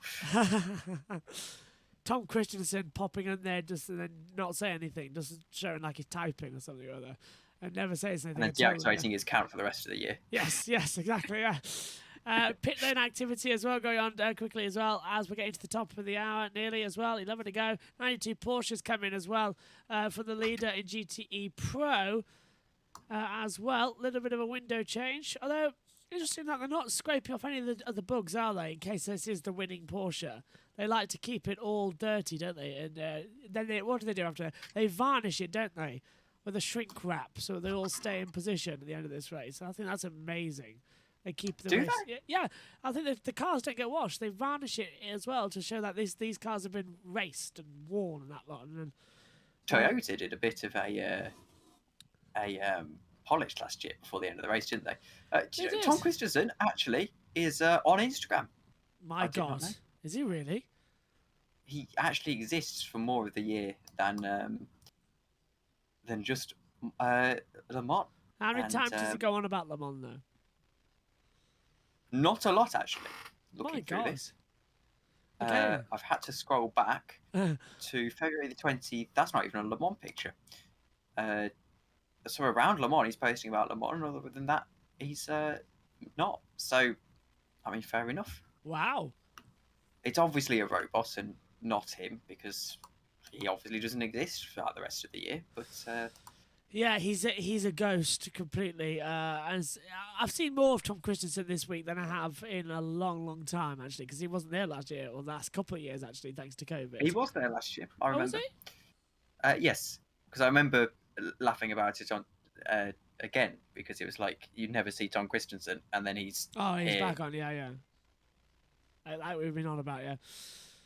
Porsche look happy. They're on for yet another Le Mans win. This time in GTE Pro. The last ever GTE Pro victory, by the way, coming up. as it'll turn to GT3 next year. They'll be the reigning manufacturer GT champions, and they'll keep that record for, well, ever. I'm going to go out and say 15 years into the future. I don't think in the next 15 years we're going to see manufacturer GT cars back at Le Mans if Hypercar goes as it is. But if I'm just trying to check the official wins record at Le Mans, Porsche are on the list, obviously. They're in second. In fact, no, most class wins, 108. So that'd be 109 for Porsche. And then most class wins in a single race was 5 in 1981 and 1982. Blimey, is that Porsche again? 5 times in 1 year. Oh, so that would be LMP1, LMP2, LMP3, GTE Pro, and GTE Am. So they must have swept the deck that year. It was in 1981 and 1982. Of course, LMP3s have never raced around Le Mans. Not in any category. Oh, wow, I thought they did. No, I thought they did as well. I could have sworn in 2019 I remember there being LMP3s there, but there wasn't. I thought there was. LMP3s have never raced at Le Mans. The Daytona 24 Hours last year was their first ever 24-hour race, because there was actually questions whether the cars could make the distance in the end. Oh, really? But, of course they did. But yes, 108 class wins Porsche have, which that's incredible actually, 108 class wins. This race, this is the 90th running of this race. So that means they've won on average more than once per year that this race has ran. This is indeed the 90th running of the event. Next year we celebrate the 91st running, but the 100th anniversary of Le Mans next year as well. As we're getting ready for the top of the hour show, which might be perfect because I'm going to try and time a bathroom break at the same time without Megan. I'll jump off it as well at the top of the hour. But before that, I just want to quickly go through these other constructors' records. Go on. Because it is unbelievable. You look down, most class wins, Porsche. Most class wins in a single race, Porsche. Most 1-2s, Porsche. Most podiums, Porsche. Most podium lockouts, Porsche. Most consecutive podiums, Audi. But most cars from the same constructor, Porsche. Most participants by a single constructor, Porsche 71 between 1955 and 2021. Most entries by single constructor in a single race, 33 by Porsche. In 71. Most entries by single race. Guess who it is? Is it Porsche? Porsche. Yeah. 840 since 1951. Blimey. Most starts before a win, Porsche. Most consecutive pole positions, Porsche and Toyota. And most total fastest laps, guess who? Porsche. It's Porsche. It's literally that scene in Top Gear where James May goes to the board and goes, that was the Porsche, that was the Audi, that was the Audi, instead of the McLaren, yeah. Yellow flag is out on the circuit, so what's happened? Oh, most consecutive wins, Porsche. How many is that? 1981 to 1987, so 6, I want to say. 6 back-to-back, yeah. Yellow flag is at Marshall Post 32. It's the Porsche Curves as well.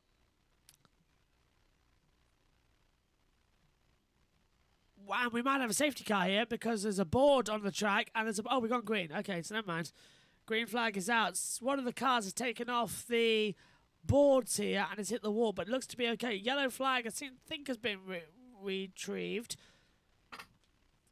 Let's listen for what Radio Le Mans bring say. back into shape, but any moment at the Porsche Curves could end up being a big one. That fortunately didn't, but for Ultimate, that is a setback. Front-end damage on that car. Suddenly the mechanics jumping into position, and Jean-Baptiste Lahaye limping back. From his point of view, though, it's not a long distance from the Porsche Curves, but he's only got one working headlight. The other one has been battered and shattered against the barriers, but he's all... So that is the 35 Ultimate that is having the problems out there on the circuit and it's hit the wall. It's coming back in, though, on the Porsche Curves. No need for a safety car. Track's not blocked, which is good news, and the damage is light. So we're going to remain under green flag conditions. All right, 13 hours are coming up to be completed. 11 to go here at Le Mans. The light is starting to come up here in the UK and over in France. we are going to get ready and cross over for top of the hour. Over to you, Tom. I can see the light as well. So I think on the top of the hour, that is me signing off for the time. So we'll let Josh hop in here as well. So thank you very much for having me. Of course. Oh, pleasure. If you need me. Sorry, that's the 35. That's the replay of the incident. Yes. Yeah. That was a biggie, wasn't it? Of course, if you need me throughout the rest of the race, I'm going to be available. So just let us know. And absolutely. Well, I'll see you in a bit. See you in a bit. Thank you, Tom. Take care. Have fun. You too. As Tom will be back with us, hopefully at some point later on today. But Josh Plays has immediately jumped in. Let's go for the top of the hour, and let's hope this bathroom break works. Back in a second. This is a story of consistency. Since just over midnight, when the number 7 Toyota pitted, the number 8 car took the lead, and he stayed there. Currently, we've got Hirakawa and Kobayashi in the cars. Kobayashi has been hunting him down and cutting that gap, but it seems to have stuck at about 4 seconds. They're so close. The Glickenhaus car is a couple of laps back, but it's keeping them honest. Jota doing a fantastic job, number 38 car, which is in 4th place overall.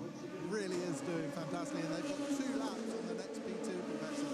When you think how closely matched those cars are, that's a big gap. The GTE Pro, again, Porsche looked like the class of the field, but the Corvette of Nick Tandy, it had some problems earlier. They had a brake failure, but it's just getting itself back into this race. It's not too far behind, a couple of minutes off the 92 that Kevin Estra's in at the moment. GTE Pro continues to be a fantastic battle. So yeah, the incredible thing for me is how good these cars are, how they can just keep going at such a fast pace in absolute heat of competition. It's incredible to think, really, but Toyota looking like the class of the field, very close between them. And if that sounds like it's not exciting, well, imagine if they were different manufacturers, just 4 seconds apart after 13 hours. We'd be over the moon with the racing. This is a proper tight battle between teammates.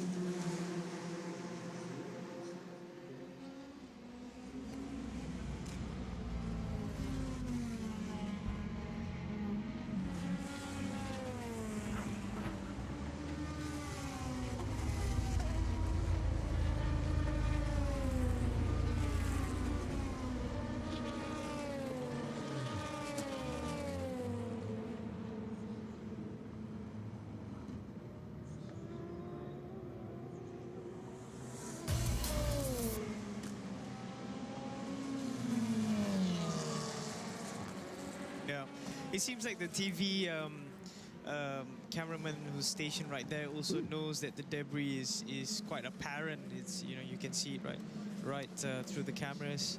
But Lahey looks quite tired in that car, actually, from his eyes. Well, they were going to go for a slow zone. It's now been cancelled. It's now been reinstated. Slow zone 8, which is Marshall's post 29, is the next slow, which means slow zone is coming up, and it will start at Marshall's post 30, which is at the Porsche curves.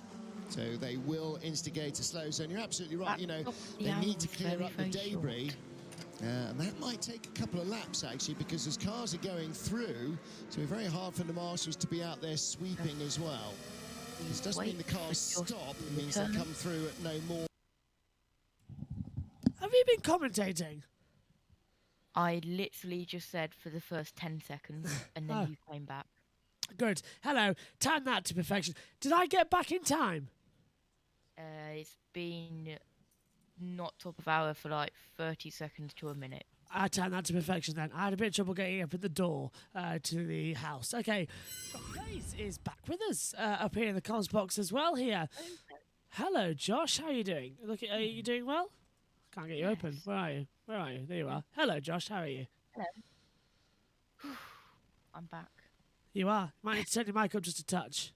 Oh, we've got slow zone because there's all that debris down at the Porsche curves. So slow zone activated Marshall post 30 due to the debris brought on. So they don't need to they might need to safety car that depending on how much it is. So this was all caused by the 35 hitting the barrier, destroying one of the polystyrene boards of the Porsche curve are now going through. So slow zone is in effect. I don't know. What do you think, Josh? Safety car, maybe? Maybe. What slow zone is this? Slow zone 7? Slow zone 8, in effect. That's apparently what's being told as. So, this might be a safety car, you know. They might actually have to throw it. The slow zone is affected Porsche, but there's debris all over the track here, and they're going to have to repair it. So, safety car would make sense to completely bunch the field up, because as you can see on the driver tracker, they're all over the place down there.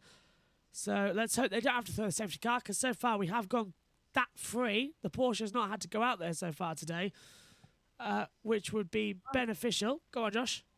Guess what? What? Another Porsche. Another Porsche, yeah. So many Porsches being in this one as well. Well, they do own Le Mans, basically, don't they? So I suppose we could take that as well as a benefit of the factor. And if it does go in the full course yellow or safety car, it'll flash yellow on the timing screen. So far, after 13 hours, it hasn't done that. And that is a rebuild car for, is that the CD car? Yeah, I think it is. Down there on the back of the circuit. Looks like CD. Could be Team WRT, the 31. Who's in the pit lane?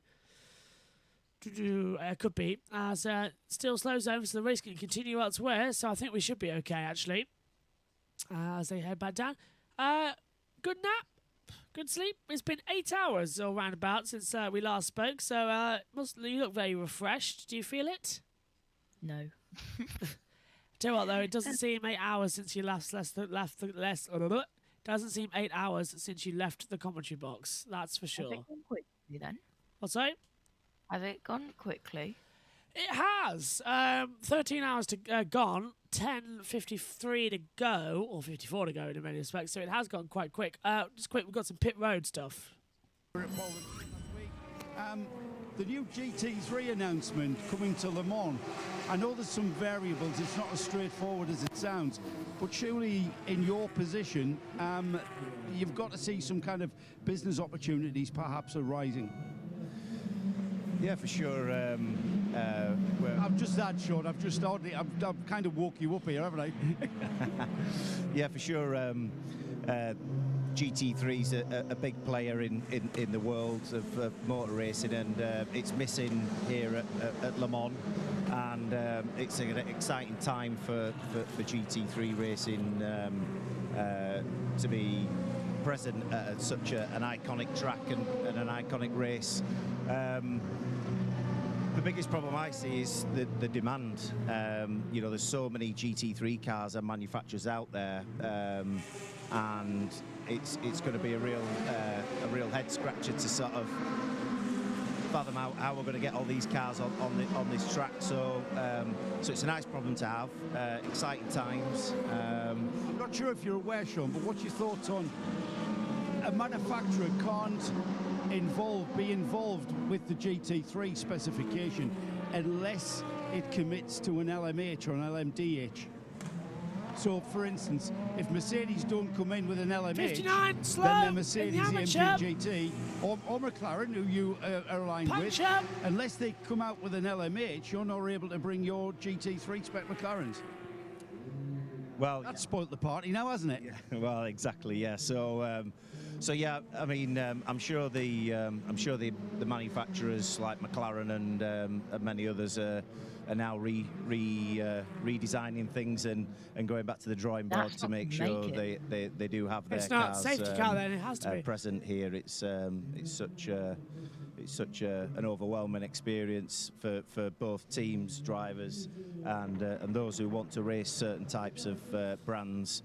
You know, certainly it will be putting pressure on these manufacturers to bring a car out to them. Will the likes of yourself be doing just that, putting pressure on them to, because there's a massive amount of GT3 opportunities? Absolutely, yeah. I mean, like I say, the customers are big fans of these particular brands, and for sure it's a business opportunity which can't be missed for these manufacturers. So so yeah, I'm sure. Sean, the Garage 59 car, that I know it's got Inception Racing on the door, but that's kind of that's an entry deal that Garage 59 took from you guys.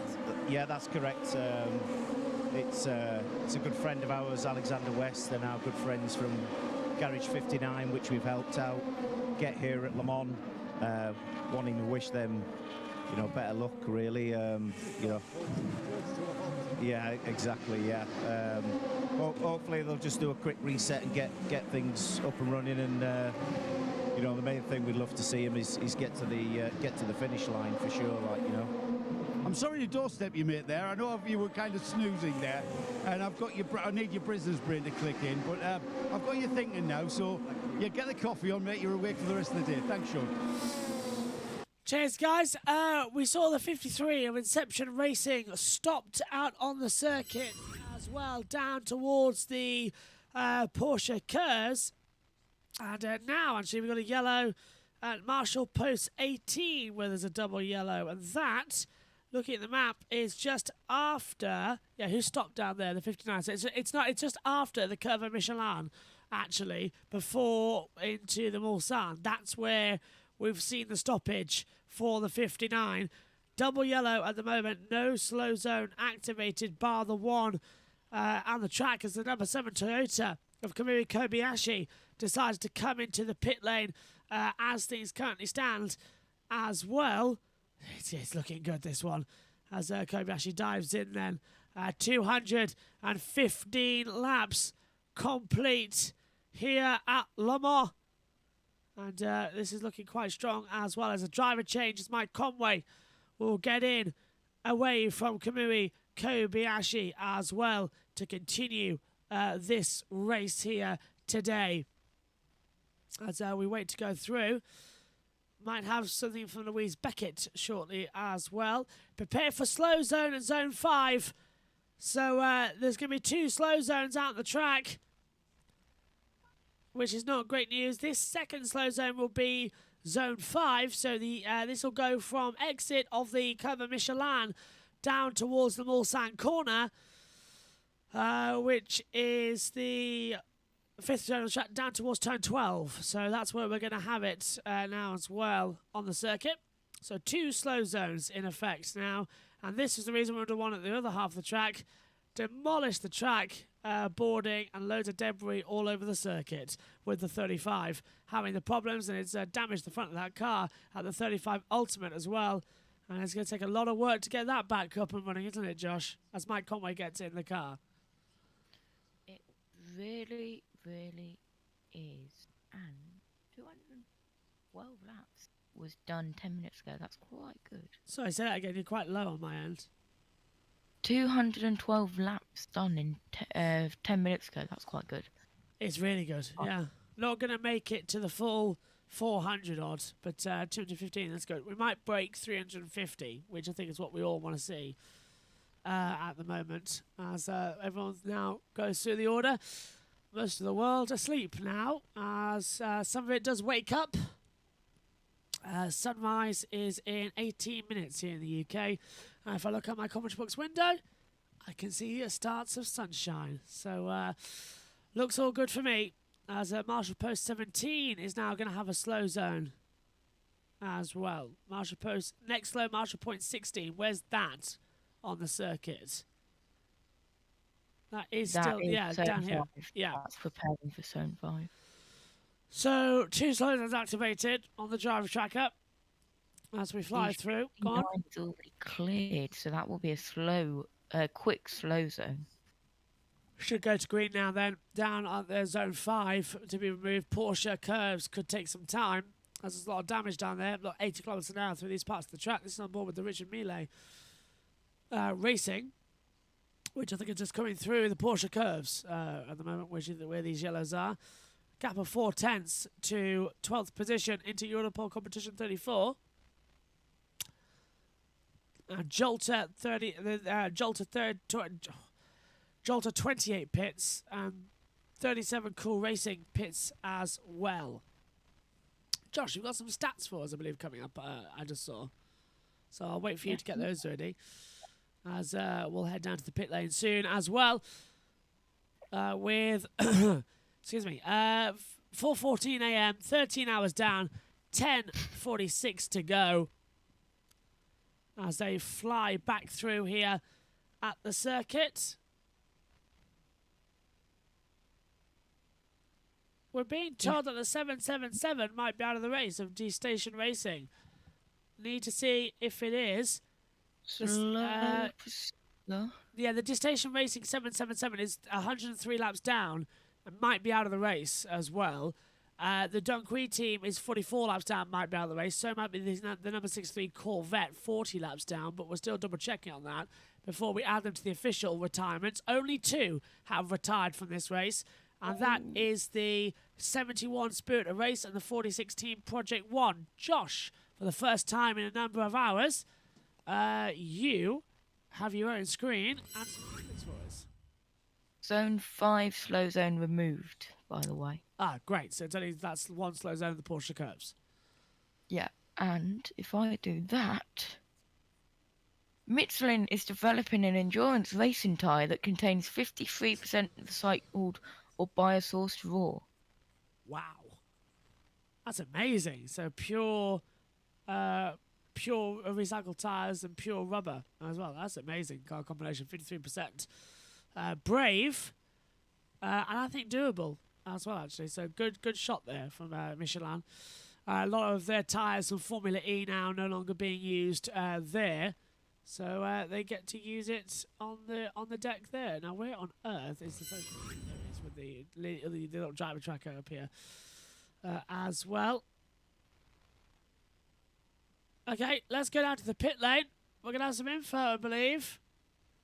For Rio Hirakawa exiting the Rio Hirakawa's in the pit lane. Side door. The GR010. Joe Bradley watching that one. Yeah, it's Sebastian Buemi who slots himself in as well. Just reaches back, pulls the belt down, just pulls it across his hands device, and as he does so, just pulls the door shut. And they settle into these cars really, really quickly. It seems that they need very little assistance in doing up their belts. Remember, it was when the regulation changed that the driver position changed ever so slightly to more of a sit-up position rather than what we saw before, the lie down in the old LMP1 days. The car's already had new tyres. Door shut, passenger door is shut, the number 8 goes off. Oh, we've got the number 77 in. Oh! Just up the garages up as well. So that's number 77, the Dempsey Proton car that is, or was in contention. And that's going to be a driver change for that. That looks like Seb Prior about to take over that one. Bit further up the lane, we have the recovering 64, the Corvette. Nick Tandy was on board. I think at this point Tommy Milner is getting in. He is. So full service. This car, of course, I spoke to Nick a few hours ago. It's all to spare as they had a brake problem at the same time as the 63 had its massive rear end issue. Crawling back, and I'm sure that the every lap it continues running, the Porsche team are getting more and more nervous. Again, we're having several P2s as well. Yeah, as you mentioned, the Duquesne car, that's now up on the high stands and looking like it may be a while. And the CD Sport, the only Ligier, is still getting that entire front left assembly changed as they've kind of given up on trying to make that hub work. So there's 2 prototypes together and in two pits. Just down for the Corvette. Right, Alex. That Ferrari of Alexander West as well might be out of the race as well. I don't know what you're thinking, Josh, but if he goes more than 20 metres away from that car, as Tom Dillon was talking to us about as well, it's game over no matter what you try. You're not going to be allowed elsewhere back onto the circuit. Josh, yes. ready? Yeah, what you listening? What you got? The sun is rising at Le Mans. Oh, sun rising. You can see it as well. It's visible. We're almost out the night shift, everyone. As again, internet's gone off. Again, it keeps happening on this Discovery one as well. So we can't just get the coverage. It's always goes too much and too long. Okay, there we go. That's working. That's working. Back on now. Perfect. Dear. About a minute behind. Oh dear, for goodness sake. It's not working that well out there. Too much going through the laptop, I think. Oh, sorry. I think I need some new socks. Not going well, standing in the same ones for more than 24 hours.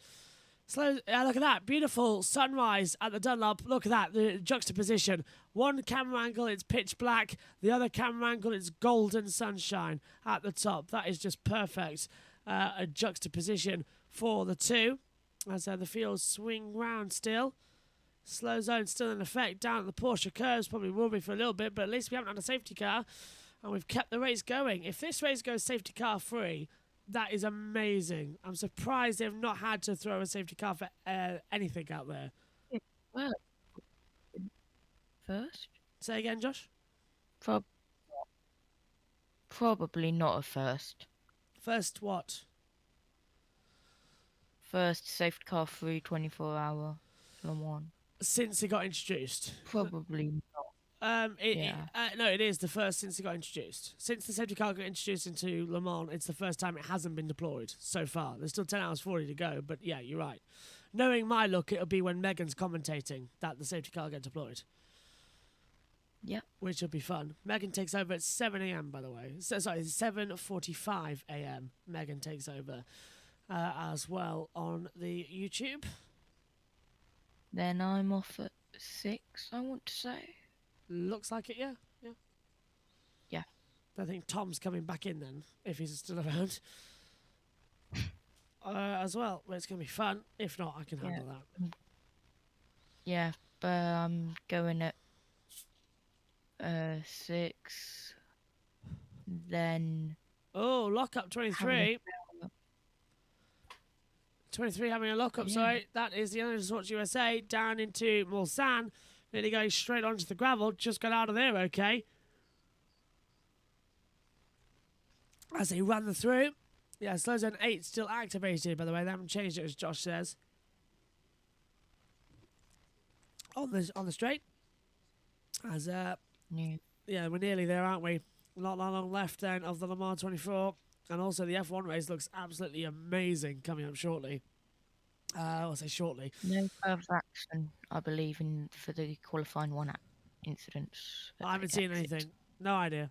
No idea what you're on about. No idea what you're talking.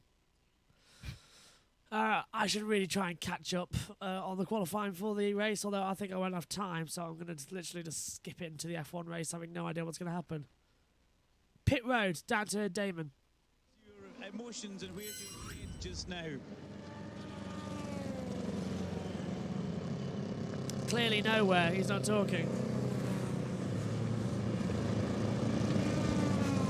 Richard Millet Racing is in trouble. Slow in there. This is in the Porsche curve, so should be okay. Yeah, we're not hearing anything from your microphone down there as well. So should be green soon in the Porsche curves. Looks okay to me. This indicates that Eurosport are planning on doing something, and they've gone to this quietness. So they might not be working. So that tells me there's going to be a little changeover ever so shortly, which could be entertaining for us all, I am absolutely sure. Yes. I'm here with Nick Tandy, 64 Corvette. Apologies for very language. Nick Tandy after a double stint. Feels like after a little setback earlier, you guys are doing a real good job, but it's so hard to catch the Porsches, isn't it, once you have one little problem? Yeah, this is it. And like we were just saying, you know, this modern endurance race, you have one tiny issue, it's likely, you know, you race over, and you can see, I think one of the Ferraris had an issue, the 91 car, I think, had a drive-through, and we had I think we lost about a minute and a half when we had to bring the car back in without, you know, when the brakes had the issue, and now we're about a minute and a half behind. So I think we're gradually getting nearer, but you know, there's nothing really in it, so we need a bit of help. Describe brake failure stroke fade at top speed going into the first chicane. I mean, this sort of thing can happen at any point, but it is your worst nightmare. You know, luckily I managed to get some speed off before the problem occurred, and I managed just to thread it through the gap in the tyres and kind of carry on. But from then, you know, we had to do 3/4 of a lap, kind of with very little stopping power, and then obviously once we got it back, we could quickly diagnose and fix the problem. But yeah, it's not the nicest thing to drive, to hit the brake pedal and then realise very, very quickly that something could be seriously going wrong. So. Okay, well, the car seems to be going well. You should probably grab some sleep. Thanks for talking to us. I will. Cheers. There were so many things I was dying to tell you. Did you write them all down? No. Nah, right, okay.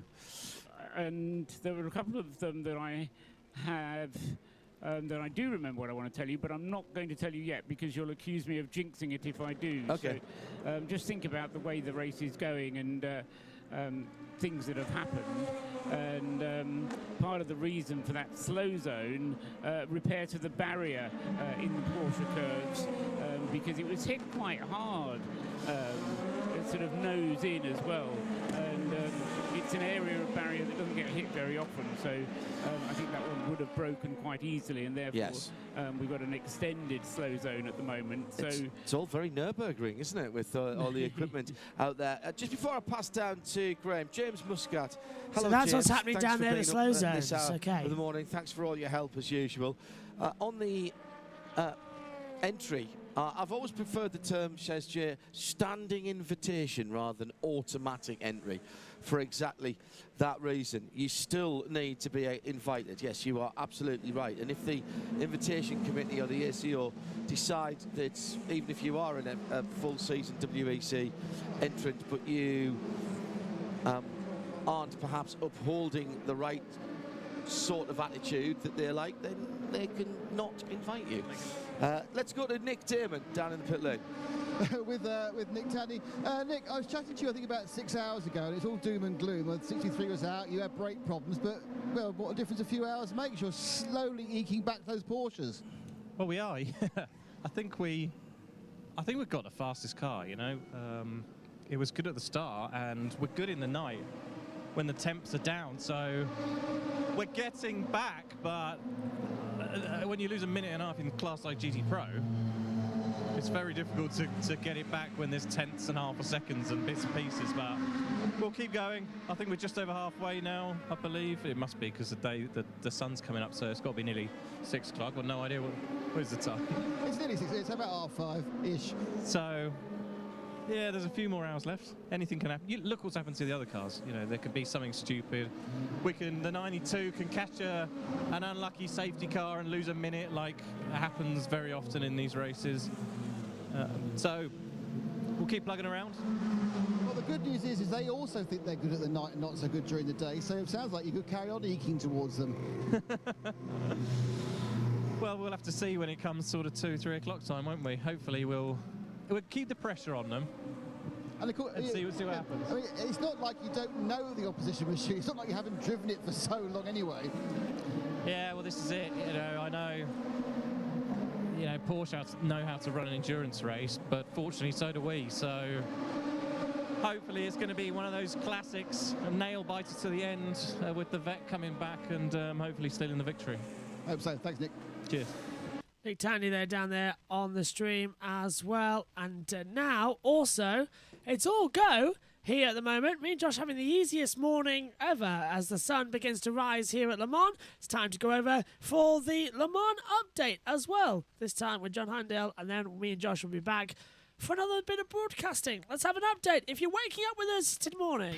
Let's celebrate having Paul Trustwell back by letting him do this update and make sure the equipment is still working, Paul. 5:30 in the morning, 10.5 hours to go.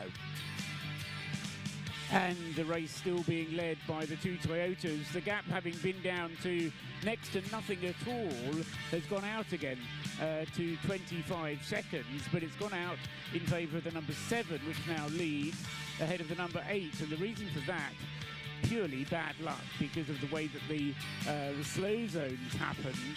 Sebastian Buemi was caught behind a slow zone, and that's handed the advantage back to the number 7 car. So 7 leads by 25 seconds.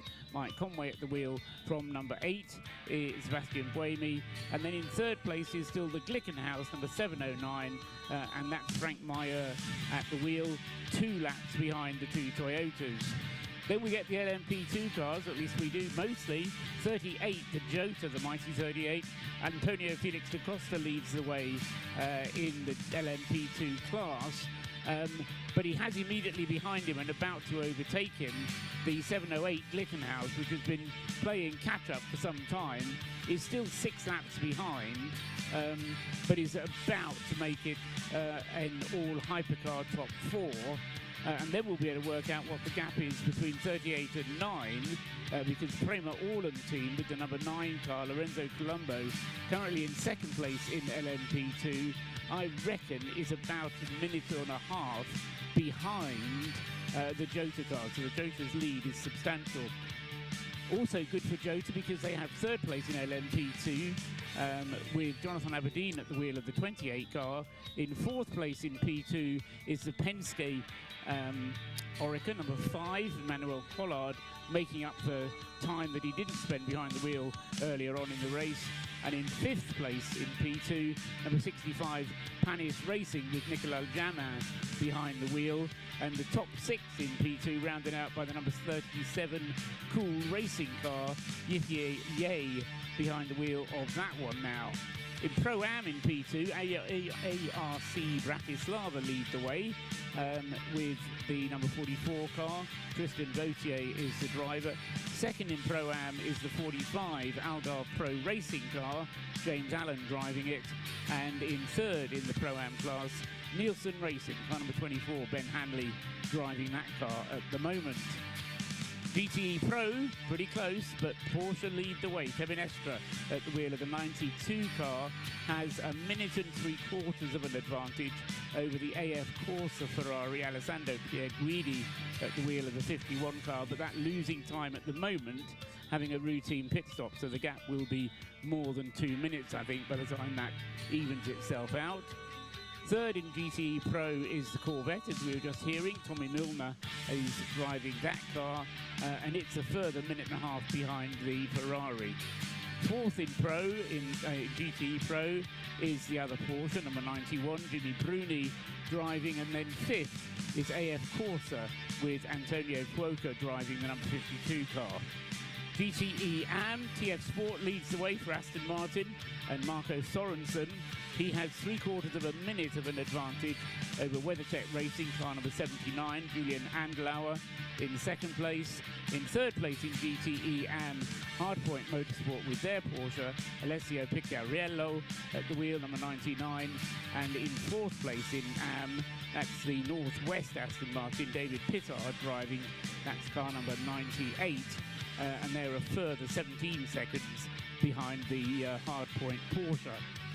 5th in GTE AM is the Dempsey Proton Racing Porsche, Seb Prio at the wheel of number 77 at the moment. And then behind them, not quite a minute behind, but nearly, Ollie Milroy with the Project One Racing Porsche. He's in 6th place in Pro-Am. Those are the positions.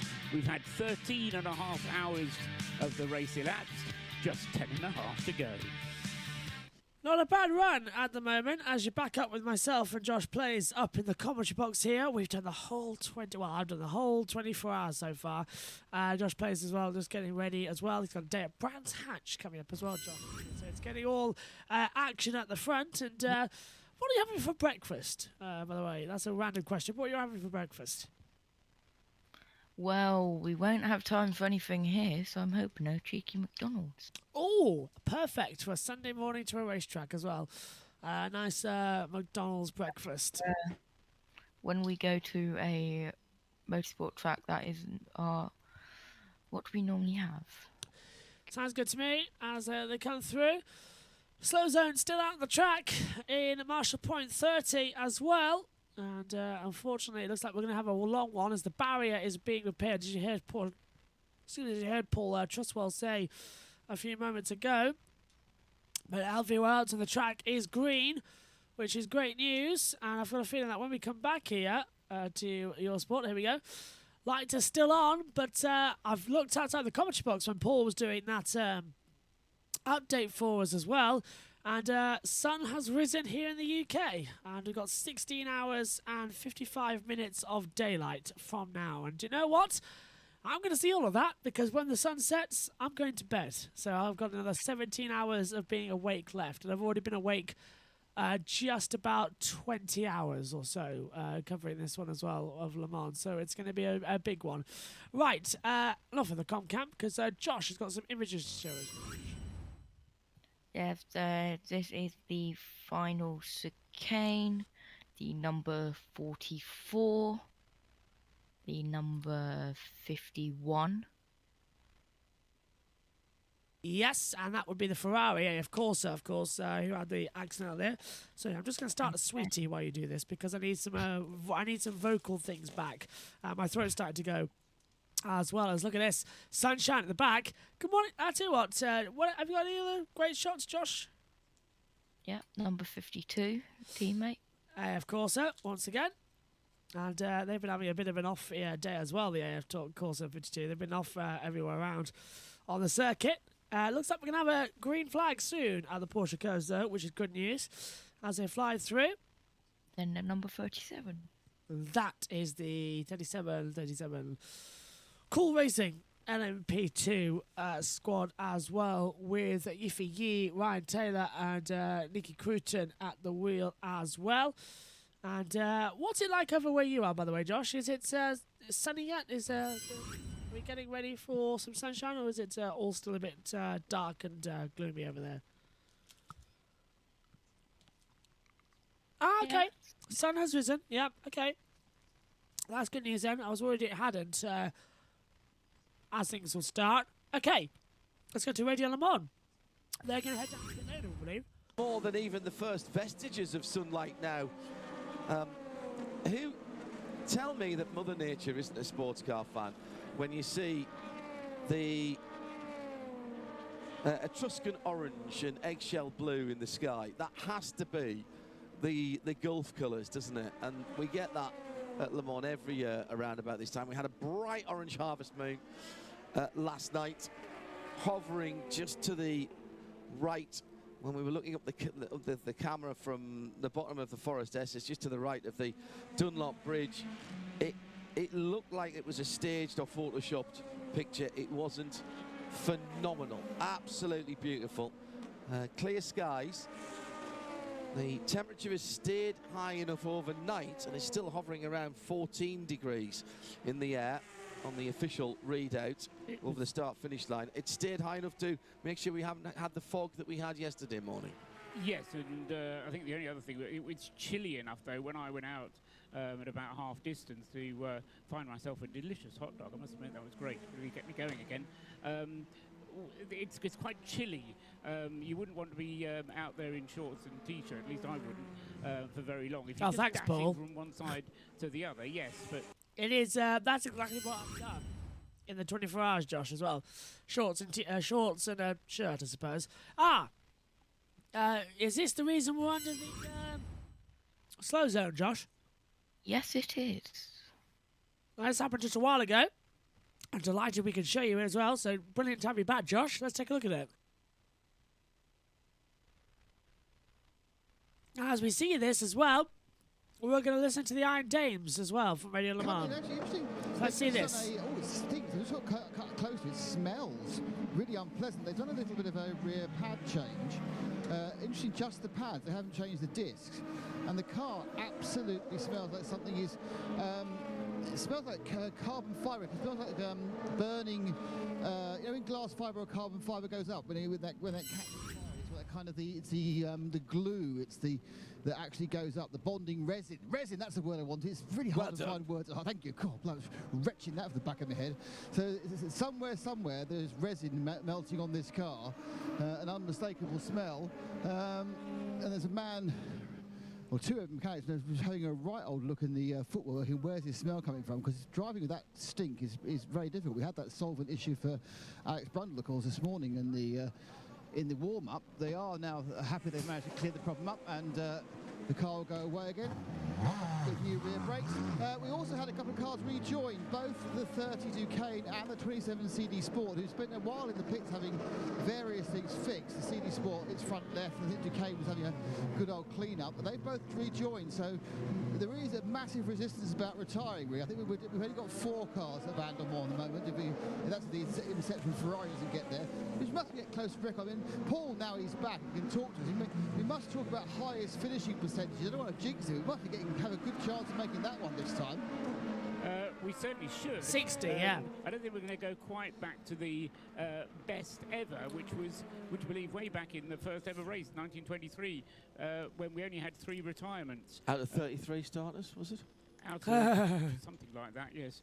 9%, you told me it was the other day. I do listen to what you say, Paul, you know. You see, you've got the better memory, whereas I have to... I just have a weird memory that's things stick in that... 3 retirements out of 33 starters in 1923. There you go. So it was all the 3s, 9%, absolutely right. Oh, okay. In Paul? 2019, we had the highest ever number of finishers, and that was 47. So shouldn't really say at this rate, but wow, we're going to be able to beat that one. The Duquesne car that number 30 this is that Nick was just referring to. Had a very long pit stop whilst they did all that work on it. Over an hour, in fact, an hour and 2 minutes. That car was in the pit box 4. But as Nick says, it's out again now and means that we... The number 5, Penske, coming back into the pit lane, had a little bit of a lock-up there, as well as getting a full service. Josh, what is that? Is that Sunrise over Le Mans at the Dunlop? Look at that. Yes, it is. And that is a Porsche in photo. Oh, yeah. I didn't even see the Porsche down there at the bottom. Yeah, it'll be the 91, which is leading the way, I believe, in the LM GTE Pro category. I'm going to take a look. Yeah, 92 Porsche is leading the way, I should say, in LM GTE Pro. The 92 is 91, so he's dropped down to 4th place in class and 34th overall in the systems. And is that one of yours, or is that a fan photography? Which was that? Or is that actually a TV screen? It looks like a TV, doesn't it? Yeah. Just trying to work out which way it is on the circuit. As they come through. 18 minutes to go then. Oh, sorry, 10 hours, 18 minutes to go. God, if there's only 18 minutes to go, everyone could go to bed and get some nice sleep as it comes through. Still, no rest for the wicked. There's a lot more work to be done here at Le Mans. And the full-on battle racing hardness coming to play here as the Panis Racing in P7. 7 seconds now to that Penske, who came out in 8th position behind the pit stop battles. Yeah, we're not using any safety cars, but we are using slow zones a lot here. So at least we're not going to beat the lap record, 400, or was it 375 or 397, something like that on the board. But we might just beat the, as Paul Trussell was saying, the overall record for the amount of finishes in Le Mans at 60. Because only 2 have officially retired from the race just at this moment in time. So if they haven't officially retired, then you're all right. You can be as many laps down as you like, but not coming through. Very few DNFs this year, says Daniel as well, yeah. A few of them are stuck in the pit lane, but even so, if we go less than 37, Josh, I think we'll be all right. So looks to be good to me. Yeah, and I hope that the Marshal is okay down at the Porsche curves. Is there a Marshal injured? Is that on Twitter? Yes. Oh dear. I absolutely hope the Marshal is okay. That's never good news when the Marshal is injured. Hopefully it's nothing serious. And that Marshal makes a complete recovery ASAP. So that explains why they won't do such a long slow zone. Usually that would be a safety car. Very surprised they haven't safety car'd it then, as they're using that slow zone in effect out there on the circuit, which is why the long yellow.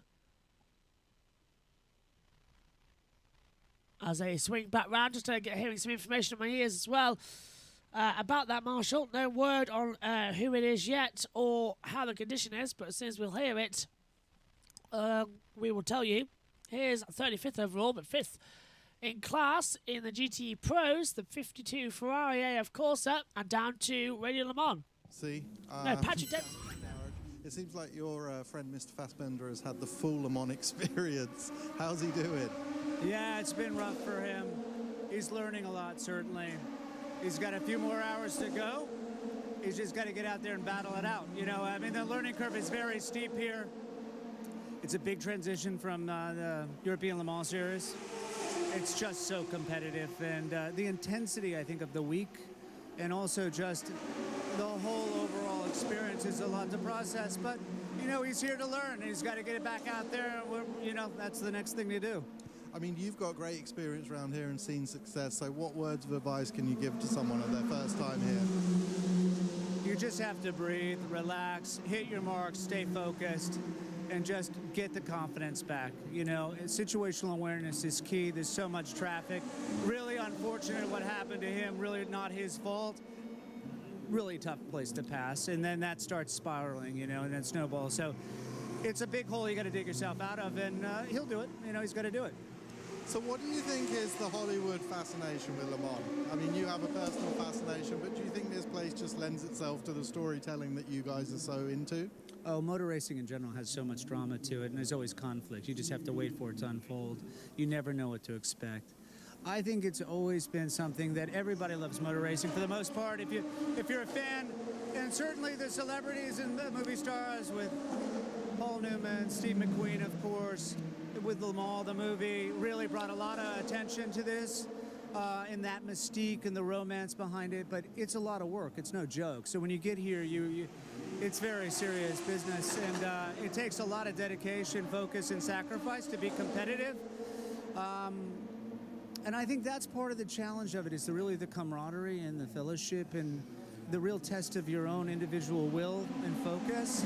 And I think that's why McQueen and Newman loved it so much, and certainly why I love it. And I think that's part of the attraction for Michael. And with the limited amount of experience, he learned a lot right now. And I think it's going to improve his racing in the American Le Mans Series. There's things he needs to work on, and he will. Okay, well, thanks for your time. Good luck to Michael for the rest of the race. Thank you very much. Fantastic to see down there as well. And it's non-stop ever since the sun came up here at Le Mans. It is non-stop. Josh has got some images for us as well. And this, again, sun rising out on the start-finish straight is looking like, isn't it, Josh? Yep.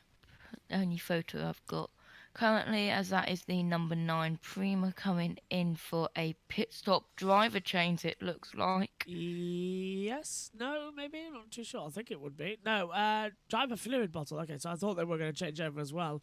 Pit stop of car 43 and 32. I went to investigation. Now, the 43 is the Inter-Europol competition only car, and the 32 is the Team WRT as well, having their parts investigated for pit stop infringements. We are understood.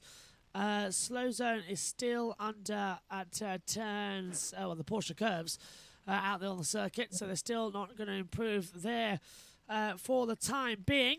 And it's non-stop radio, because with one ear I can also hear that Radio Le Mans in the pit lane, but we're not going to throw it to them at the moment, because we've just come back from hearing from Patrick Dempsey as well. And Josh, you've got news for us down there. There's an image that I want to see as well.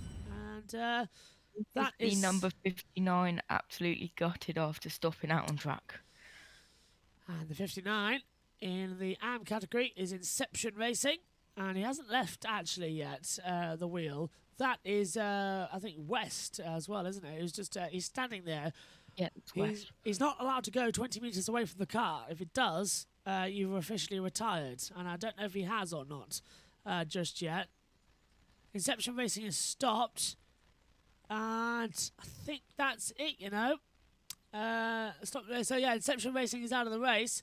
We'll wait for the official retirement news, but we might add that one to the list of overall marker of doom as well. Only 2 of those so far. That's the 48 Team Project 1 and the 71 Spirit of Race that have been crossed out. Just going to have a look at the official retirement list, which is on the side of the driver tracker. So, say again. I missed that. I'm just going to have a look at the official retirement list, which is alongside the driver tracker. Oh, I see. Okay, no worries. I was wondering what you were saying now. I didn't hear you to begin with. Power failure on my end on hearing you. Brain fade as well, to be fair. 14 hours nearly 10 to go, not bad, as the 13 car is in a battle. The TDS X Valente is right up there as well, 0.5 of a second between them and the Inter-Europol Competizione in the 43 squad as well, so looking to have a lot more action with it as well. Drive time at the moment as Fabio Schreier in the 43 against Matthias Beach in the 13, and Matthias being in the car. This stint, 5 hours 46 minutes, and the other one for 6 hours 17 minutes of the 8 hours you're allowed to run in total here at Le Mans across the categories in your drive times. So we're taking them through this part of the track, which is interesting, as we wait to see. Go on, Josh. Only official retirements are the number 46 and number 71. In the pit lane for like 100 laps has been 777, but the driver has still stayed in 20 meters. So it's not yet officially a retired car, which is important as well. Cause they can get it fixed. They can get out there for the last 10 hours and see what they can do. Maybe not any points or anything because they've been there for 100 laps, but we'll see. If it's always good to get some mileage on the car and some important testing as well. As they strange through now on the back half of the circuits. The driver track is absolutely full now, isn't it? As you can see on the screen. As they come through, we'll go down to Haggerty Radio Le Mans shortly, as I think we're going to have some more pit lane comments as well from them. As Ash is going through. 7:55, by the way, this morning is when we'll be on for the coverage of F2 and their feature race. Megan will be on at 7:45, commentating on World Endurance until 9, and she still needs a guest, so I need to find somebody who's going to drop in then on the board. That's going to be a worry, because somebody needs to help Megs at that point in time. And unfortunately... You're not here, yeah? No. I'm on the road to Brands Hatch. I could do it, but Megan, I'm doing F2, so that's a big worry. But I think Megan's going to heavily rely on Radio Le Mans, which is fine. May as well, yeah. Well, but Mr. Burt is probably still asleep, so yeah. Probably yes. So this time, yeah, he won't be on by the time we move on air. Everyone will be awake by the time we go on air in the dining room. If not, they will be quite quickly. And that's where Commentary Box B is located this today as well. That's it. Yeah, maybe. Go on, Josh. About race control messages in the Discord. I am spending all Monday catching up on the million of sessions that I have missed due to Le Mans and Brands Hatch today. Okay. And still, I think we're going to get out to the pit lane shortly. I'm just waiting to hear it. Orica, you came across, just had a conversation. You've just had a conversation with your engineer. Can you give our listeners an idea of the information that you pass on?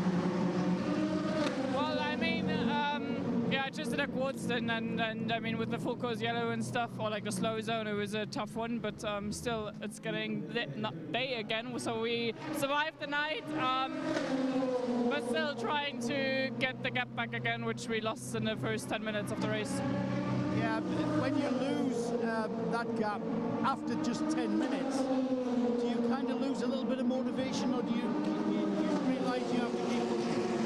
I mean, the motivation is still the same. This doesn't change. It's just like the goal is a different one, because before it was, the goal was to end up on the podium, and now it's more about gaining back some places and not finishing last. How are the crew doing? Because they've had a horrid week with re-shelling the 45. They've had a really tough week, your team. Yeah, I mean, the guys worked, let's say, their softs. I mean, the sister car actually did a top on Wednesday, so they had to do the whole night. And then, I mean, they are doing a great job. It's really sad that our car had the sense of failure. But in the end, that's racing. Thank you, sir.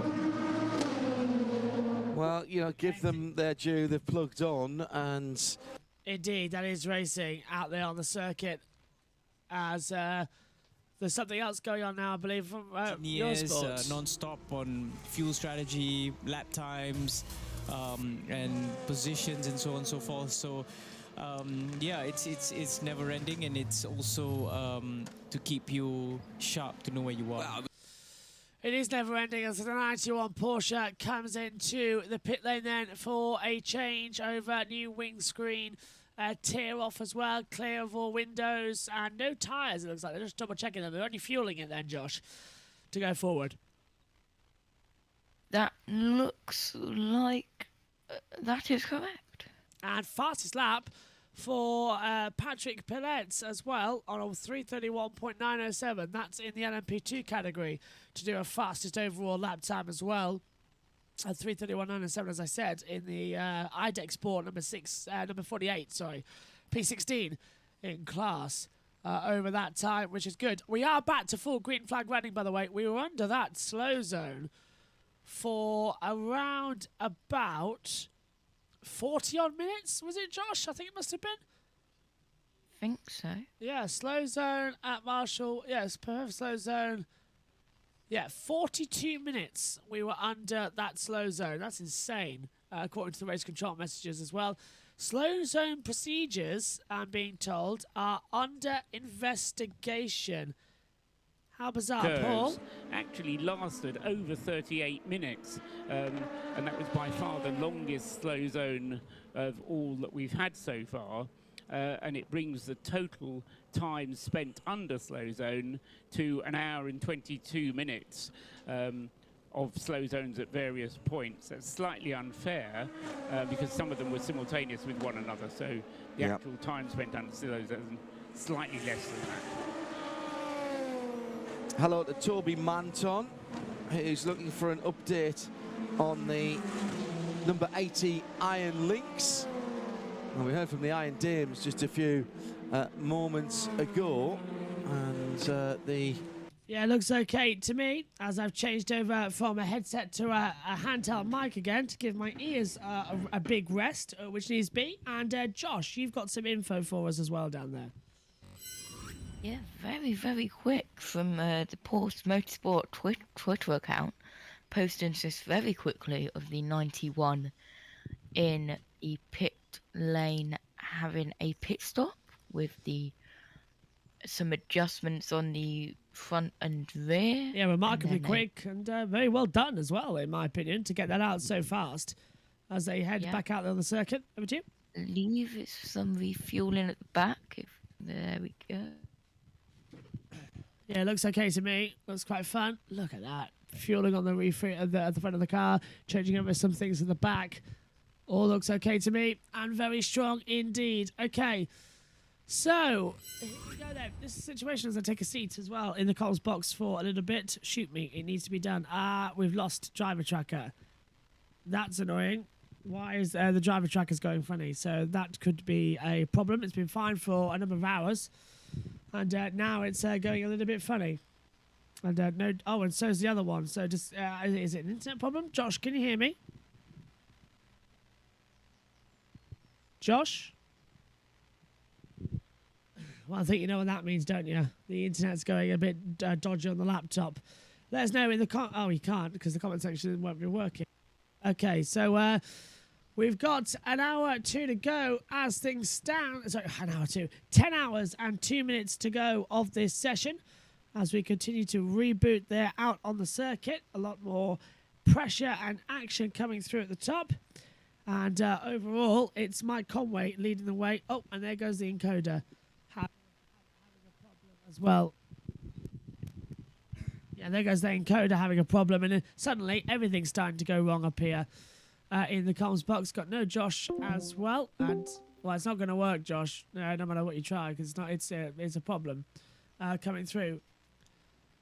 Joe Bradley in the pits. Porsche just comes by me and slots onto its brink, just in front of its garage. The fueling goes in. They are having a driver change. It looks like to me, couldn't quite see who got in the car.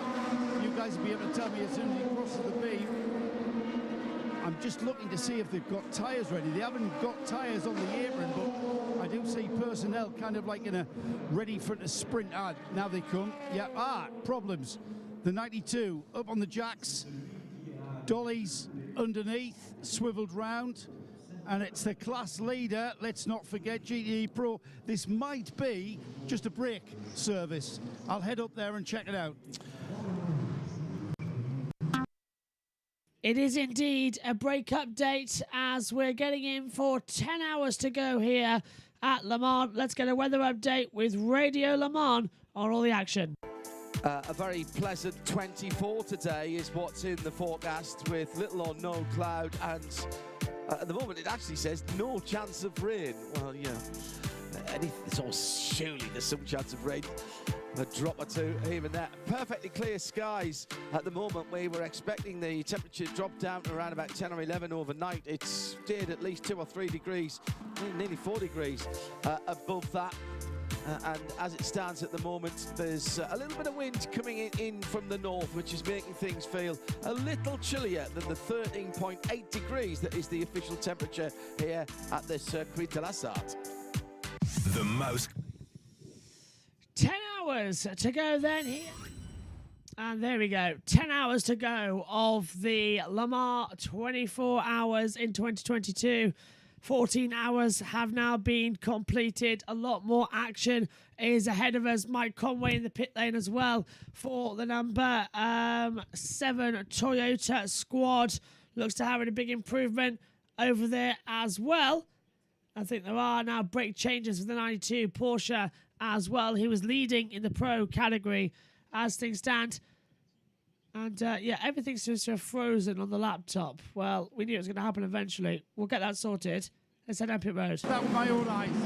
They wheeled the car in back from the dollies as per standard procedure. And then 4 discs and pads. Incredible. And the time spent in the pit lane for that car, and don't forget that's including 30 seconds trundling going up the pit lane. My screen all of a sudden might tell me, and I'm going to curse it for that. In GTE Pro, that was spending 2 minutes and 50 seconds in the pit lane, so less than 3 minutes, and the actual disc and pad change itself was probably done in about 1 minute and 40 seconds, if that. So yeah, very quick work from the Porsche team. It was the class leader, as you said, Joe, as it was coming into the pits, but so close is the GTE battle that has now elevated the AF Corsa car number 51, the Ferrari of Alessandro Pierguidi, into the lead of the GTE Pro class, and Corvette Racing with Tommy Milner into second place in the class. Now, yes, and at the moment, Mike Conway just came into the pit lane and has changed as well.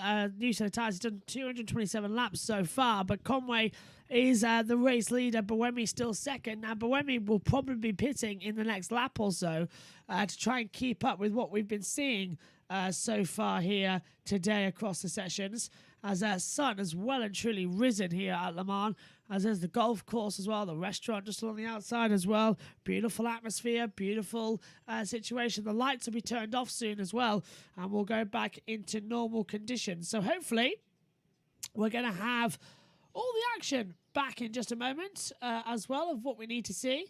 I've got the YouTube chat in operation finally, so I can see what's going on out there.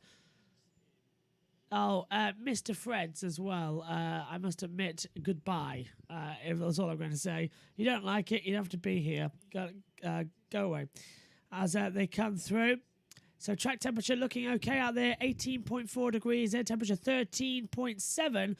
And at the moment, we have got a problem, if you're watching us, with our driver tracker. We're trying to get it back open as well. We have to restart the laptop where it's on. So technical difficulties across 24 hours, I think you can accept, is a bit of an issue. But stay tuned, because it's a lot more fun with what we've been witnessing as well. The second Corvette has now only got a 1.5 difference to the 92 Porsche out there on the circuit, as there's a yellow flag somewhere. And not being told where it is again, gone green, which is the best possible news. The last thing we wanted was to have another slow zone. We've just spent 42 minutes under the last one out here on the circuit. So no, thank you very much. We'll take the next train if you don't mind. As just getting through now. Here we go. Shay Adams is down in the pit lane. Let's have a listen to her. Only stop for Sebastian Buemi. Indeed, they do not even have an offering of new Michelins out of the tire oven. They are still examining all of the wheels. There's a lot of cleaning going on. The rearward-facing cameras getting a nice clean, as well as the windshield. There was a water bottle passed in to Sebastian, just some additional fluids should he choose to use them. His drinks bottle still full. They did not replace that. And at this point, just waiting on the fuel. So all perfect so far for Toyota Gazoo Racing. Away goes Buemi. That seemed like a pretty perfect stop. Yeah. Looked like the perfect stop as well from what we saw. The sun glistening now over the background of the circuit, so a lot more action. Josh Paynes will be joining me soon up here in the comms box once again. Driver track in operation as well as they all circle out there. And Sebastian Buemi back in the pit lane as well. Fastest lap, by the way, is set by the number 8 Toyota earlier on. It's a 3:27.906. So another strong performance out there as well. Back down pit road. Between the 33 TF Sport Aston Martin Marco Sorensen just bringing that car in, and the WeatherTech Porsche, the Hardpoint Porsche, they're all in the mix. And the 33 has taken on a new driver. Sorensen stepped out, tyres come off. Mike Pickup, TF Sports tyre man, goes into action, bursts into action, and checks the Michelin. Don't look too bad actually, very little pickup on these tyres. See what I did there? It's actually his surname, Mike Pickup, and he's the tyre man. However, Mike Pickup is more renowned for being the winner of the first European Le Mans series back in the early 2000s with his whole team, PK Sport. Marco Sorensen still got his helmet on, been across the wall and debriefed. And when he gets a breather, we'll have a word with him and see how this one's going, because it is really a high-speed game of chess in GTE. There's a yellow flag, Josh, on the back straightaway. Can you see it? Look, down here into the braking zone to Indianapolis. And are you seeing anything on the driver track or anything on the notes? I'm not seeing anything on my end. Just pure yellows. No stoppage unless there's a car off somewhere. Oh, no, it's the number 65, it looks like. Oh, no. And that is the LMP2. That's the Panis Racing, who has gone straight on. And Nicholas Jamin is at the wheel there, and it's beached itself in the gravel. Thankfully, though, it hasn't hit the tyre wall. So this will be a slow zone, I presume, to get the car back out on the circuit as we come back up to the camera now that everything's working again. And that is a big, tricky part. And I reckon when he's beached it too, Josh, this would be a slow zone, won't it? Prepare for slow zone at zone 5. Yeah, I knew that was coming. So that's the exit of the Michelin chicane going into the Arnage section of the track as well. So that is going to be a big problem coming forward as well, with 9 hours and 52 minutes to go of this race so far. Here for the Le Mans 24-hour race. As slow zone is now in effect. So the one thing we wanted to avoid, Josh, we've got, which is great news. Yep, prepare for slow zone at 6:07:15, which is now. Absolutely, now is the word. As they come back through, just pop the headset back on now. As well, get these earpieces out of the way. And next slow zone, Marshall Post 16 and 17. So that's where the double yellow has now been removed, actually, on the circuit. They keep contradicting each other as quickly as they change around, I suppose. They can't work out which one's actually needing to be which one. Driver change on the board, I'm being told, as Lewis Duraney has changed over to Oliver Platt. And that is in the Glickenhaus Racing 708 car that they've switched over now at the front as well. Actually, we missed this earlier on in the broadcast. So SHT said just 3 hours away from the F2 feature race watch along. Yep, absolutely. As we've put that on and got it all ready up for you as well. 7:50 we're on here. No, 7:55 we're on here for that one. Megan's on here 7:45 for the for this World Endurance Championship as well to come through in the next half of the stage. Has some coffees being delivered up to the Radio Le Mans commentary box. I wish there was some coffee being delivered up to me, but I've got the tea-making facilities myself, I suppose. Into the pit lane comes the 23 United Autosports as well, Joshua Pearson, who's back in the car for another stint after only doing 2 hours during the original run of Le Mans yesterday. He's in the car here today as well in the 24. And we're on board with the 64 Corvette Racing, leading the race in the battle for GT is now the 51, but down to the pit lane, Kevin Bradley. There's a great battle in GTE that you're involved in.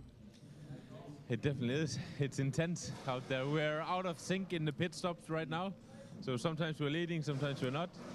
The Porsches, they look really strong, but I think we have a good chance now. Ben is in the car.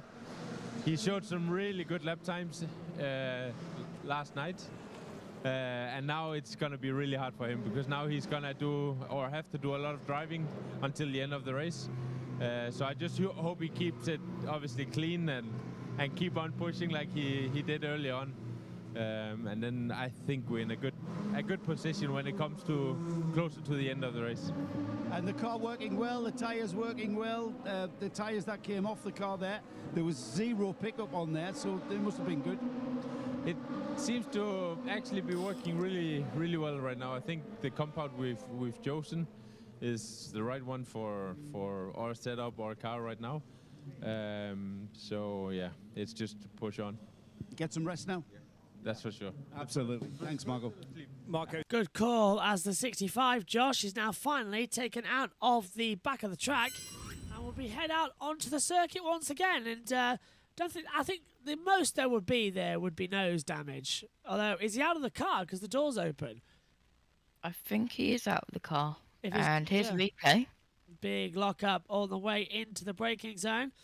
So he turns in, snatches the brake. Didn't work out. What does Shea Adam make of all this? Behind the wheel of that car at the moment. It was a tire issue. The right front with a giant flat spot on it that had then eroded and the tire compound not holding up. So they gave 4 new tires to that car, but the crew members were not fully expecting it to come in. They did a fantastic job considering that they weren't expecting to see the car, and then about 30 seconds later it was at their feet. Perfect pit stop, and Patrick Dempsey said that now they are off sequence, but they're still on the lead lap, so there's still hope. Shea Adam. There is always hope, especially here in Le Mans. It's never over until that checkered flag, especially now as well. Great news, everyone, by the way. We're down to 9 hours. We're down to single-figure hours after so long. 14 hours complete. 9 hours, 48 to go. Long way to go in this race, but what's that race? Halfway there, living on a prayer, something like that. More than that now coming through as well out here for the broadcast. I noticed a certain Johnny Palmer has the same computer as my dad. Really? Yes. Well, Johnny Palmer does know how to shop good, I suppose. I was just watching the Le Mans stream and he got out a blue HP computer and I was like looking over at my dad's computer. I was like, that's the exact same. I would only say good things about it. Don't say anything bad about it. You never know when it might come back to haunt you in the future. Out there, yep, slow zone 5 activators. Josh is showing on his computer as well. 14 hours non-stop commentating plus at least another 2. So voice starting to go. Let's hope it stays through lights out. Away we go for Formula 1 in Azerbaijan, or action in Azerbaijan, which is what the call will be when those lights go out. It's going to be weird not having you in the box, Josh, for that one this afternoon. Or Megan, actually. It'd be old school, just be me and Ian Birch on the commentary as well. So we'll be filling in quite a lot of the action, I'm afraid. But it's going to be a lot of fun. I'm looking forward to it. It is going to be a lot of fun. Yeah. And that is midday. Yes, 12 So that p.m. will be, if I remember rightly, that will be in the 75-minute opening ceremonies and national anthems and stuff. And I've just got a message pop up on race control.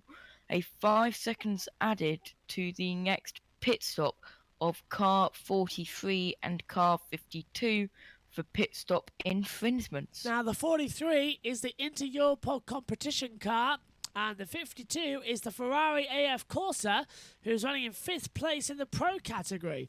So that is their situation now, going out onto the circuit. My goodness, it's getting quite exciting, this race. And we've still got another 9.5 hours to go, nearly, as they power through onto the circuit. This is the battle, then, for the lead.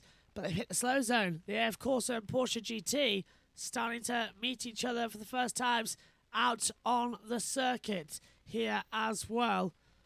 As the Porsches watch on, as there's a race control message, as we say. Next, slow at marshal points. I'm surprised they haven't got that going again yet. What's taking them so long to have this yellow flag out permanently? It shouldn't take this long to before we go back to green. As so one of the marshals there throwing things at the others as well, trying to wake them up. It's all part of the games and fun. You fall asleep here at Le Mans, you'll be teased by your fellow work colleagues as well. And there is the United Autosports team as well, getting ready to strap into the car. But it's so long still left to go as well. It's almost like you're tired. It's not just that you're tired out. You are emotionally and physically exhausted. You're drained constantly, and it's just another one of those things in life that you tick off as a bucket list challenge as well. And so, no, Le Mans, I did that. Stay up for a stupid amount of time. Yep, tick, I did that. And keeps on going. Slow procedure in Zone 5 will end at 6:16 a.m. 3, 2, 1. Green flag here at Le Mans. So we are back up to racing now, as already battling between them, as that is the 64 Corvette taking the lead away from the 51 AF Corsa, but the 92 Porsche is a pit stop ahead and is catching them down now as well for the battle for third position. So Josh, the battle is on in the lead in GTE Pro, but the 92 is a pit stop ahead of these two.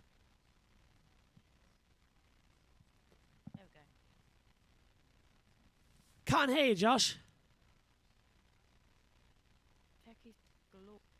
Oh, it's gone very quiet, Josh. Yeah, I can't hear you. There you go, now I can. Yeah, I can hear you now. Go on. There we go. Tech issues galore, and just got the message. Slow procedure in Zone 5 will end at 6:16, which was a minute ago. Yeah, and a message. Slow zone under investigation as well as the other one from a few minutes ago. They investigate it every single time, I believe. Right, that's just in case anybody broke the rules, which seems to be possible as well. There is a penalty popping up in a second. Yeah, there we go. 5 seconds, I believe, added to the next pit stop time of car 5 for failing to protect the slow zone. And car 5 is, looking on the board, the Team Penske. I shouldn't need to know that. It's the Team Penske car, which is having problems out there on the circuit. And so that is running way down in class. Way down in class as well. In that running situation, I thought there'd be a better run, to be fair. And so they come back through. And I've been told that we're going to have some pit reporter stuff in the middle from Radio Le Mans, which is handy because we'll throw down to them for a little bit of a break and a breather from us up here in the box. And at 1/2 past the hour as well, We'll have the hourly update from Haggerty Radio Le Mans as well, which comes in so handy. 5:30 the hour is the update. Top of the hour is the weather report as well. Comes in, and at the top of the hour on Eurosport as well. Okay. I just thought we're going to hear from something there. Starting to get a little bit drowsy now up here in the comms box. Need to be punched up through the order. Okay, Panis Racing looking good, and they're going to get back out there. Shadow. New nose, but they are not employing its use because the one on the car seems to be A-okay. Not having dive planes on the front anymore does make a big difference. And now they've changed all 4 tires. They've decided to change the nose as a precaution just to make sure that nothing is broken underneath it. They're having a quick look at the suspension. Nope, that looks all settled. And the new nose is going on the car. And wow, that's kind of funny because it is perfectly clean, of course. The rest of the car, not even close to being perfectly clean. So that is a little bit of something to keep your eye on. Now, and roars back onto the track. Massive lockup. They added some oil as well, Johnny, during that stop. That was Shea Adam, and that was Johnny Molam. Now, we were talking about Michael Christensen having brand new brakes in the 92. And brand new tyres, and they won't be so brand new anymore. He's weaving from side to side there to get the gravel off. A massive lockup, chasing the Corvette and Ferrari down into Mulsanne on the bumps, locks up, tries to turn. You can see the understeer in the car there, and drives off into the gravel. Did well to keep his foot in and get through the gravel trap there, but that definitely will have flat spotted his tyres. So that's what's been happening down there on the circuit then, Josh. Flat spots of tyres in a big lockup with the Porsches out there as well. Anticipation looking quite strong then for what is going to be another battle of the racers as we go through. 9 hours, 39 minutes to go. A reminder, we will be changing over streams in about an hour's time or so. At 7:45, we'll be changing over as well. They're going to be in the comment box here for a few moments as we're going to time it, hopefully, to a Radio Le Mans to set things up as well. In order, so there's minimal disruption. And the F2 feature will have me and Synthel on the call. Whoops, nearly closed down OBS. That's not going to be a good idea. We kind of need that to broadcast as well. Wonder if we'll come back from an ad break and go straight to something from Eurosport. Kind of hoping. Could do with a little bit of a break at the moment as the sun comes up. It's always the second hardest bit. When that sun comes up, it sort of hits you like you've slept throughout the night. You haven't slept throughout the night as you've been awake throughout all of it. So you need to get some rest. You need to feel a bit better. 64 Corvette, though, pits from third in class. Yeah, here we... Go on, Just. Yeah, here we are, the number 64 getting a refuel, just checking the rear tyres, and the tyres are ready. But they're not going yet, are they? They're not going yet because of the fueling of the car, wiping of the windows at the front, just looking down at the back, and I do believe they are going to change the tyres in a minute. And here's a replay of a Prima, a Ferrari, I believe. Yeah, it's 50. Ferrari AF Corsa. 51, I think, leader of the pro in the pro category, the GTE Pros, out there as well. So that is the 51 as they fly back through. 64 Corvette only taking fuel, we're being told, as well. Yeah, that was a very, very quick pit stop for tyres as well. Devillana who's getting into the car. Looks like a pretty straightforward fuel driver, and it will be tyres. Staying at the top end of the GTE AM class, the 99 Hardpoint Porsche is, well, their crew's out on the apron ready to receive the car, but I see brake discs and pads being readied, only 2, so that means the front end of that car is going to be serviced. Let's see if they can do as good a job as the 92. And just down from there, Looks like the WeatherTech boys are getting ready, and there's no tyres or anything there. That might be I might be being a bit premature though. So this great battle in GTE Am is, as Marco Sorensen's just mentioned, is just flip-flopping between these 4 cars as and when they pit stop. Brilliant stuff. Yeah, and it really is looking some brilliant stuff out there on the circuit as well as they continue out there. 9 hours and 36 minutes to go. I'll admit I'm starting to flag a little bit up here in the comms box. A little bit dizzy. Need a bit of a break. Can't have a break. Need Megan. Megan's not awake. Spot the problem out here at the moment. So I'm going to sit down for a little bit, and we're going to leave. You want me to do a run through? No, it's all right. We're just going to leave this camera. We're going to leave the camera off for a few minutes as well while I catch my breath. So we're going to leave it on the driver tracker and the timing screen. So I hope that's okay with everyone. While we just catch our breath up here as we come through. It's turning into another one of these exciting races, Josh, with time remaining as well. It's a game of cat and mouse now. We're starting to play. We've been playing chess all night. Now it's changing into snakes and ladders and mousetrap. It's who can bag themselves a race win overall. That's the one we need to find out on. That's the one we need to watch going forward. It really, really is, as we see the 51 AF course with the 92 Porsche and the Ferrari 5.46. Wow. Down, yeah. So that's down. Faster than the Porsche. It's the gap between the race leaders, the 51 AF Ferrari and the 92 Porsche of Michael Christensen. As they fly through. Go on, Josh. For the first time this morning, it's time. Well, we just saw the fish car. So that is the number 3, DKE Engineering as well. Which one is it? Yeah, DKR Engineering. I knew it was around about something around there.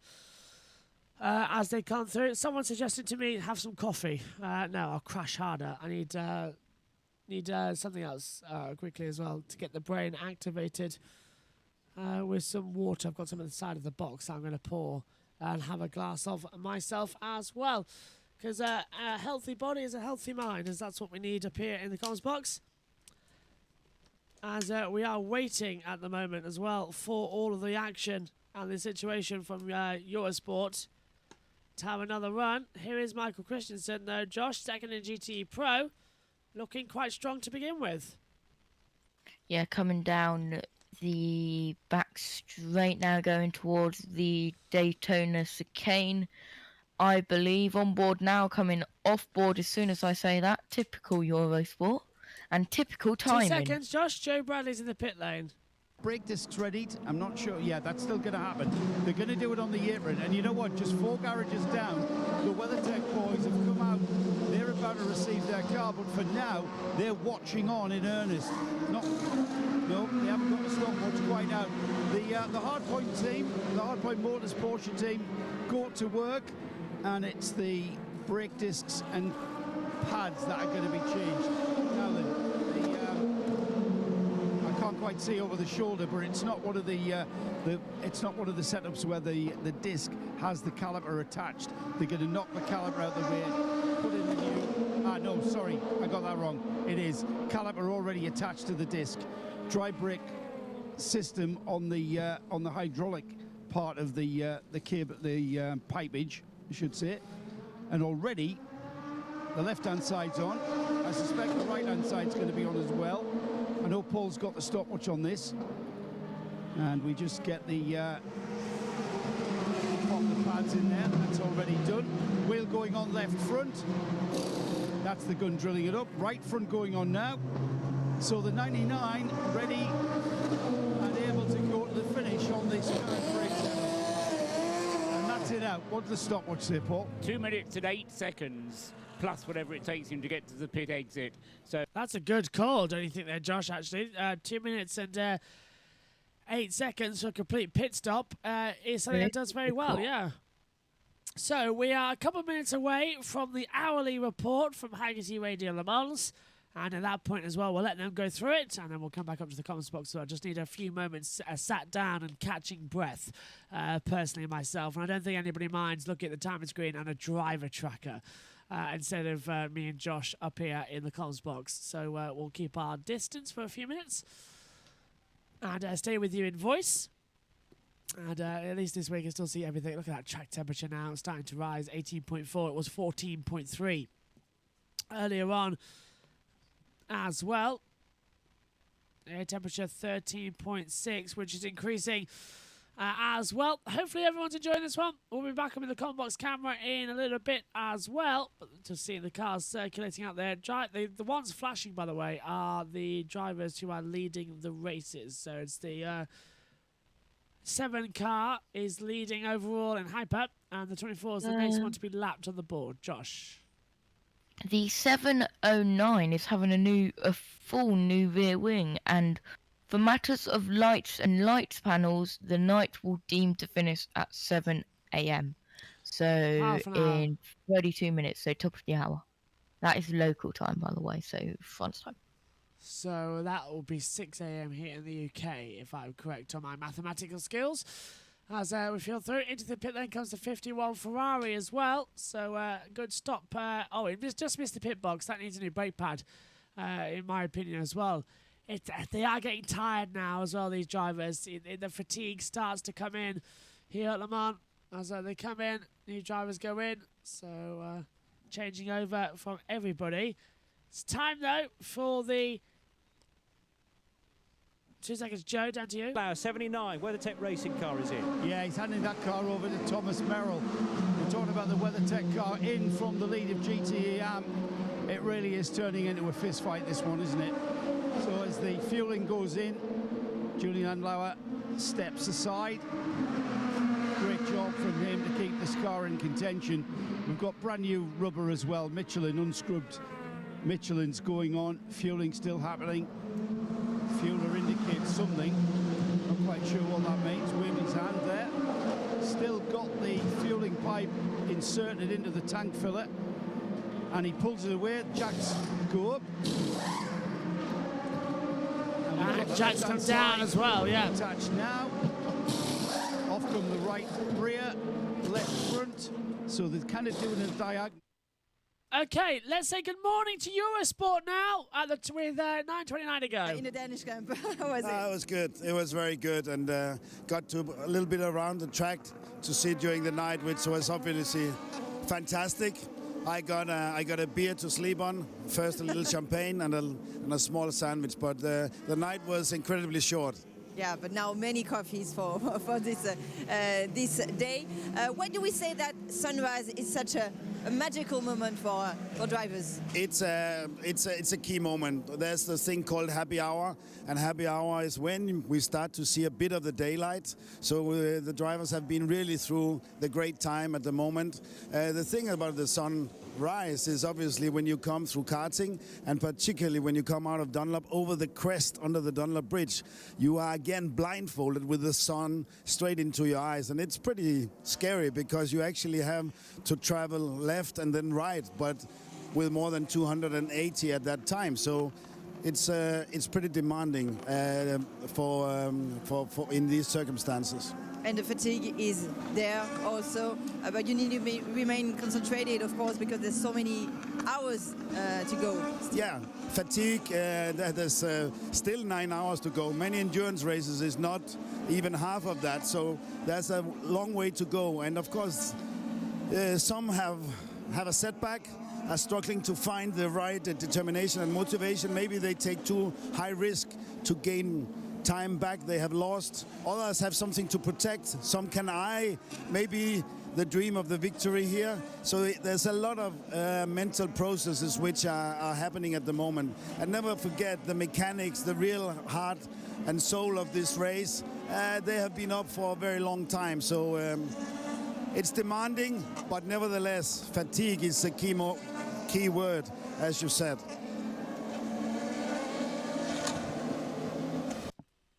Fantastic to hear.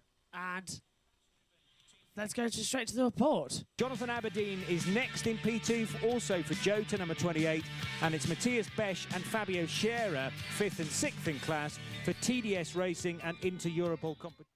So we've come in late on that, on the report, and I know everybody likes to hear the report as well. It's a good time if you're just waking up in the morning and you want to keep up with that. So we're gonna reverse now, and we are gonna try and show the whole report. So it's just being found here at the moment. Here we go. On 91.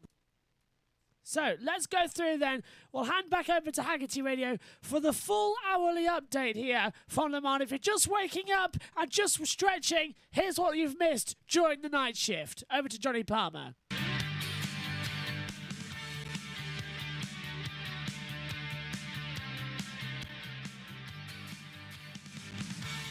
14 hours and 30 minutes now done in the 90th edition of the 24 Hours of Le Mans, and it's a 1-2 for Toyota Gazoo Racing, with Mike Conway in the number 7 car having completed 235 laps, leading by just over 26 seconds to Sebastian Buemi's nearly identical car, the number 8 machine for the Japanese squad. So the GR010s leading the way, and at this stage, pretty convincingly, the nearest hypercar to them is the 709, which has just made a pit stop and a major adjustment on the rear. New component to take, well, old one taken off, new one fitted to the back, and that took a little longer as a consequence. A 3-minute and 6-second pit stop for Franck Meyer, who rejoins in 3rd.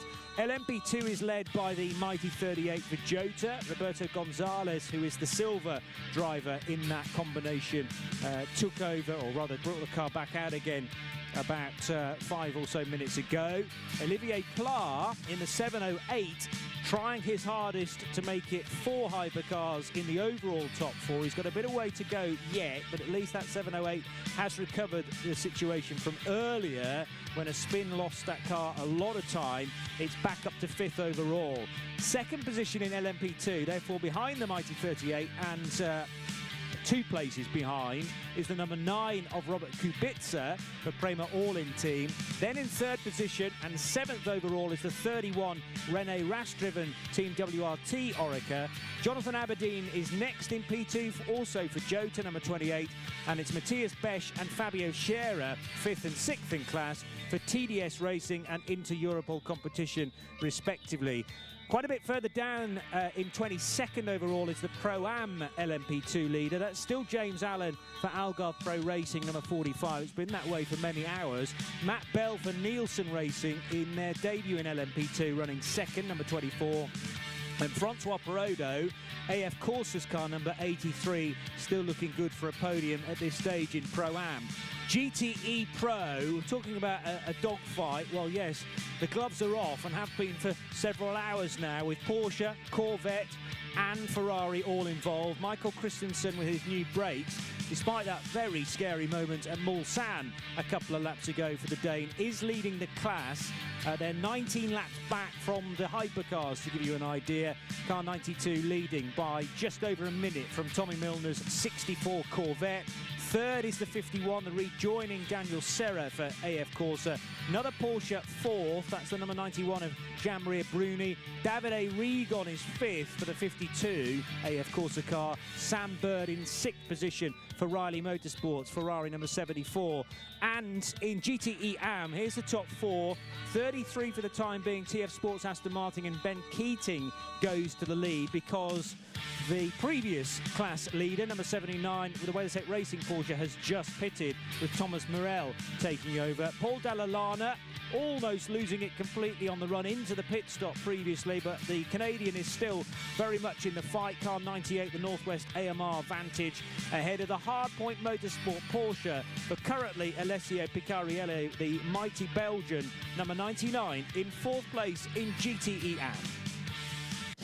And there's everything that's happened then on the stream, and you're caught up to date with us here. And we're coming back on the Combox camera now, and literally refreshed and ready to go. So outside the commentary box for 2 minutes, got some nice fresh air, felt a bit cold. Speaking of which, Josh Plays looks absolutely exhausted as well. But water and a quick exercise move on the spot with some fresh air, ready to go. Sleep gone. Sleep who? So yeah, there's a top tip for you.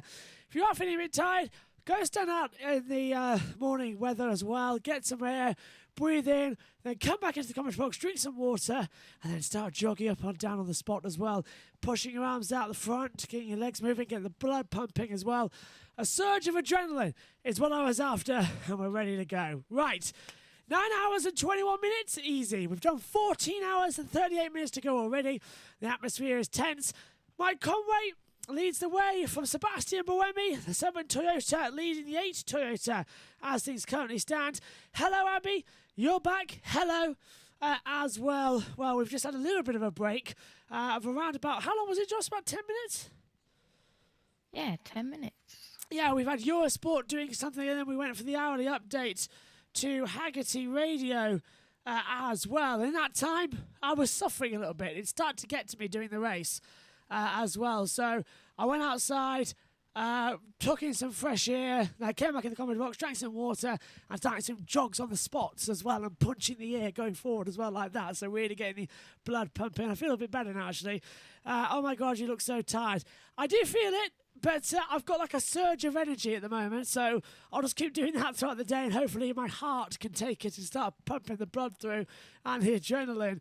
And hopefully when the F1 starts as well, it'll just be back like that with a click of the finger. And it's straight on for the end of it as well, as there's a lot of action still to go actually here. Sun has risen here at Le Mans. There's 9 hours and 20 minutes to go. The Jolter leads the way in the 38 as well in LMP2. The number 9 Prima Orlean is in second place as well, with the battle raging on as we've got a lot between the 13 TDS X Valente and the 31 VWRT as well on the field, looking quite strong out there at the moment. And Josh, also, before we let you go, because you've got to get to Brands Hatch as well, I'll have a nice little nap in the car, I hope as well.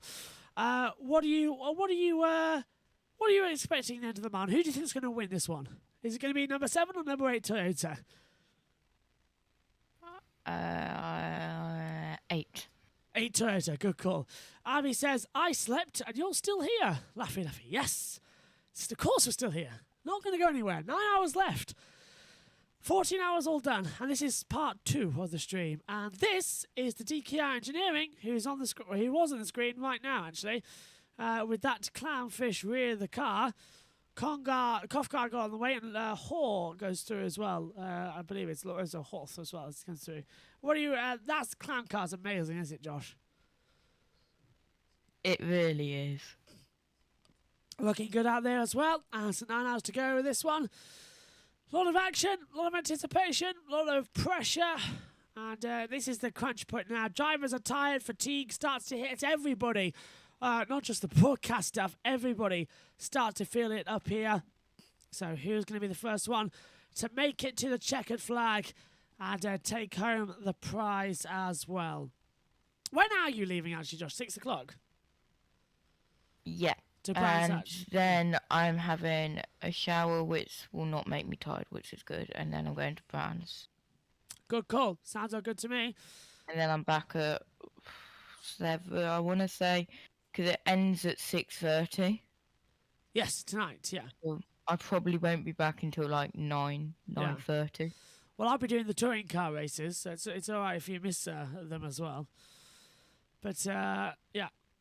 I'll be doing race 1, I think in between the F1, in between the the end of Le Mans and between the end of Le Mans and the start of the IndyCar.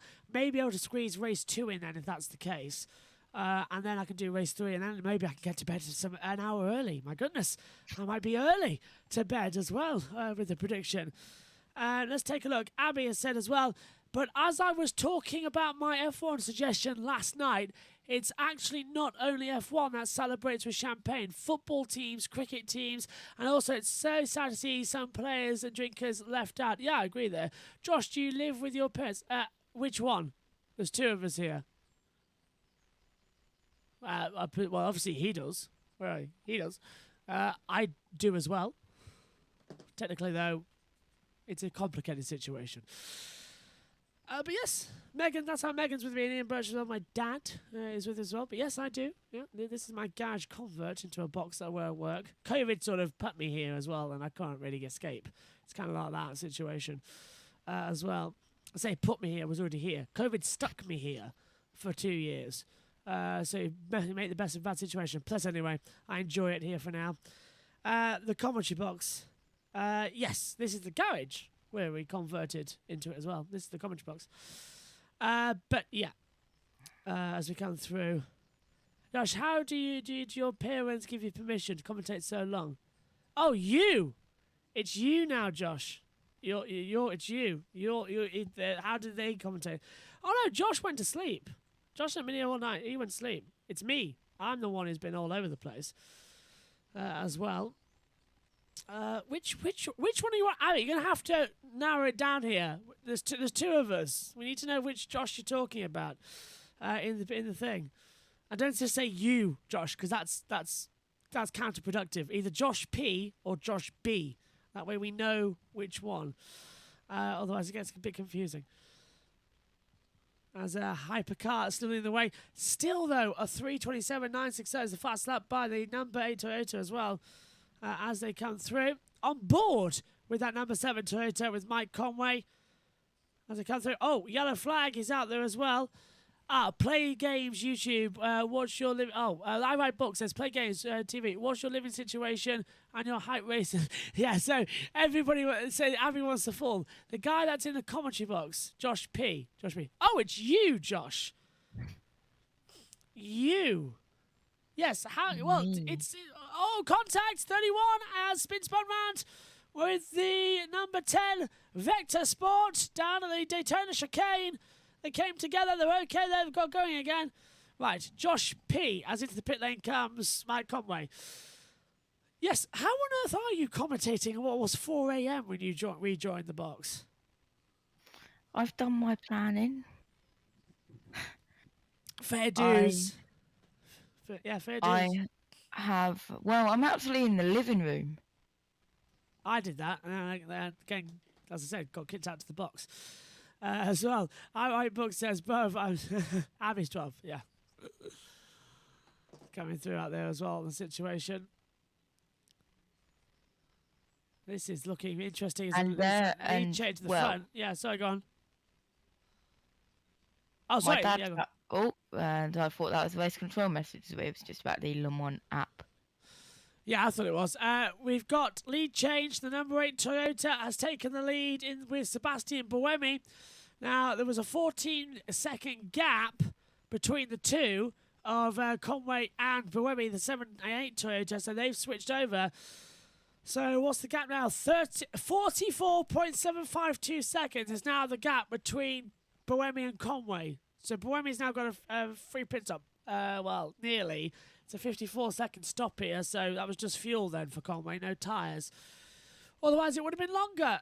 15 minutes to go as well, and this is what happened in LMP2. Lock up for the 37. Did he go through the gravel down at Mulsanne, or we just avoided it? There are two wheels there for the cool racing. Contact involving cars 31 and 10 at Marshall Post 11 under investigation. A lot of action then on the board. As they come through, iRobook says, I'm watching otters swimming in a pool on YouTube and listening to your channel. Fantastic. I love otters. And plus, human beings are not otters, so living with them is even easier as well. I'll just point out. Yeah. Josh? Yes, go on. It is time to get your marker of doom out. Really? Who's been announced as retired? The 59 has officially retired. And they stopped on the track a long time ago, didn't they? Yeah, so that is the Inception Racing. Oh, the dream is over for Inception Racing as well. Out they go then. That is car 59 of Inception. So they get crossed out there. So, by the way, did you like what I did there? I may be tired, but the dream is over for Inception Racing. I thought that was quite funny. As they come through. Marker of Doom has cut him off the screen. There we go.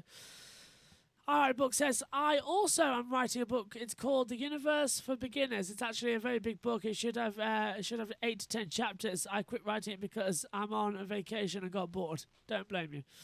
As things stand, I am also an author of nothing. I write my own commentary notes, but they're not exactly page turners. Well, they're good, but not page turners. Duncan Vincent's in the pit lane. Let's go down to him. Some stories for you. Yeah, thanks, Ben. Just watching the 22 car in again at United there. That's quite a quick turnaround, actually. But ARC Bratislava, they broke an oil cooler. That's why they had a 14-minute long pit stop. Thank you very much, and that answers. That was a quick conversation. I thought I was going to have time for a quick cuppa as they come through. Glickenhaus Racing, Oliver Pla into the pit lane then as well after his run. As thank you for that from Duncan down in the pits. Short pit lane stuff from there as well. Not like on F1 where they take about 5-6 minutes of time. It's short, sweet, to the point here in the 24 hours. It's actually down to the pit lane. It's going to rain. Thanks, pit lane. As well. Megan used to do that a lot actually as well. Short, sweet, to the point comments as well. Sun beginning to rise at the back as well. Ivy says, I'm going to eat breakfast. See you later. See you later. As that brief yellow, no, we're still green. Right, we're down to the pits. Because the driver would be getting out of the car. Not the case. This is a windshield clean and fuel for Ricardo Gonzalez. He's pointing to indicate, guys, I need my side window clean too, please. I can't see out of it very well. That has been done now. And just, wow, that actually was a big difference. His side window was almost opaque compared to how it looks now with a bit of a clean. And just waiting on the fuel, the signboard flips over, waiting, fuel nozzle comes out. Roberto Gonzalez wastes no time, and he does not want to stay for an interview yet. No, but it is only a matter of time. I'm sure, Shay, you'll be on the spot, ready to welcome him maybe next time around. These LMP2s still pitting at the rate of 32 minutes. Yes, but just like to point out, we had a pit stopper. Sebastian Buemi has come into the pit lane. That's promoted Mike Conway back to the front of the field again. And the gap between them now is 18.2 seconds. That gap I was talking about earlier on in the broadcast about the situations of, not even that, just a lap ago. The gap was 50 seconds for pit lane as well. That was the time, so he now 42. So he's lost 19 seconds now overall. He needed more time, didn't have. Overemphasise how many slow zones we've had in this race and how much they've affected matters. The last time I counted, I think it was about 18 of them. So it's certainly been a lot of the circuit. Yes, 18 slow zones. A lot of the circuit has been affected by a lot of slow zones a lot of the time. So Buemi back out onto the track. And Mike Conway already well ahead of him. So if anything, on that particular pit stop cycle, Mike has extended his lead over Sebastian Buemi rather than it being reduced. And I'll try and work out where that... I think... Thanks, Paul. Yeah, just fighting fatigue here, which is... trying not to throw up at the moment as well, with nostrils being flared up in the fan. It's a long story. Anyway, Team Penske into the pit lane. Dave Cameron at the wheel. Just double checking that. Looks like.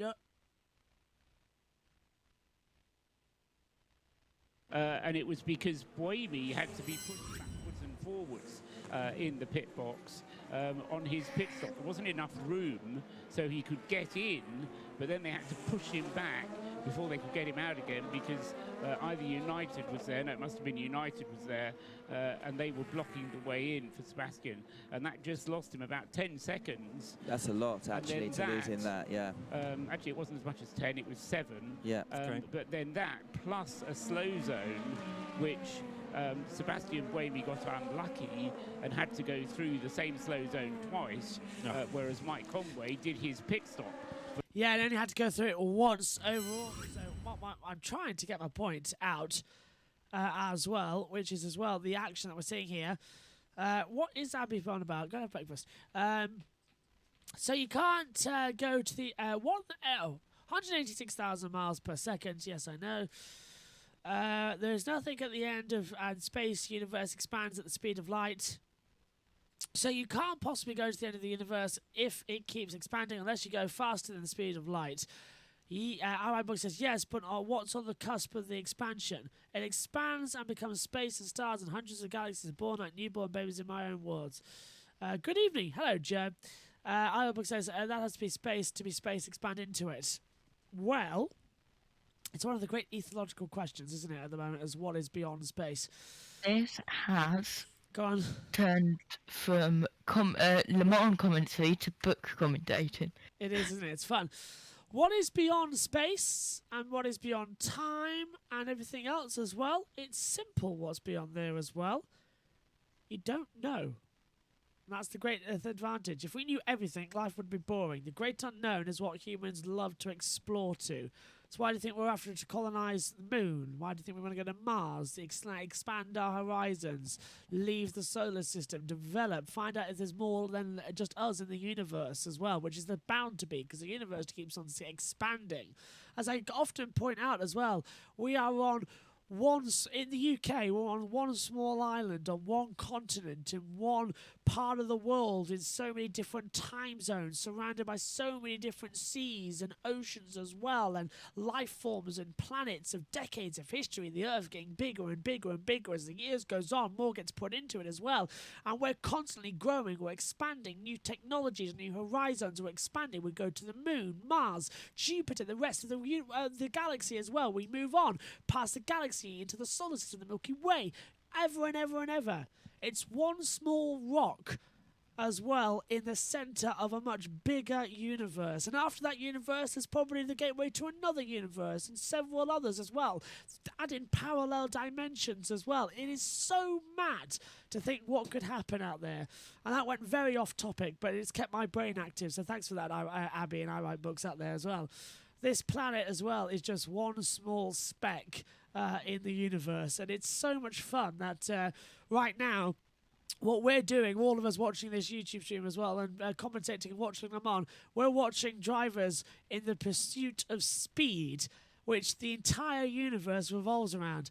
The planet itself spinning at 67,000 miles an hour, and these drivers are going at 200 miles an hour and they think it's breakneck speed. It's brilliant. The science behind it all is fantastic, and that's why everyone loves motor racing. Not just, oh, it's fast cars. The science behind it is so fascinating. It's brilliant.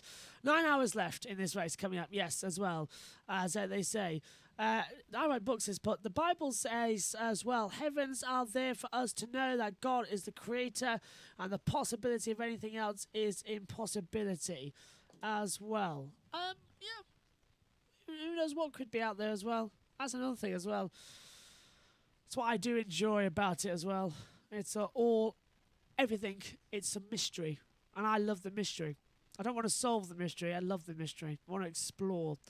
As 4 minutes to go in this one as well. Josh, you're going to disappear now for the rest of the day and off the broadcast, actually. This will be the last time we see you today as well. So, quick question.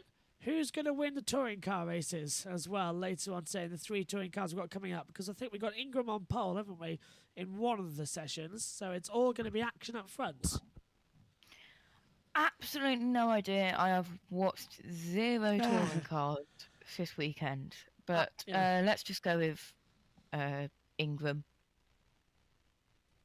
Safe bets would be Ingram, Sutton, and Turkington, wouldn't it? Yeah, they're the safe bets. Yeah, safe to go forward.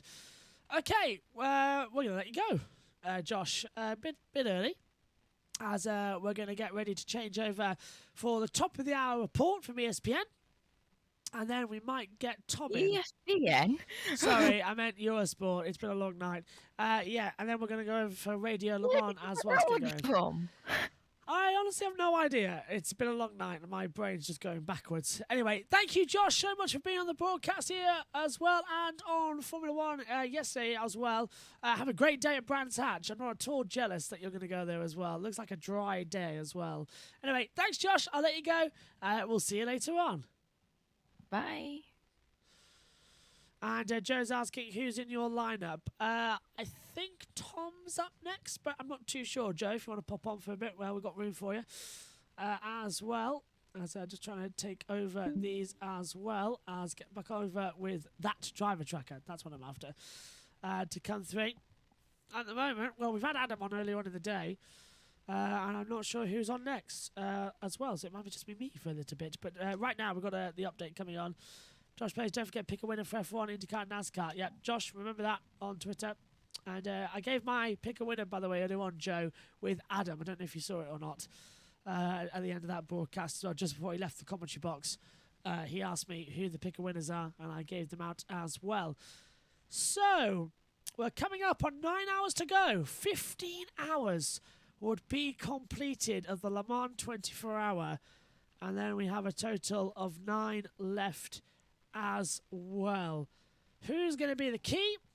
As well out here, Megan's getting up at 6:45, so she's got 45 minutes left before she wakes up and gets ready and then comes into the commentary box here to replace me for a little bit, literally about 10 minutes while I go and set everything up for here on that side of things. Well, I think I want Tom on at 7, no, yes, it's 6 o'clock, so 6 to 7, blimey. As well, we're coming through. Is also more boost Porsche corners. Is this okay? This is Boemi. Yeah, we try. Copy.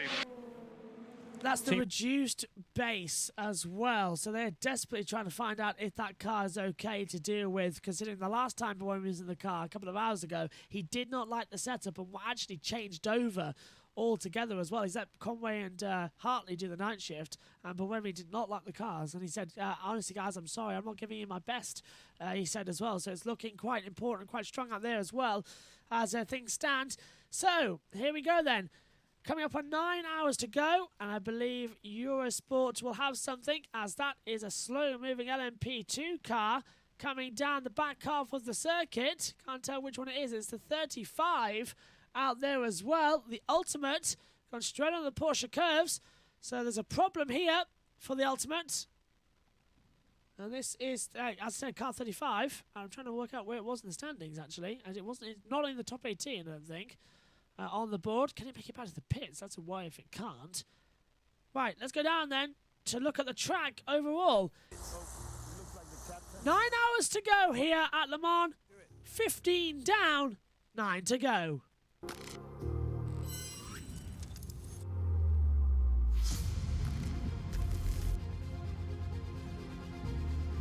What can you tell us about the start-finish straight? It's an incredible view, firstly, from the Goodyear blimp, Tom. I know you've done it before, but a new experience for me to see this iconic racetrack from above. Turn 1, very important corner at the start of the race. You often see people going for it, which always surprises me before the first chicane and under the Dunlop Bridge where we go now. Tetra Rouge as well comes at you really quickly in the car, and it actually looks sharper from inside the car than it looks here. And then onto the Mulsanne straight that leads you towards that first chicane. The rest of the travel, let's say the last maybe 800 meters going up to the Daytona chicane, is new tarmac, and the braking there, oh, how many Gs are we pulling? Oh, it's got to be around about 4G, I should imagine, in the hypercar category. And you know how important that first chicane is to get through it efficiently, to send you back on your way down the next part of that straight towards the second chicane as we're heading now. I'm coming flat out down to reach one of the slowest part of the circuit, not the slowest, but Mulsanne is a pretty nail-biting experience after you had traveled nearly 5 kilometers, more or less accelerating straight away. You speak about an open corner here. Indianapolis from here doesn't look like a corner, but when you're traveling nearly 340 kilometers an hour, it becomes a little bit of a... What a great part of the track, look at that, to see it from this view. Arnage, the right-hand kink, another place where braking's critical. Corner. Yeah. Slowest corner, accelerating. I always like that accelerating up towards and really building. I find I start to maybe a little bit romanticizing it as the curve is long. I know exactly what you mean, yeah. You dive into the Porsche curves, you You're arriving send 330. Yeah. First corner, you are not dipping below 270. There they are. We see a lot of overtaking around that final right-hand part as well. You'll see the Easy to go prototype. outside. Yeah. That's brilliant. Around the outside of the GT cars. It's risky stuff, but it's a risk you have to take in some ways. A calculated risk. I've been behind him many times. He goes outside. So did straight he. away. When he was in the car, he was just the same. Down to the last combination of chicane. It's a little bit below the sort of your visibility. Especially in the night time, you have the pit lane entry to your right-hand side, judging the braking. You also have the lights blaring at you as well from towards, and it's hard to pick the braking point. And you again can see quite a few mistakes there, particularly for the rookies of Le Mans. There's a lot to learn with this place, and you either come away from this one with a broken heart or 9 trophies. 24 hours from here. Good luck. We're going to be watching it all. Thank you very much.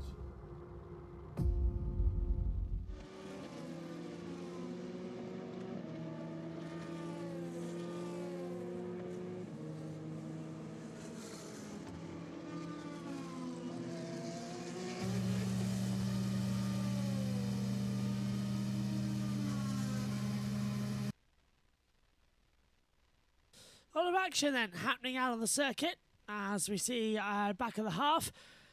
I don't know if we are going to go to top of the hour, which is weird as well because we're 9 hours to go, so we should be in that atmosphere. But it looks like we're going to stay on board. There is the runner and riders down there as well. I've forgot his name now. It's really bugging me. Been on about him all day, but the name escapes me as this time. Looking at him, Patrick Dempsey. There we go. It took me a little while there. The brain's starting to get a little tired on my end now as well, as we come into the last couple of hours here. Well, I say last couple of 9 hours to go. That's a long broadcast, but it's a pit stop considering we've already done 15 hours of this broadcast as well. Plenty of time left as Mike Conway still leads ahead of Sebastian Buemi as well. A long time before we get into the action zones as well. Gonna be smooth, I reckon, this one, as it comes back up into the top of the action fields as well. Not going to be too bad either. With 8 minutes to go, waiting for interviews to come through, but so far there aren't any from either. So they're not going to do top of the hour, which I found weird, but they did it at half an hour as well, as the Dempsey Prodon leaves the pit lane as well. It was 41st overall, 77th, down to the pits. Yeah. I reckon he's timing it. I think he was. I reckon he was timing it. Oh, that's about Patrick Dempsey timing the situations down there on the clock as well. There's a chat going on between Abby and I Books as well. All I can see is what I'm tagged in. It says, yeah, I'm Muslim as well, and that's why I suggested that the F1 no champagne suggestion. Good suggestion. Yeah, on that respect as well. We use non-alcoholic champagne now at races like Jeddah and in Bahrain as well, and Abu Dhabi, Qatar, and I thought that was a great idea, using the non-alcoholic champagne as well. That's a good solution for, as you said, drivers who don't want either of a different religion where alcohol is frowned upon, or is even doesn't want to drink alcohol, is teetotal or things like that. I thought the inclusion of non-alcoholic champagne was a really good idea.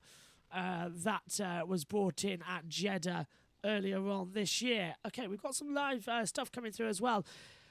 It's a drive-through penalty for car 22 for speeding in the slow zone. That is the United Autosports USA team, 22. And drive-through penalty for car 31 for causing a collision with car 10 at Marshall Post 11. That was the Daytona chicanes. That is the Team WRT giving a penalty for causing a collision with Vector Sport, quite rightly so, down at the braking zone as well. At the back half of the track, did Tom send a message? How soon, Tom, on? If nobody, I'm ready in 10:15 to help. Oh, that was from Joe. Not on for another hour at the moment, is Tom, if he's awake. So, Joe, if you're around, that'll be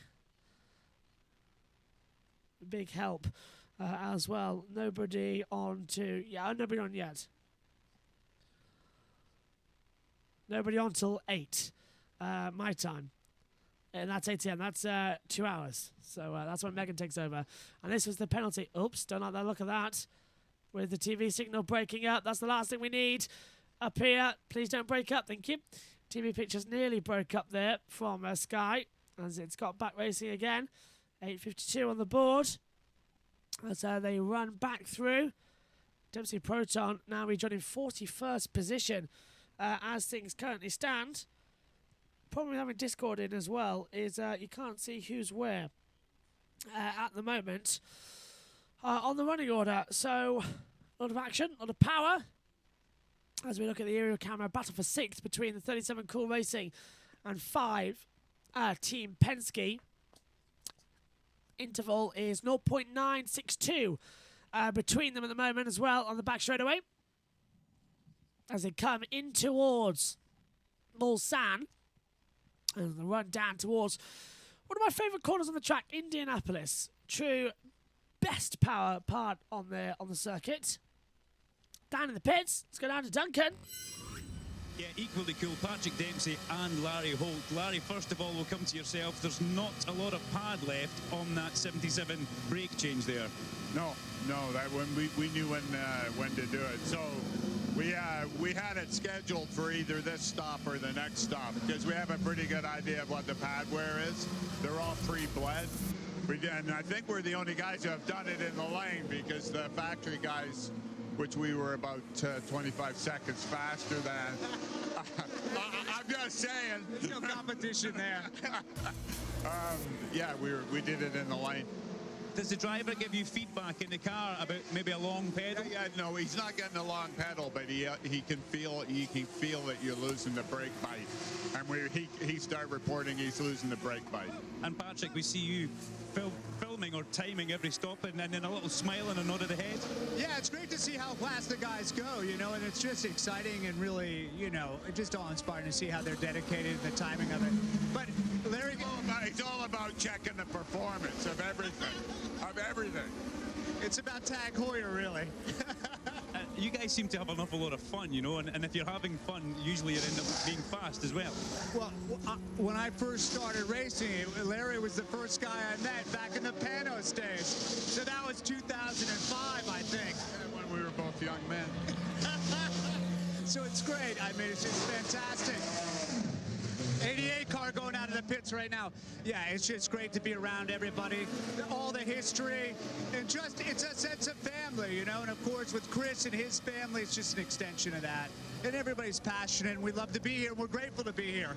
This is a fun garage to be in, guys. Thanks for your time. Thank you. Oh, absolutely fantastic to hear what they are going to be in as well. Just waiting for Joe's going to join the box as well. Let's head down to for that car, which Shay. now needs to come back down the pit lane for a little bit of a trundle. Ooh, trouble firing up the 80. There we go. That took a bit longer than it should have, though, gentlemen.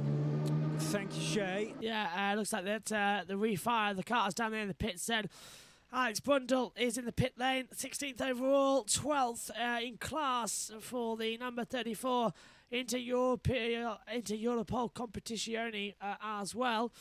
As they continue to streak through. What's this for my right books as well? Now I'm watching Business Insider India Soul Farmers. Oh, interesting. Nice choice for my right books there. Yeah, interesting choice, if that's yours. I'm not sure what that is. I've never seen that TV program before. As they come through. As just watching on the back here. As the gap between the Toyotas are strong. Now, we are going to be leaving for a second because I'm going for a quick bathroom break. Won't be 2 minutes. So we're going to leave you with Radio Le Mans shortly as we're going to go forward. And then we're going to have Joe joining the box, fingers crossed, hopefully as well. And then Megan will be joining us from 7:45. Everything will be set. Well, Megan actually been here a bit earlier just to cover things on Radio Le Mans while I go set up for her. And hopefully Tom joining the commentary, and me and Synthol will be on the F2 feature race as well coming up. The battle between AF Corsa the 83 and the DKR Engineering number 3 as well battling. The gap is looking strong between them at the moment as they head out of the back a couple of corners as well. Out of the Curve of Michelin down towards Mulsanne hairpin at the bottom of the track. Marshall post 20, as we've seen some of that great action here so far. Into the brakes, not working out just yet. 8 hours 47 minutes to go. There's been a lot of action, a lot of pressure, a lot of anticipation about what's coming next as well in this session. And hopefully it's going to be quite an interesting run. I am going to pop off for just a sec. I'll leave you with Radio Le Mans, then I'll come back as well. As DKR Engineering looking strong out there, and they know the battle. As Ferrari, of course, they want to defend their position for the first time in LMP2 for a long time. The Ferraris can he hold off the DKR Engineering, or as Josh Plays will call it as well, the clownfish coloured car, because the back livery as well being in the shape of and the livery of a clownfish as well. It's so close between them at the moment as well. The tension's beginning to rise up there. With 8 hours 47 to go, getting close now to what is like a normal race length as well, which will be around about 6 hours, which everyone goes, 6 hours, that's a long one. It's really not. It catches up on you quite quickly, these type of things. That's the 43 into Europol Competizione as well in the pit lane. That doesn't look like a brake change as well. It could be just having to put it in to change a brake caliper, I suppose. But looks okay to me so far. Jarvis, Galal, and Mario X enter the pit lane as well now through the circuit. As of course, the Ferrari continues. I think, is that the DKR? Has the DKR come into the pit lane? Someone has. Yes, the DKR has come down the pit lane. So it's changed over positions. Overall, thought they might. At the back half of the circuit. It looks like they've done it. And into the pit lane comes the 709 as well of the Glickenhaus Racing. As we already said about Frank Manuex in there as well. Right, we're going to leave you for a split second with Radio Le Mans. We'll be back shortly. As expected for WRT, Ollie Jarvis is in though, so he's not going to be able to pounce as we expected. Yeah. Sorry, yes. So WRT back out again, and Alex Brundle on the outlap as stated. David Heinemeier Hansen in the 43 car, still going to be in the pits for a little while. They might actually do a driver change there for into Europol competition. We'll try and get more on that regarding the extended pit stop for car 43 from Owen Mildenhall, his end of the pit lane. And Westy's just just taken over the Glickenhaus car 709. They are 3 and a bit laps back from the leading Toyota. Gap's come down a touch, I noticed, between Mike Conway and Sebastian Buemi. It is edging that way. So down to 14 seconds now. No saving. It's to brake hard, very hard. There is a lot of grip. You can brake late and hard. Copy.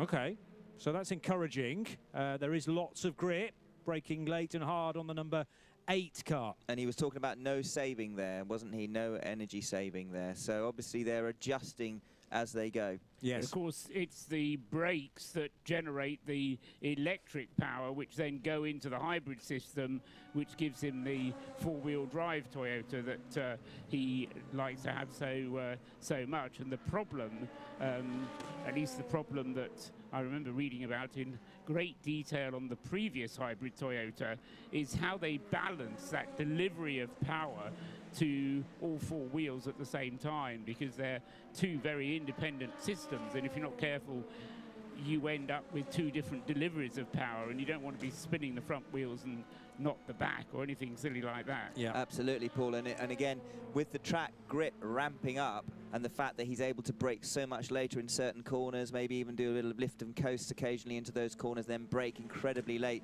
So as the track's evolution is evolving, then that's changing the system in terms of how they can generate the grip going into the regen zones and the brake zones. So it's interesting that it is like a living thing, this whole circuit, isn't it? Le Mans is alive. At least the track surface is. Yes. I think most of the spectators are dead, but the track surface. Well, I hope not. They may be asleep anyway. Yeah. Sorry, yes, dead to the world. Dead to the world, quite. Yeah, but they'll be slowly waking from a slumber. In some cases, a very deep one. It might have been quite a late night. Alcohol-induced? Quite possibly at Le Mans? Surely not.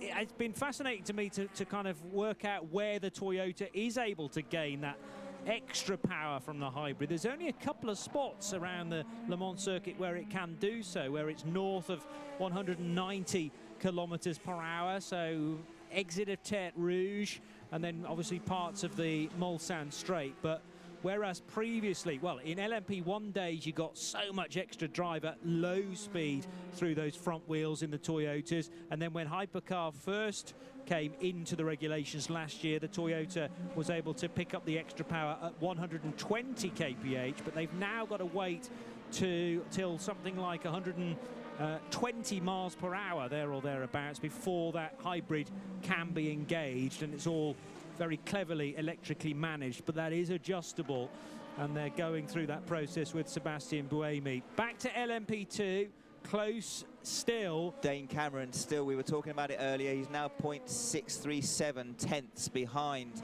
Nicholas Cruton in the number 37 Cool Racing car. And as we said, Dane Cameron caught Nicholas quite quickly, but still struggling to get past, and they're stretching that out to sort of 4, 5, 6 car lengths on the straights, not able to get a slipstream and get past that car in front, even though I suspect that Dane Cameron, if he could clear him, would be quite a little bit quicker and be able to move up into 5th in LMP2. So that's the battle for 5th, 6th place in LMP2.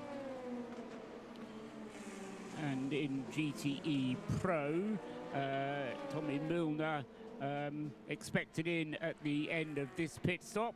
As he comes in, Michael Christensen will be completing the 5th lap of the stint that he is currently on.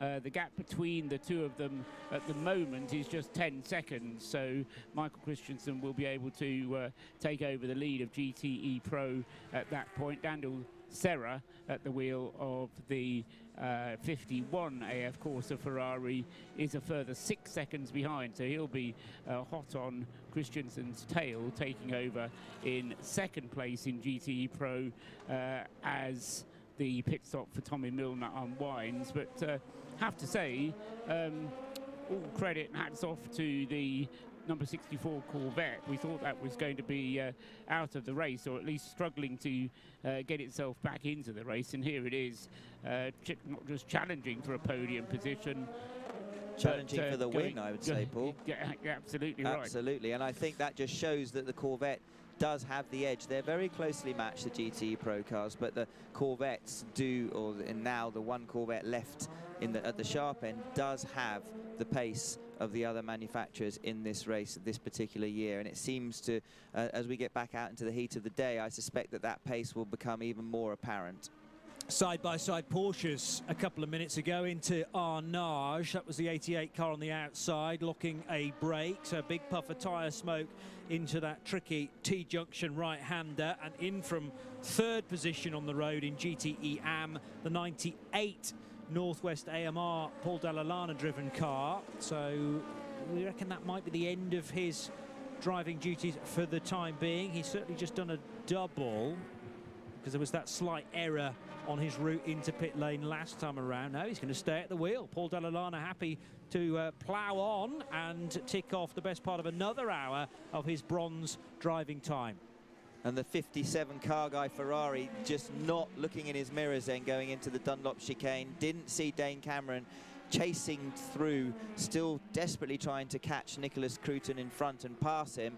And the 37 Cool Racing car, the LMP2 car, seems to have the legs on the straight to that Dane Cameron car. Again, whether they're running slightly different downforce levels, or the Dane Cameron car just looking that little bit extra drag, maybe not getting the traction off the corners. I don't know what tyre life is like, but Dane clearly quicker, but doesn't seem to be able to either come off the corners or carry the speed down the straights, which is what's making it so difficult for him to actually get in front. It's also credit to Nicholas Cruton, at only 19 years old, a young German. So both of those drivers, Cruton and Cameron, making their Le Mans debuts. Amazingly for Cameron, for me, because he's done so much racing in the States, but finally he can tick this race off. And Team Penske, Nick Damon was making the point, haven't really shown a great deal amount of pace in free practice in the middle portion of the week, but have come to the fore in the race, as all great Team Penske cars have done in so many different racing disciplines. But you're right in that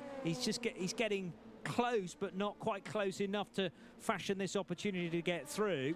And that's credit to how Cool Racing have maybe trimmed that car out, but also Nicholas Cruton's driving style. Yes, I was watching actually through the chicanes. He was hitting all his marks, nicely using the curbs, not overdoing it, using quite a lot of track coming out of the final chicane onto the short front pit straight, but not too much. He's driving very nicely, you're right.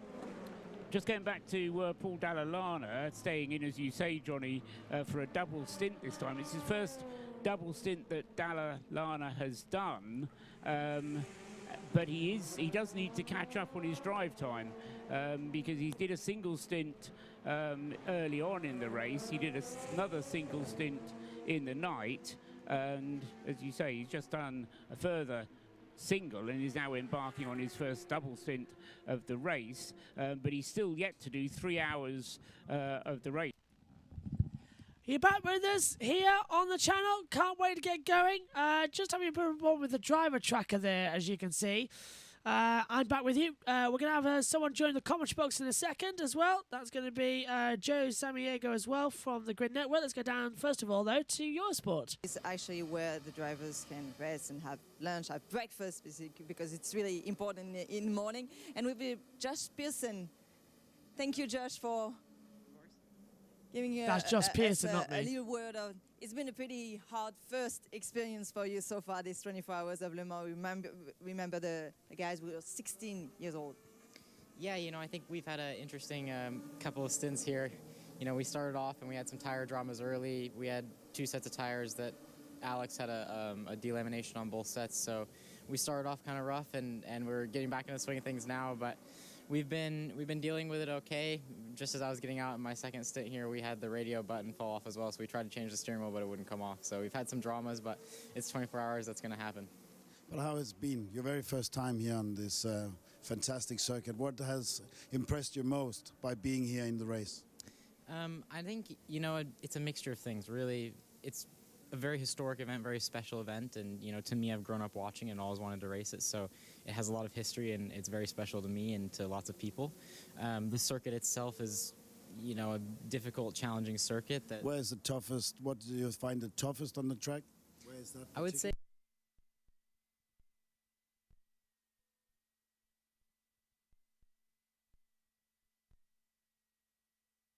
style to it, and I know Ollie and Alex are really helpful at kind of showing me, like, you know, there's specific lines you can use, like here you can use a little bit more curb. Yeah, you know, sorry, we're losing connection at the moment to our broadcast.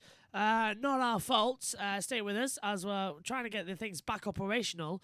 As you once again, guess what? The internet's got a bit funny. Is the favorite part, is that the same, and what's the favorite time you have been in the car so far? Is that going to come soon, or has that been into the night? I think my favorite time in the car was actually my first time jumping in. You know, that was when I was the most nervous and the most excited for what was to come. And really it was, you know, just kind of getting the butterflies out of the way and getting back out there for the first time. Believe it or not, but 25 years ago, yesterday was my debut here at Le Mans. So I don't think you remember that. I don't think I do either. Thank you, Josh. What's the plan now for you guys? So I'm going to rest up, and then I should be getting back in the car in an hour or two, I believe. But Alex is ready on deck, and Ollie will jump out, and then we'll have Alex in. Thank you, Josh. Thank you. Good luck for the end of the race. Sounds like a fun situation then with 8 hours and 33 to go. Hopefully now the laptop has stopped crashing, which means we can get going again with the all-important runs for Discovery. Guess what? The laptop has stopped crashing, which is great news. Get our driver tracker back to begin with. Something went wrong. Try again. Oh. Hands up if you're really just so like, ugh, what is going on with you today? Page not found. Okay, and that's because they've changed over to the 8 hours. So explains the situation there then. Give us a second while we get back on to the sports package. As we watch the 36 Alpine then, 5th at the moment in class, getting his way back up there on the overall board, which is a good, strong showing, but still 5th in class is last overall, by the way. In the class, that is. Yeah, it's last overall in the class, that is. And really have got to improve.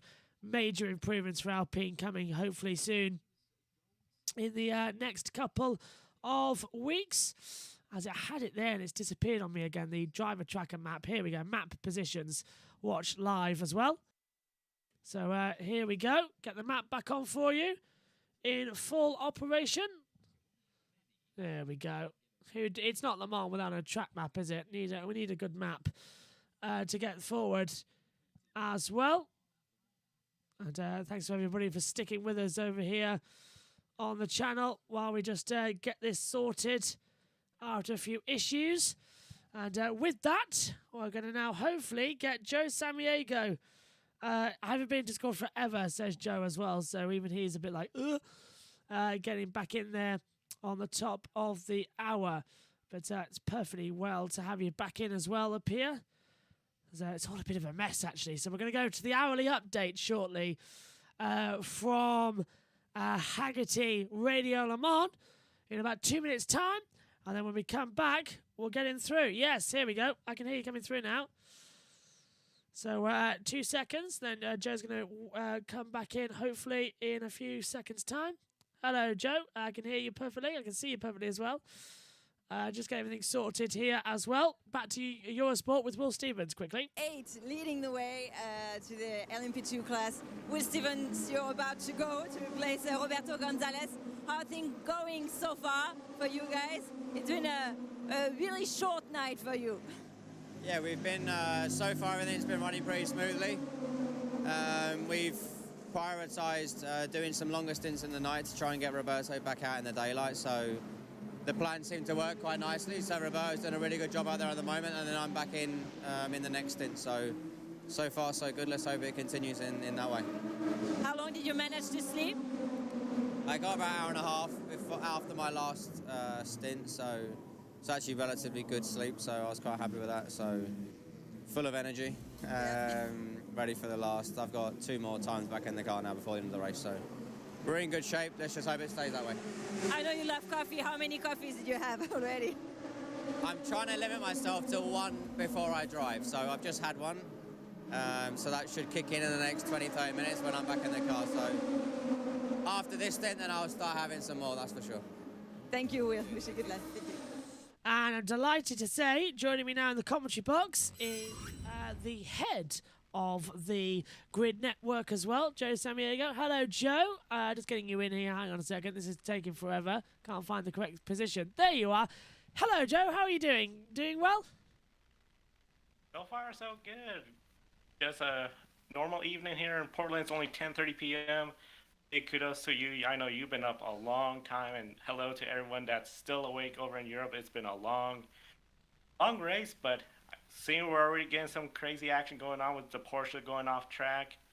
It's been one of those races we only have a few retirements and no safety cars. Yeah. At the start of this race, I really thought it was going to be something crazy when I heard the first 200 meters. We had the 22 spin off from LMP2. I thought, oh boy, this is going to be a long 24-hour race, but it's really surprised me so far. It's been quite good. Only, as you say, 3 retirements, so 59 left in the field. We're going to make our way to being the highest ever finishers in the in the Le Mans 24-hour race as well. Speaking of which, we need to go over to Hagerty Radio Le Mans quickly because it's time for the hourly updates. If you've just woken up across Europe as well, or as you say, Joe, it's late night over there in the States, it's time for your hourly update from Radio Le Mans.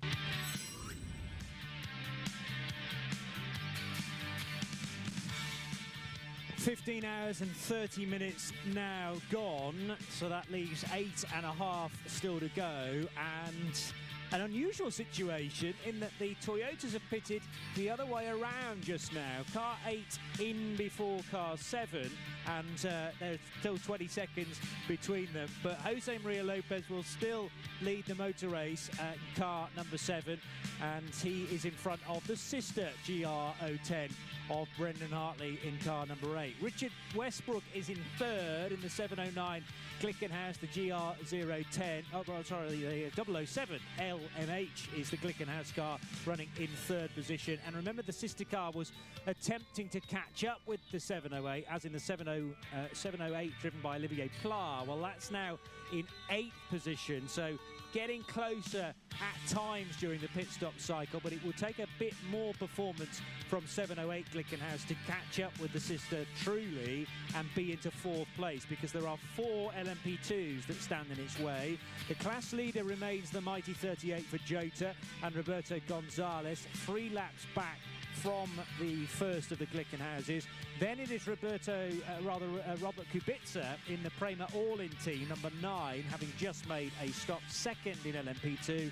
3rd is the 28 Ed Jones-driven Jota car, so 2 Jota machines still in the top 3.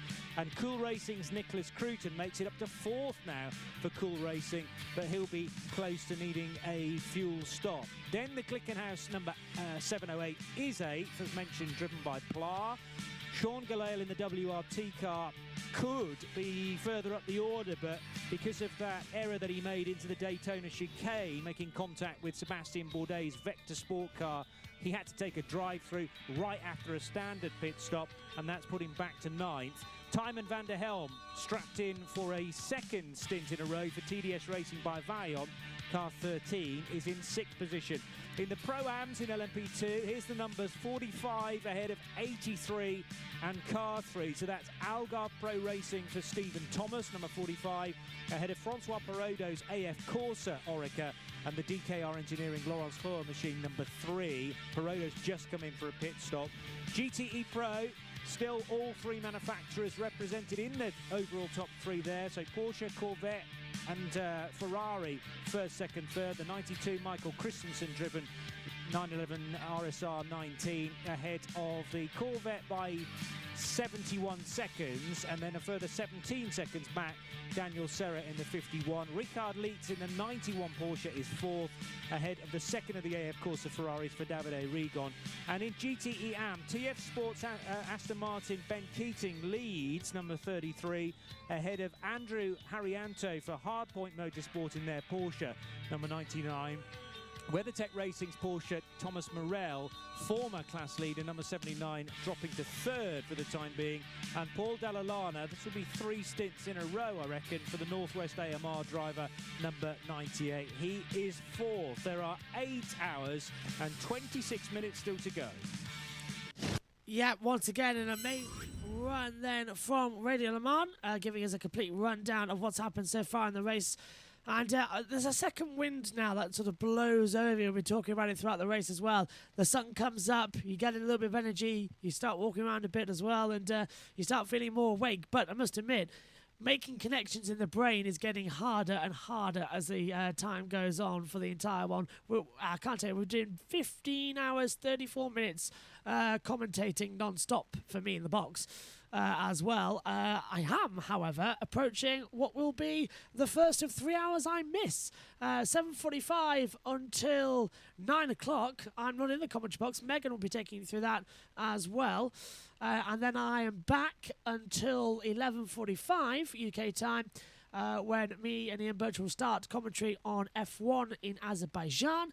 Megan and Edward Hunter will take you through that one, and I'll be back for the last hour in the comms box with Megan as well. And we've got F2 and F1 coming up.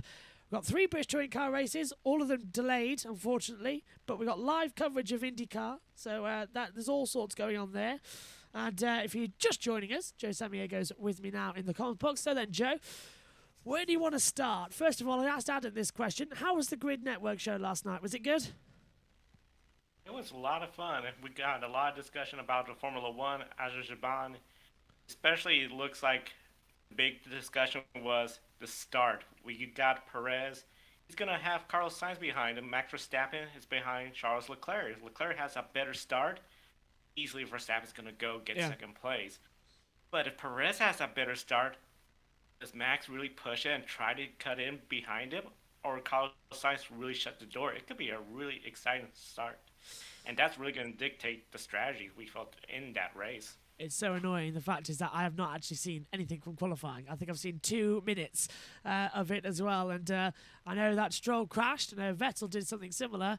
And I know that Leclerc's on pole with Perez 2nd. I've looked briefly through the results, but I have not seen anything. So I'm hoping it's not going to affect the commentary too much. But Megan took you through that one earlier on in the qualies.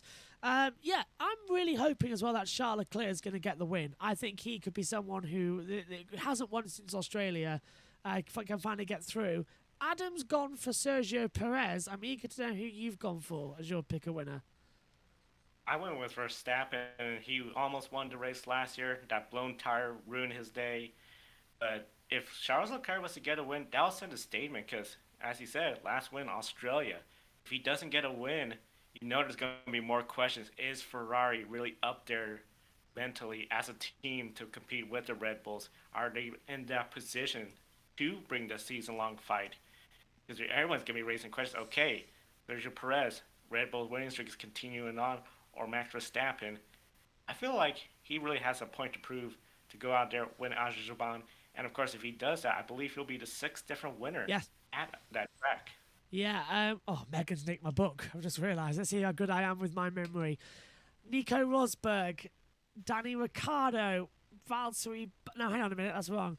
2016, Nico Rosberg. 2017, Danny Ricciardo.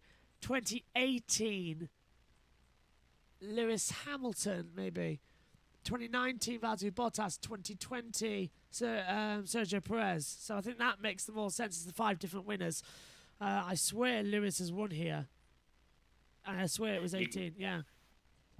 Yeah, Lewis in 2018, Bottas after him. 2020, of course, no race because of the pandemic. We come back 2021. Lewis, he could have easily done that because he was on the inside line, but the magic took away everything. It's got it, so. See, even... Oh, we've got a yellow flag out on the circuit. Don't know where just yet. We'll keep it through. Even after over... I think now we're getting close to 20... Actually, we've just ticked over 23 hours I've been awake now. Because I woke up at exactly 7:30 with my alarm. So, the leader in GTE Pro has hit trouble. Massively bang, and it's the front right's exploded. Front of the car with it, Johnny Molam. Absolutely. Well, this is insane. The leader in the GTE Pro category, the Porsche, has had a front tyre explosion, and there's a double yellow Marshall sector point 22. That is down the back of towards the exit of Mulsanne, down towards Indianapolis. Eurosport again are on an ad break. Ferrari are now like, hello, we could win this. The 92 Porsche, who was controlling the race all throughout. Oh, and that's a big one there, Joe. Suspensions go blown as well. That's out of the race, I would say, with only 8 hours left. It looks like it is just crawling.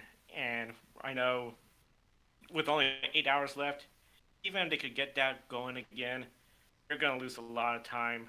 I mean, already right now we've seen the 64 has taken the lead in GT Pro. So already looking like it's done for the day. And it looks like they went off the track and then the tire blew, or the tire blew and then they went off. I think, well, this is, if it's gone off for here, just trying to see where it blew, because I think we're seeing 2 different images. Slow zone in effect, by the way. So where did it go? Okay, so he's locked up, and it's gone on the way towards Indianapolis. So he's gone off the track. So he's locked up, gone off the track, and then the tyre blew. So that, you're right there, Joe. That's the image. And that Porsche front, again, front right was where it's gone. A lot of debris, slow zone in effect in slow zone 6. As that Porsche now crawling in, no front end, tyre on the rim. And the 64 Corvette, who hit problems earlier on in this race, now takes the lead in Corvette's last ever appearance. The Americans are leading. It must be you, Joe. One of the big things, as you mentioned, this is Chevrolet's. They would love to say, hey, this was our last effort. We go out there, get a win, go out with a bang. Unfortunately, that bang came through the tire of Porsche. One question, I know a lot of American viewers, Josh, they're familiar with like NASCAR. There's an inner liner tire. We see that tire's flapping.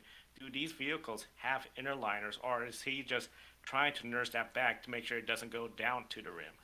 Unfortunately, they don't as well. These tyres will purely... They've got the same layer of carbon on most of the road tyres that we normally have, in terms of the fact that we'll see the steel mesh start flapping around as well on the camber belt. But it will go down to the camber and it will also come away. The two rubber will come away, as we saw earlier on, especially in the GTs. So there is a real risk that he could do damage to the brakes, do damage to the suspension, if he doesn't take it slow and that car comes back into the pit lane. So with NASCAR, the whole wheel will come away usually as well if there's a puncture. With the single nut system, we saw that happening. Now, with the six pin as well, that's going to start flying around bad. So it's not over yet. But now that's put advantage. Yeah, go on. I was going to say not over yet, and you're bringing up a good point about how NASCAR, now that they got that single lug nut and that smaller tire because the larger rim, they don't have an inner liner no more in the Cup Series. They do in the trucks, Xfinities, but yeah, we can still see that Porsche just crawling. It has to be such a painful feeling knowing you had the lead of this great race, and now you're already one lap behind the leaders. The win is just going away, and there's nothing you could do but just keep crawling, because you go faster, you could really damage the car and end it earlier.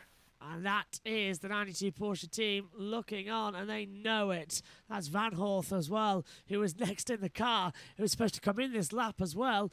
Not going to now, and he's lost the race-winning position.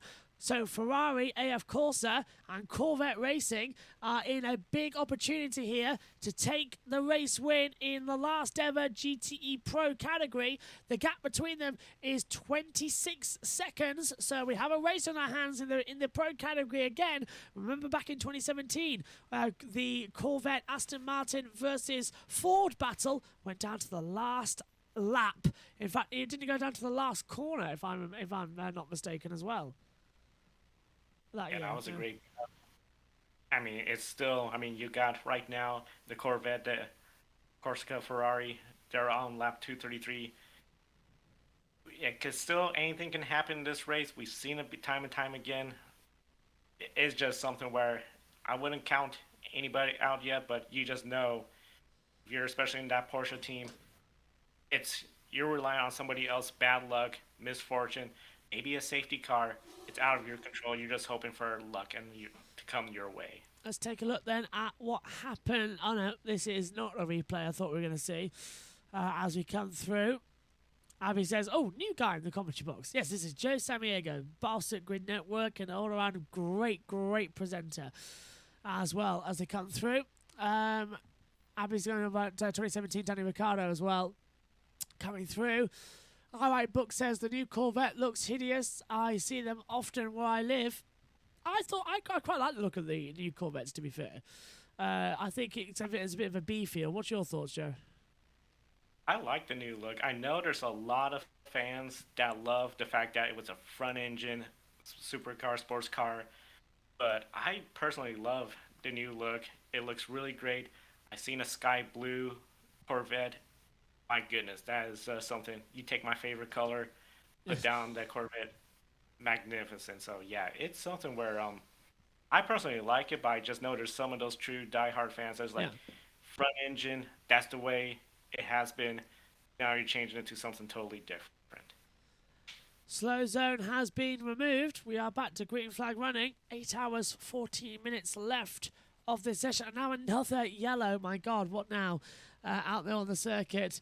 I don't know where this is from. It's GT Pro, and that's the 90. Okay, so that is the 92 locking up, going straight on. Didn't have a puncture there as well, so you are absolutely correct with what you said, Joe. Locked up, went through the gravel, ripped the tyre, and then it's going to go bang on the back.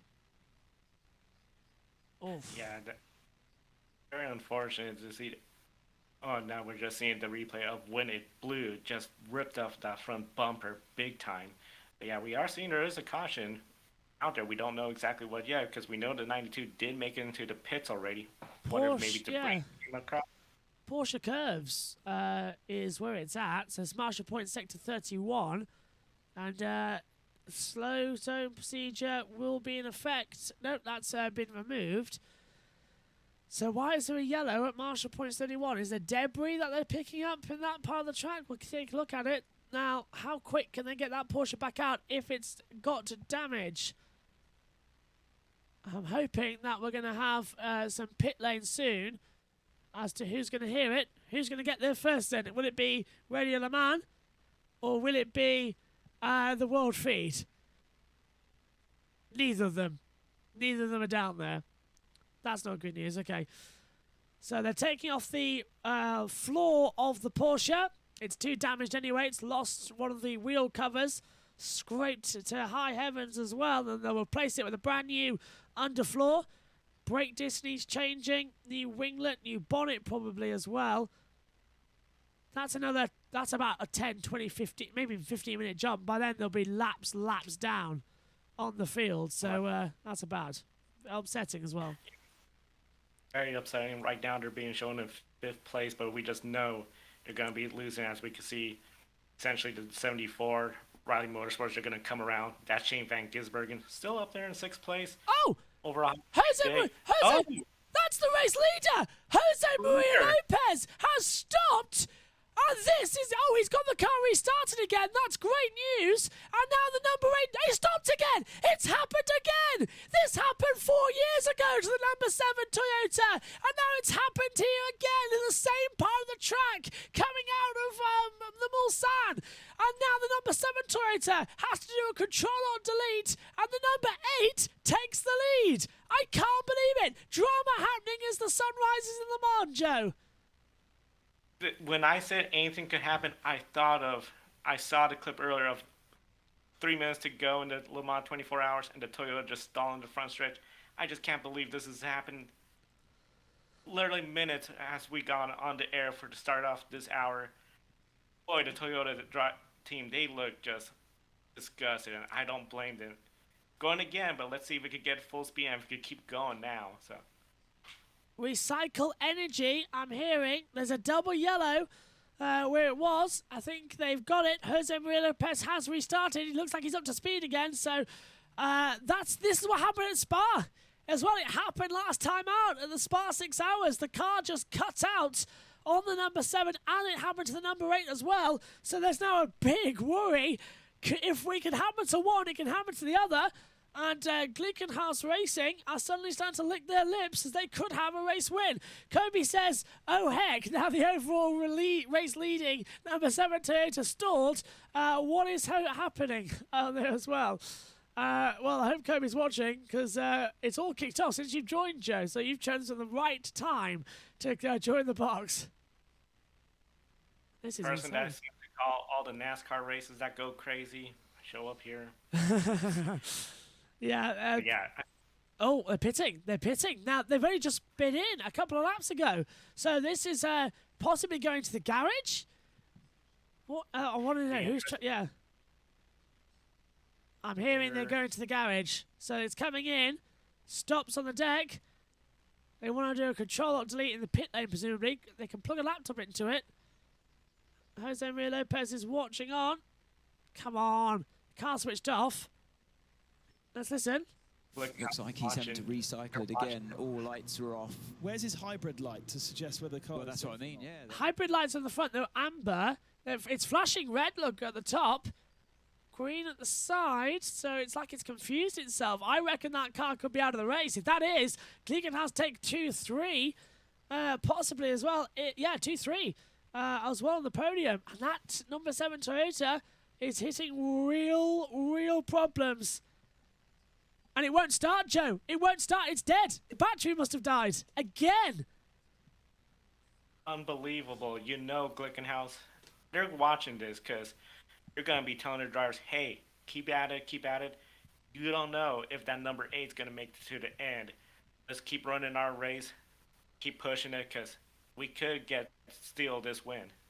So everybody was thinking as well, that's it, it's over, 8 hours to go, it becomes a sprint race in many respects. Right now, this is a problem. Glickenhaus are 4 laps down to the number 7 Toyota. Can they get that gap through? They're going to lose a lap here at least. It will not fire up. It keeps on trying to restart, trying to do the cycle, and it's not working. This is disaster. And you can feel Toyota begin to have their heart broken again. Maybe this is the year they don't win. Trying the ignition and try recycling power is what I'm hearing in my left ear. But it's not working. And a desperation starts to seek in. Panic starts to seep in as well. They can't get that car started. Let's take a look at how it died. This is through Indianapolis. Let's take a listen then, Joe. It died out of Indy. So he's lost power on the burst between Indianapolis and Arnage there. Yeah. So it died. So that was like he hit the accelerator and there was nothing there. Well, flashbacks of 2016 is coming to some of those people in that team right now. That just has to be so nerve-wracking, though. Yeah. Could this happen to the race lead now? It's not fuel, is it? They've put fuel in and it's going.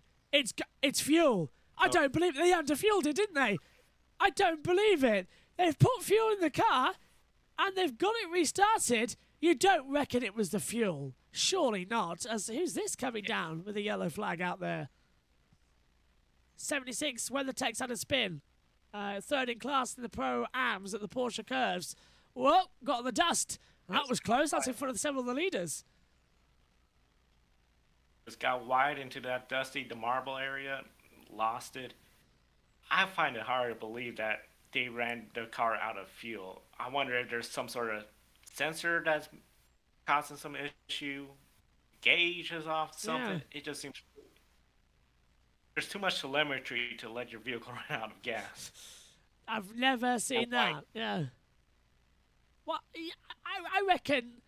I hope it was an error. I hope it's like the car. There's a problem and there's a blockage somewhere in the fuel line, and it wasn't getting through, and they've managed to clear it or something. But it's perfectly fine now.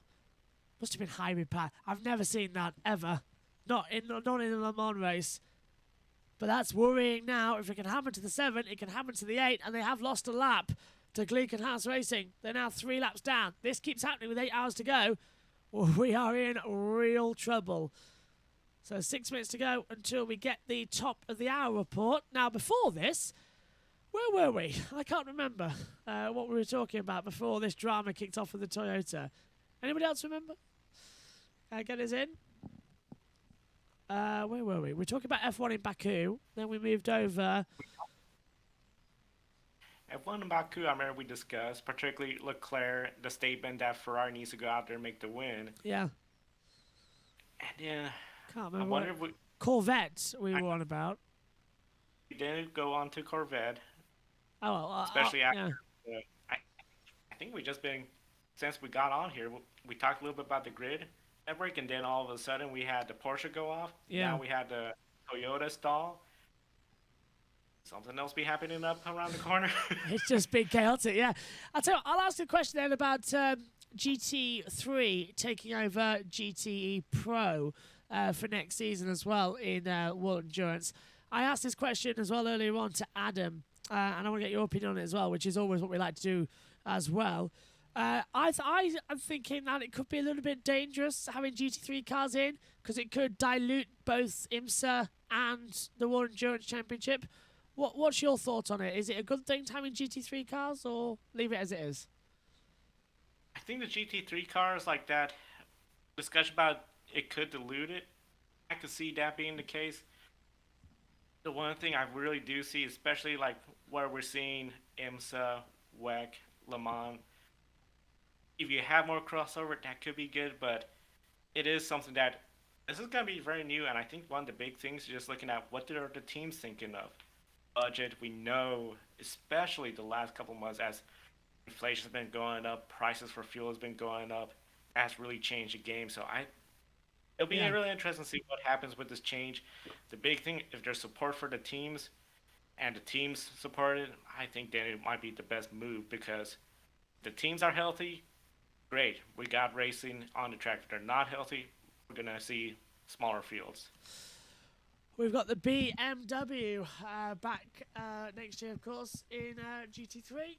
As they race over in IMSA as well. That's going to be what everybody's looking forward to, it seems. And personally, overall, we've got some great American cars over there that race in GT3 that are going to get their opportunity to shine in the main class. Yeah. Sorry, I was stifling a yawn there, Joe. It's a bit. I was just changing my headset up. Long day. Back to you. No worries. I was just gonna say, I think what we're gonna be seeing in sports car, I think is really exciting. You're seeing the excitement grow, and this is the 9th running. That means 10 years from now, the 100th. Yeah. It's going to be huge. I think you're going to see a lot of momentum building, especially Rolex 24 in Daytona. That seems to be really starting to gain traction, growing more and more. Sebring 12 Hours has always had a loyal following. I think that's going to grow a lot more. I really think this is going to be a very exciting time. Of course, Grid Network, we're going to have our new Endurance Performance Index, similar to the Grid ranking, but this is going to focus on endurance racing. So it's going to be really exciting 2023 and beyond for sports car, and I can't wait for this. I mean, the competition is really great stuff, what we're seeing all day today, and all year long. I mean, from Sebring racing, Daytona, some of the races I know we haven't covered so much, but like Spa, or Cypher, the 24 Hours there. There's so much more, all over. There's so much more action involved as well with the Endurance Championship as well. It's sort of been pushed to the side in recent years as well, but I think it's going side by side now. Is the battle, I think that's the 31.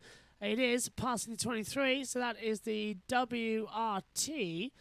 Passing the 23 United, battle for 10th position, and the United's actually going to send it back round the outside of the WRT. It says, not today, thank you very much. And Sean Galal and the WRT 31 can't find a way back through down towards the Mulsanne corner. So keeps the position, does the 23 United squad. Yeah, I feel like it's been pushed to the side a little bit in endurance racing, especially in Europe. It's always on at really bizarre channels. Prima Sports has some of them as well. Eurosport has World Endurance, but not all of it. BT sometimes have it as well, so it's all over the place trying to watch it. So I'm hoping that it gets a permanent home as well, because it is some great racing, and especially as well the Daytona, the Daytona 24 Hours, the Rolex 24 Hours, it's called, isn't it? That race deserves proper prime television content with full wraparound, because it is such an enjoyable race. I called some of it last year, and it's just so fun. It is the beginning of the season. It feels a refresh, as I think as well. Daytona 500 a couple of weeks later as well for NASCAR kicks off everything. So you start at Daytona and you end in Abu Dhabi in the desert. It's the last race of the year, so it works well. 20th November. It works really well, and I think one of the big things with what you're seeing with endurance car racing, especially for fans in the United States, they're probably familiar with the Kentucky Derby. That's the first of the horse racing Triple Crown. But we know there's hundreds of horse racing events all over the United States, but it's those three races that get the main publicity, the main attention. If we could see endurance racing where it's like, okay, the loyal, passionate fans of endurance racing, they're going to watch every single race, WEC, IMSA, both, great. But if we have it where people are marking the casual race fans, okay, Rolex 24, Le Mans, third race, Sebring, or, Spa, whichever one, that is going to get fans' interest. And when they could see the same cars at Daytona, in Le Mans, in other races, that just really adds to that, and I think that's really going to be really key for endurance racing to really get the casual fans. They're not going to tune into every single race, but they could turn into at least 3 of the big ones, Le Mans being the biggest of them all. You're going to start building that's not going to miss these big-time events. I know you're on about that's what we need to do, get them involved with the bigger events and get them in. A bit like with the Bathurst races as well for the supercars as well. You got the 1000, you got the 12 Hours as well. It's 2 different events, and they market it as 2 very different events as well as we come forward. When we come back, Eurosport just on an ad break at the moment. When they come back off, we'll be going over to them for Top of the Hour, which will be their morning show as well, getting all the information from them. We have just ticked over, by the way, 16 hours complete, 8 to go. Blimey, does it seem like such a long time still left on the clock. If you know what's going on, respect to you, because I'm starting to flag. We've got a drive-through penalty, though. Car 80 has been given a drive-through penalty for abusing track limits as well. And that is, off the top of my head, the Iron Lynx car in the GTE AM category as well. So all smiles so far around. Ah, good. Tom's seen it.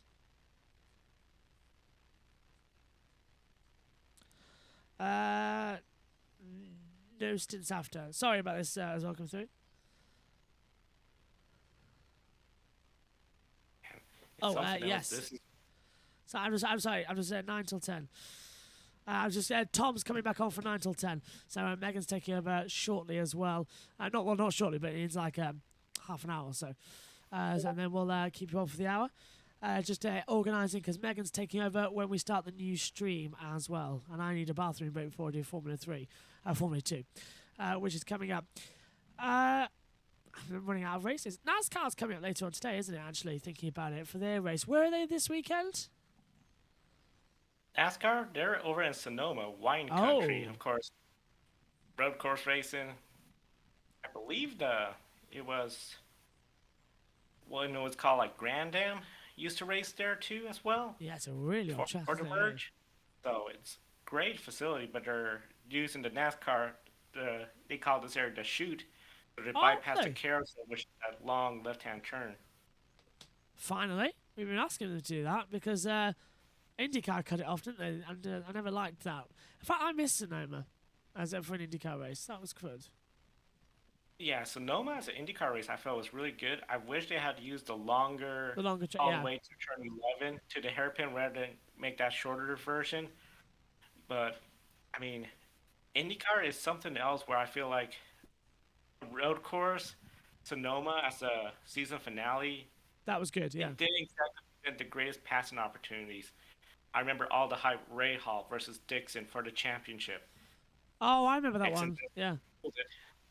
And Ray Hall, poor qualifying effort. I believe he may have an off-track issue too, because really wasn't in contention. So I would put it as a mid-race of the season, actually, Sonoma. It just deserved to be in the calendar. Right, we are going to go to top of the hour on Eurosport as well, as they're going to speak with 9-time winner of this race, Tom Christensen. Here we go. At garage, of course, lots of frustration here. I'm with Robert Lubin, the team director.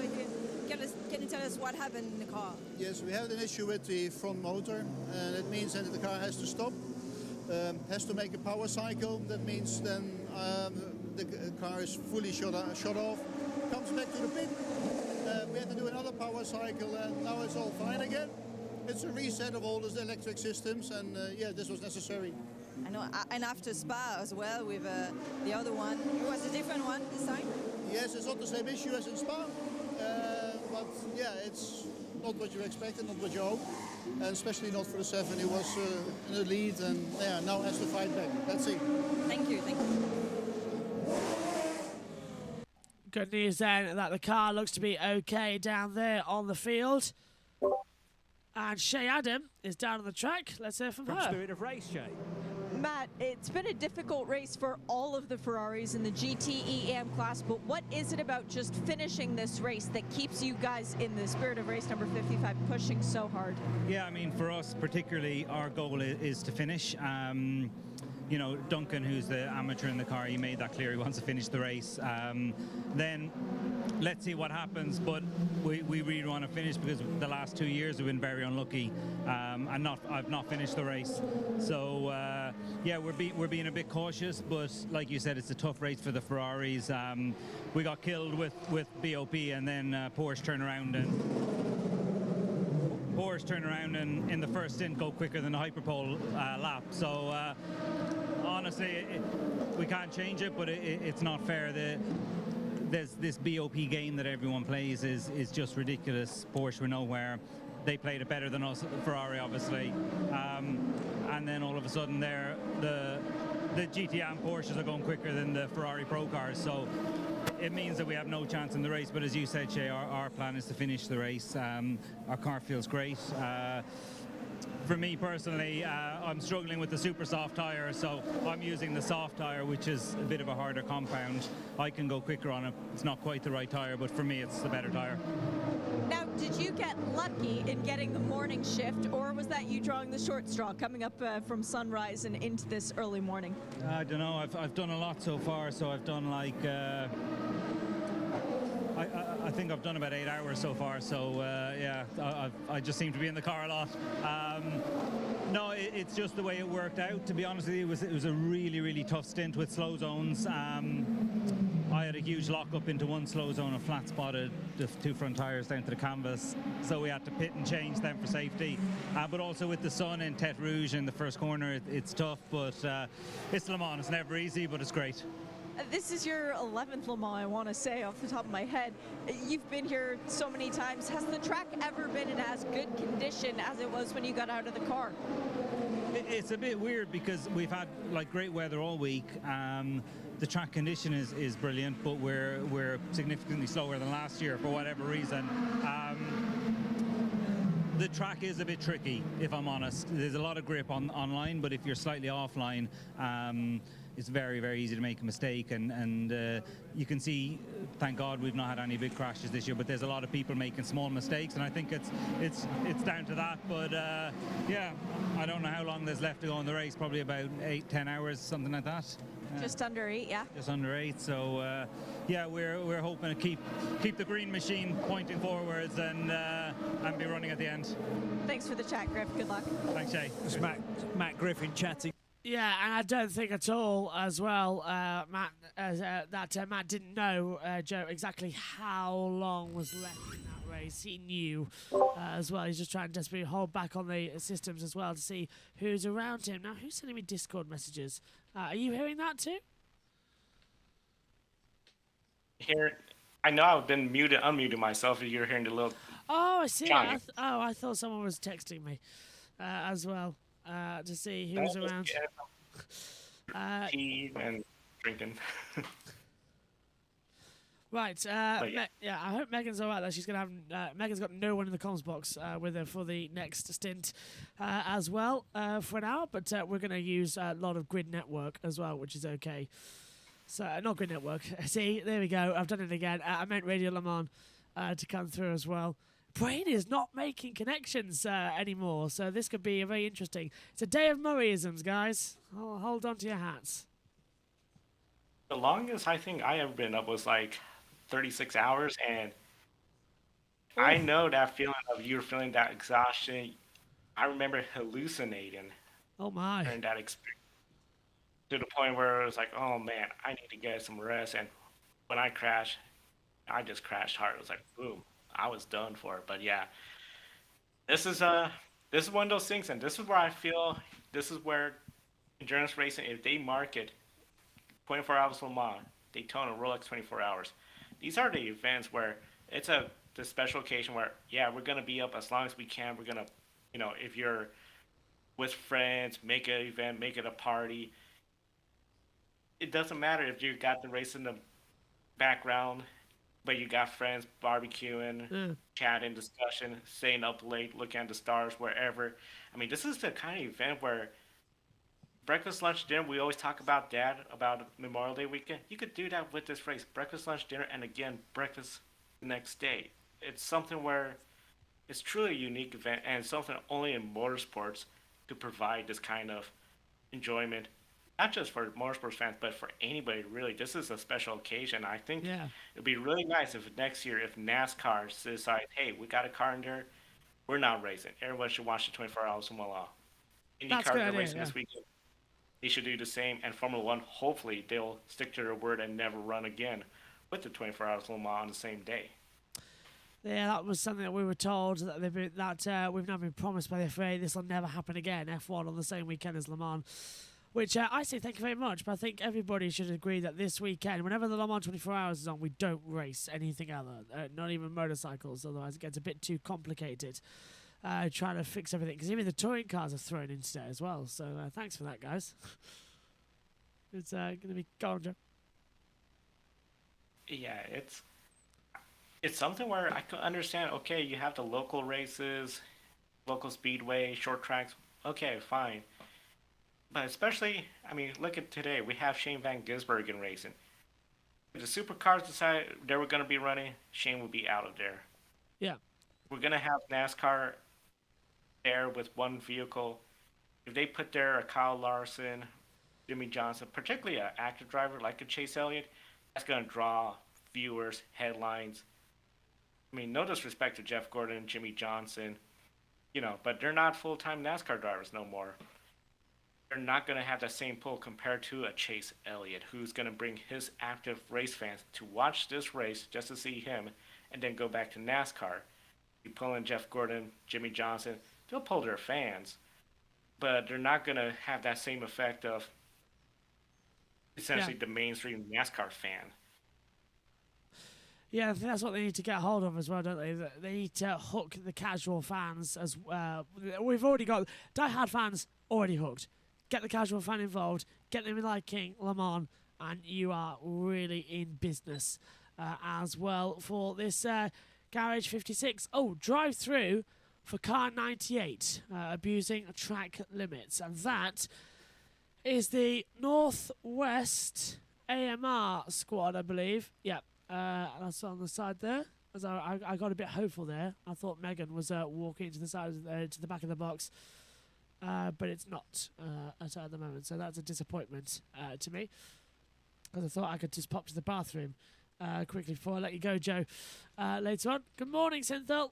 Looking all good and ready as well. 16 hours, only 3 DNFs, says SHT. Yeah, I said 3 official, but yeah.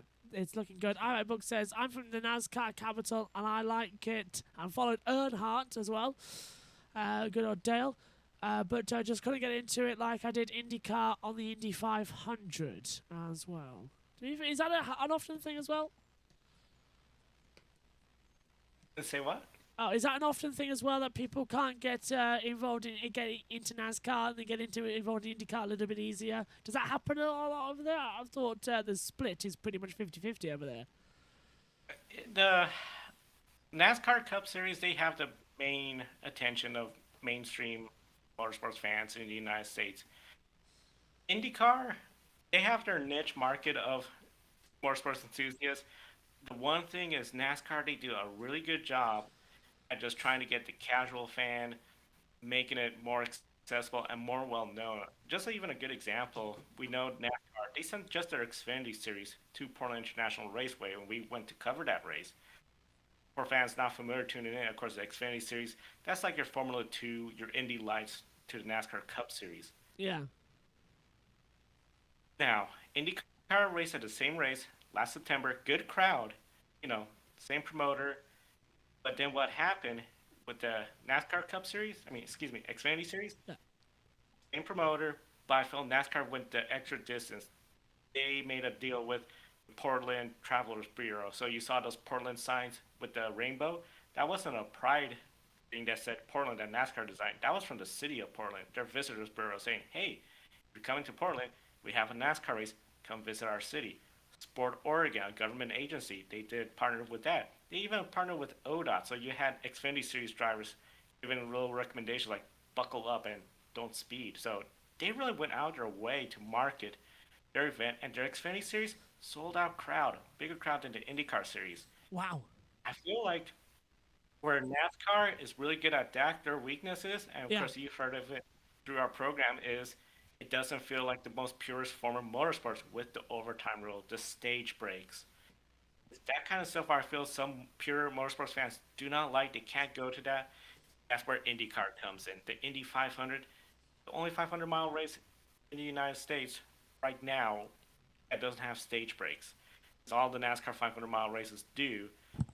And then there's IndyCar, the Indianapolis 500. So it's something where, especially when Dale Earnhardt was racing, the Winston Cup era, very different than modern NASCAR. You didn't have the playoffs, when to get in, more gentleman agreements of like, okay, we're not going to do this, not going to do that. We're now, some of the big controversies in the lower series is just ruthless racing of just wreck 'em and no respect. So it's really changed, but NASCAR, they know how to get a crowd to the track. And I think a lot of people were surprised to see that huge crowd from Portland, but it's like, well, NASCAR, they really reached out all over to ensure everyone knew about that race. And I even knew people that are like, oh, I thought about going, but I saw it was raining. I didn't want to get wet. People knew about it. Yeah, fair point. I Spa last year, same thing. Megan's joined the box at the moment as well, so Only just for a little. yes, just to let you know, Megan, your stint's coming up shortly as well. I'm gonna go set up, Yeah. but you've got no co-commentator, so what? Yeah, I know, because that's. Yeah, but I've got no one. So what I'm going to do is I'm going to let you go on with Radio Le Mans. You can use them, and then you can just turn it down to talk whenever you like, and just turn them back up. Just keep it on the battle screen, and you'll be fine. I keep wondering what I'm actually doing. So, because WEC is next. This in the dining room next. Right, because you said something completely opposite yesterday. Yeah, I've changed my mind. This in the dining room next. Okay, now quickly go. Yeah, I'm going to the back. I'll be back soon. Joe. Also, Leave you with Megan. I don't remember leaving that door open. Not a problem. It's been a very exciting 24 hours of Le Mans. Tuning in, and of course, for anyone just tuning in, be sure to subscribe to the channel right here. Joshua Motorsports. So close to 500. We've been talking about 500-mile races. It would be great if we could get 500 subscribers to this channel. So encourage everyone, if you're watching and you haven't subscribed yet, hit that subscribe button and like, because Yeah, it'll be 24 quite hours great. of coverage. Quite great to get 500 subscribers in this, and I've noticed it has been going up and up, which is appreciated. Though it's so early in the morning here. Very early in the morning. I know right here in Portland, Oregon, it's 11:18 p.m. So that's why I sort of still have more energy. I'm going to be suffering because as soon as my stint's over, 4 a.m., Baku Formula One. So I'm going to have a short amount of sleep, and then a long break before Indy Cars and then the NASCAR Cup Series in Sonoma, California, my time zone. So it's a long day of 3 races and 2 long breaks in between them.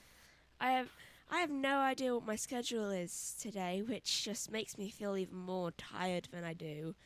And I've got to be up like around about the same time tomorrow because of college. And then every single day, the next until Thursday. And then it was like I get up at the same time, Monday to Thursday, and I don't even have to be in fully in 2 of the days. Which is hell.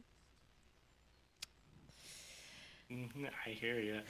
Right now we're seeing the Team Penske number 5 is looks like it's closing in on the 37 Cool Racing. This is for LMP2, 5th place on the hand between the two. Really gotta say, impressed with Penske coming out here. Really good race so far from them. Of course, for anyone familiar with Roger Penske, there's always the term Penske perfect. Still coming out in Le Mans, challenging with some of the best teams from around the world. They gotta feel pretty good about this, even though I know Roger Penske's gonna be questioning why didn't we win. Oh, and there's a pit stop there for number 31.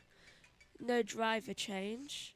So looks like their tires were demolished on the side of them. They definitely needed like a pit stop. Yeah, it looks like there's definitely been some sliding and locking up with those tires. Best to get those changed, not have a big blowout like we saw that Porsche earlier that just ruined the race. Essentially, for anyone joining us, we saw that Porsche, I believe it was in GTM, that blew a tire. No, it was in GTE Pro. Blew a left front tire, went into pits, essentially lost the lead. The Corvettes, the Ferraris, they got ahead. So right now, Corvettes still on lap 242 with the Corsica Ferrari. And now that Porsche number 91, they're right behind, 1 lap behind. So it's definitely got to take care of those tires at all costs. So. Jeez, what actually has happened in the time I have been away? Because it seems I read on the comments that there was 3 retirements. I was just like, what, when? Yeah, 3 retirements. They occurred quite early on. The big one, of course, the leading hypercar came to a stall, lost the lead. Number 7, Jose Maria Lopez. stalled it for the longest time, then it slowly got to the pit road, and it just seems when they put the fuel in, it started running again. So that's been one great mystery. That's how the number 8, Brandon Hartley, got the lead. Right now, they're one lap ahead of the number 7 hypercar. And then, of course, Glickenhaus, they're still 4 behind, hoping for maybe some more battle from those Toyotas to maybe steal a win here in this race. I wonder how long number 8's going to last in the lead with me being in here. For every single time I come in this box, number 8 is leading. I don't know why. Like, what happened to the curse? I usually curse him. It was something else. I know as soon as I joined the box, we had a tire puncture. The 7 came to a stop, giving the lead to the 8. But it's sort of settled down right now. I think everyone knows, okay, we're towards that final stretch, less than 8 hours to go. Just try to not have any issues when this race continues on, because still, I think one of the most competitive classes right now is still LMP2. Oh, definitely. Right now, the 38 is on lap 256, but you go all the way down to 11th place. They're on lap 254, so a mistake up front, it could be within the top 10. If we have a full course caution, it could really bunch up everybody. So still a lot can happen in this race. Can I hope it does have a full course caution, because it'll be really interesting to see how they do all bunched up again. Especially after all these hours. It's interesting. I know, as someone that watches the Rolex 24, I wish they could utilize over in Daytona more slow zones, local cautions. But of course, Daytona, you have the high-speed banking there that the NASCAR teams use. There's more walls, the safer barriers which cover the concrete wall. So I understand the nature of the race is going to call for more full course cautions. Thankfully, it's not too long of a lap compared to a full course caution here at Le Mans. But it's something where caution-free race, especially full course caution, very rarely do we see that. And I wouldn't mind, but we do have a local yellow. Looks like there's some debris out there on the track. Can't tell exactly what section, but we'll see. Slow zones being declared there because of debris out on the track. As you can see, the marshals are going out there to pick up some of that debris. Don't know who that came from. Or maybe now we see the number 7 is coming in for a stop. Jose Maria Lopez. Did they have anything wrong? No. Oh, one of the mechanics are looking under the front bonnet, so maybe they did have a little bit of a contact, though I think it looked like they were about to change over drivers, so it's like a last minute, like, oh no, we won't change over. Which is unusual. And it looks like we're getting clips of what caused that caution. It was a green vehicle. I wasn't unable to catch which vehicle that was. Blew a right front tire, and then as that tire shredded, was causing the debris to go on the track. It looked like it may have been the number 75 Iron Lynx with Christian Hook behind the wheel, which is a Ferrari 488, but couldn't confirm that just yet. Hopefully they'll show another replay of that vehicle. Joshua will be sad he missed another slow zone. Though that's very unusual. I'm surprised that car was able to get going and continue having that much problem with the tyres. It's not surprising this far into the 24 hours.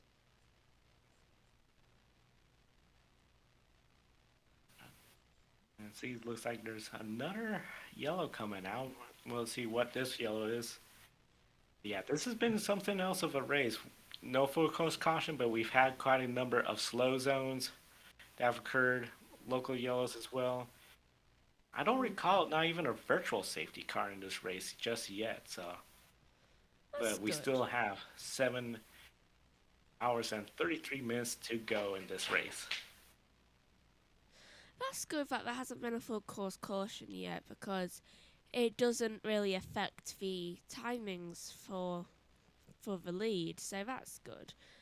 Going into the replay of the LMP2 for some reason. Is that where the debris came from? See a blue car trying to overtake another car, which I can't see which number is because they don't have them on the front clear enough. Which I really hate when cars don't have it clear enough. Yeah, right now Ricky Taylor, Cool Racing, all over the back end of the number 13, trying to get that position. This is a battle for fourth place. Very exciting battle in LMP2.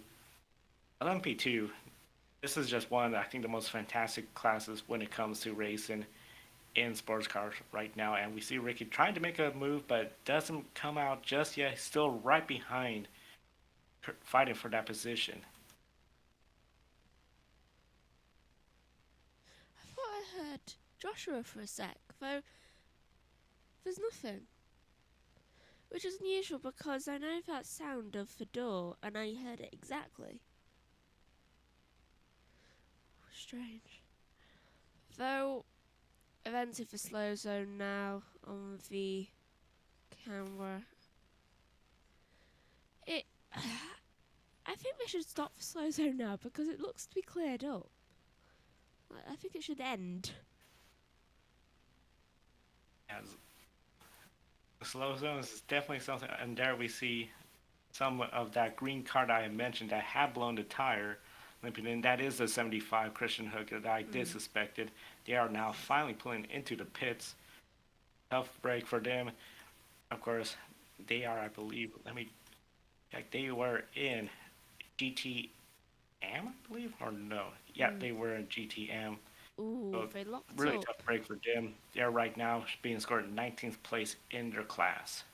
Oh, that is a bad. They locked up and then went over the curbs and basically kept smashing into the tyre. That isn't good for them, and that was quite a lot of debris coming off them. A ton of debris. It's just amazing that these tires, and we know that class looks like they used some Michelin tires compared to the LMP2, which used the Goodyear tires. You lock it up, boy, it's something where you got to be mindful of how badly flat spotted is it, because that's just vibrating. If it doesn't blow the tire, as the car vibrates, it's not healthy for the car. Things can rattle loose, start getting issues from that. So it's something else where these drivers, they're really pushing it to try to get to the finish. Yeah, it's very difficult to deal with a puncture, especially like that. It literally ripped off part of the car. I hadn't seen a puncture rip off part of the car in a while. And it's... Looking at the battle for fourth with the LMP2 is between 13 and 37, and thankfully neither of them seem to be having problems right now, though one of them just went all four wheels off the track, so maybe they should come into the pit lane soon, because that does suggest that their tyres are degrading a bit, and there's still quite a lot of debris in that little bit there, which I don't understand how. It's near the pit lane entry. Nursing that vehicle all the way across with that tire, that is something else. It just really has to be frustrating as a driver knowing a mistake you made. It's very costly towards the team. And that was a huge lockup going to this gravel trap.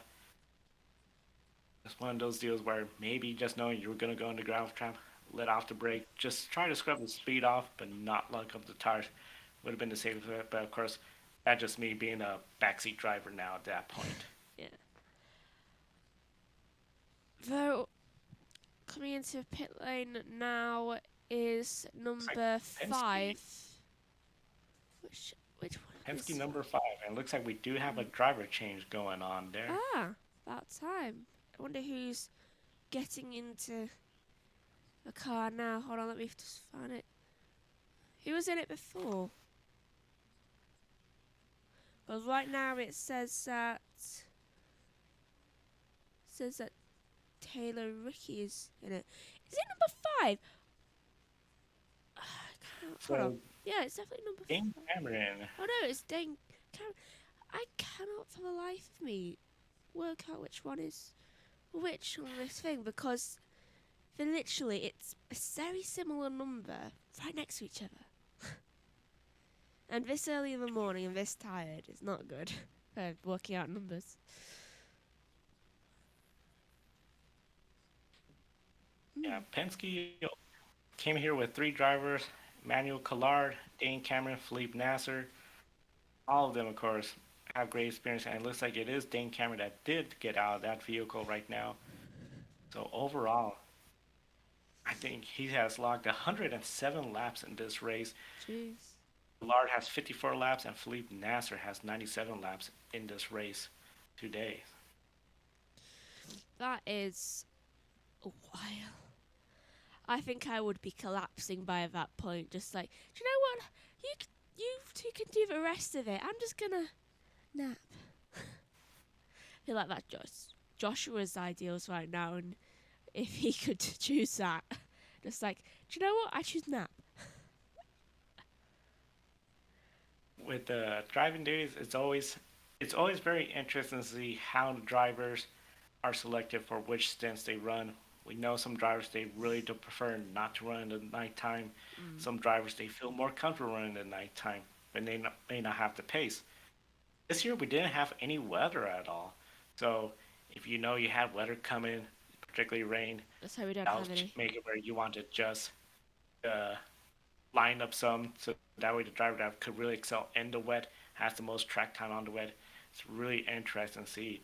I know we still have quite a few viewers watching, and definitely like to see in the chat room, if you're a race car driver, we prefer to run day, night, dry, wet. If you're in the 24 Hours Le Mans, I think that'd be really cool to see what kind of responses we get. Just same with a Team Penske garage, there's some mechanics just sleeping. I thought there would be by now. But you can literally just see like a row of people just sleeping, and even one with something over their eyes, and then just that one mechanic on his phone. The exhaustion going through these teams right now. They've been up. Yeah, they could take a break, but it's still not the same. Taking a little nap here and there. It's a lot. But this is what makes this race so great and so unique. There's really very few events of this stature anywhere, and motorsports happens to be to where you could do something like this. Yeah, and there is 7 hours and 25 minutes to go now. I feel like it's creeping up further and further towards the end, though it still feels so far away.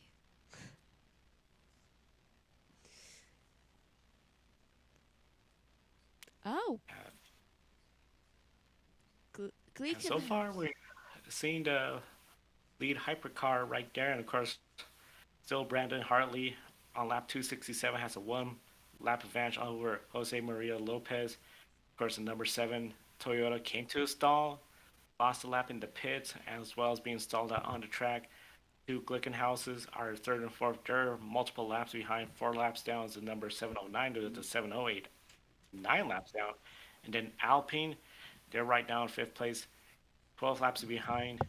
Not really in contention for the win. It looks like it's going to be, unless we see some more bad luck, more mechanical issues for those 2 Toyotas, I think it's going to be one of those 2 Toyotas taking the win.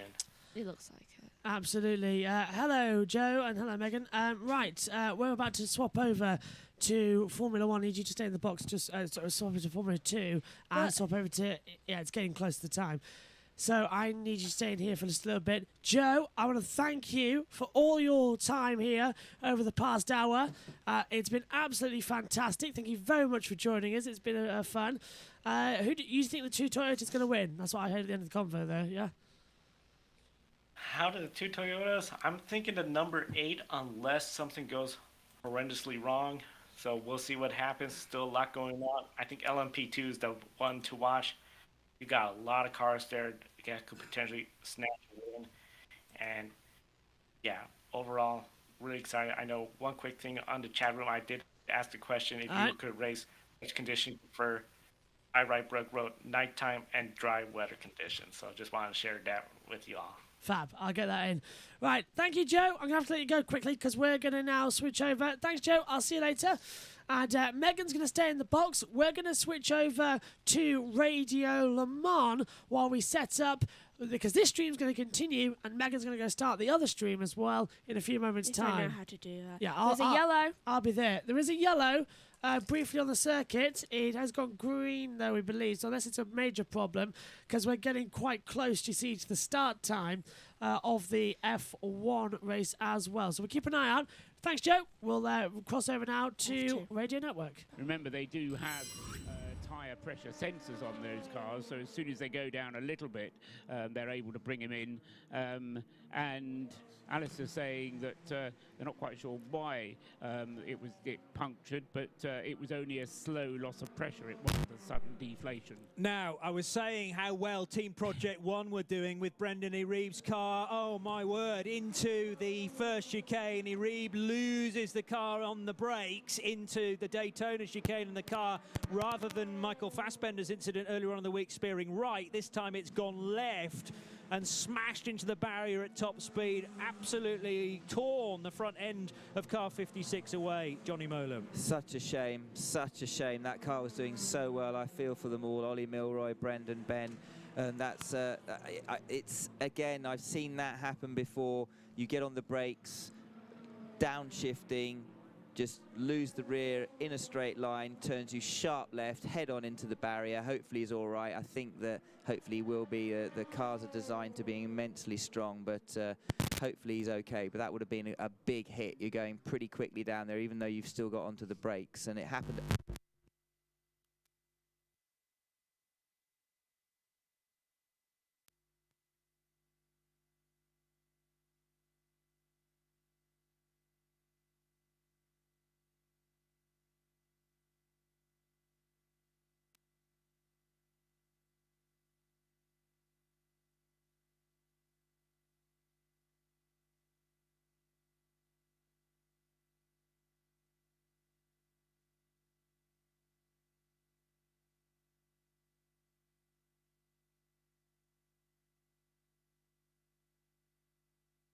There is a slow zone on the track right now, and I just as I was walking back into my box, I saw one of the cars basically have a very, very banged up front.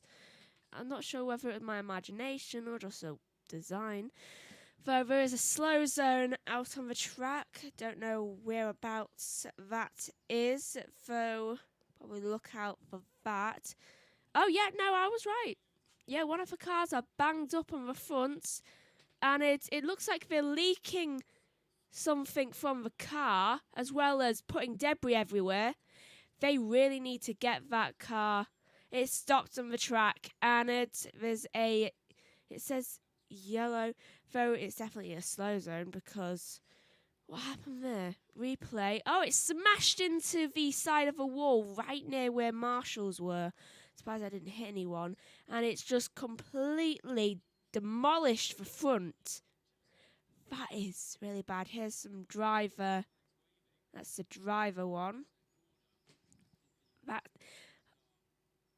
was brutal for the car. Just completely demolished the front of the car, and now it's leaking something, which I don't know whether that's water or oil, though it is definitely not meant to be leaking anything.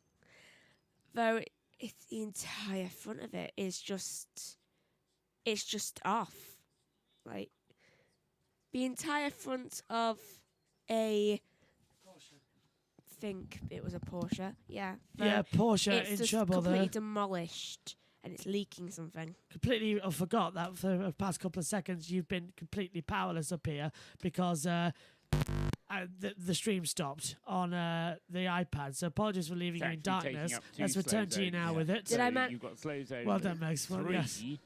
which is from Tertre Rouge up to the first chicane, and then because the car has come to rest past the first chicane, they've slow zoned. Big accident, yeah. So this is the Porsche downhill, hits the wall on the brakes, spins it round and around and around and around again and again and again, and it was just constant drama and not nice at all, and definitely not nice on the suspension of the driver as well, feeling that going around and around and around and around and around again and again and again. Yeah, so.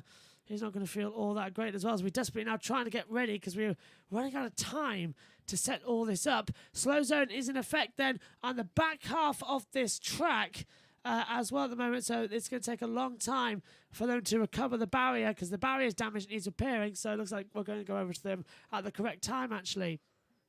Over there, as we're going to get ready shortly as well to cross over, as everything's currently going a little bit wrong in the world of this, but we are going to go off air, and I suppose it's an ad break, but we're trying to sync up the streams so that you're on here and there and we're on here and here, but the problem is it's not working correctly because guess what? Wi-Fi is getting too much as well. As what's the point of having heat on if that door's open at the back? So apologies for all this. We're trying our best, but simply, I'm losing the will to live. Megan is frustrated as well. I lost it already. Yeah. And we're desperately trying to get things sorted to do the F2. But frankly, I couldn't care less about the F2. I really couldn't.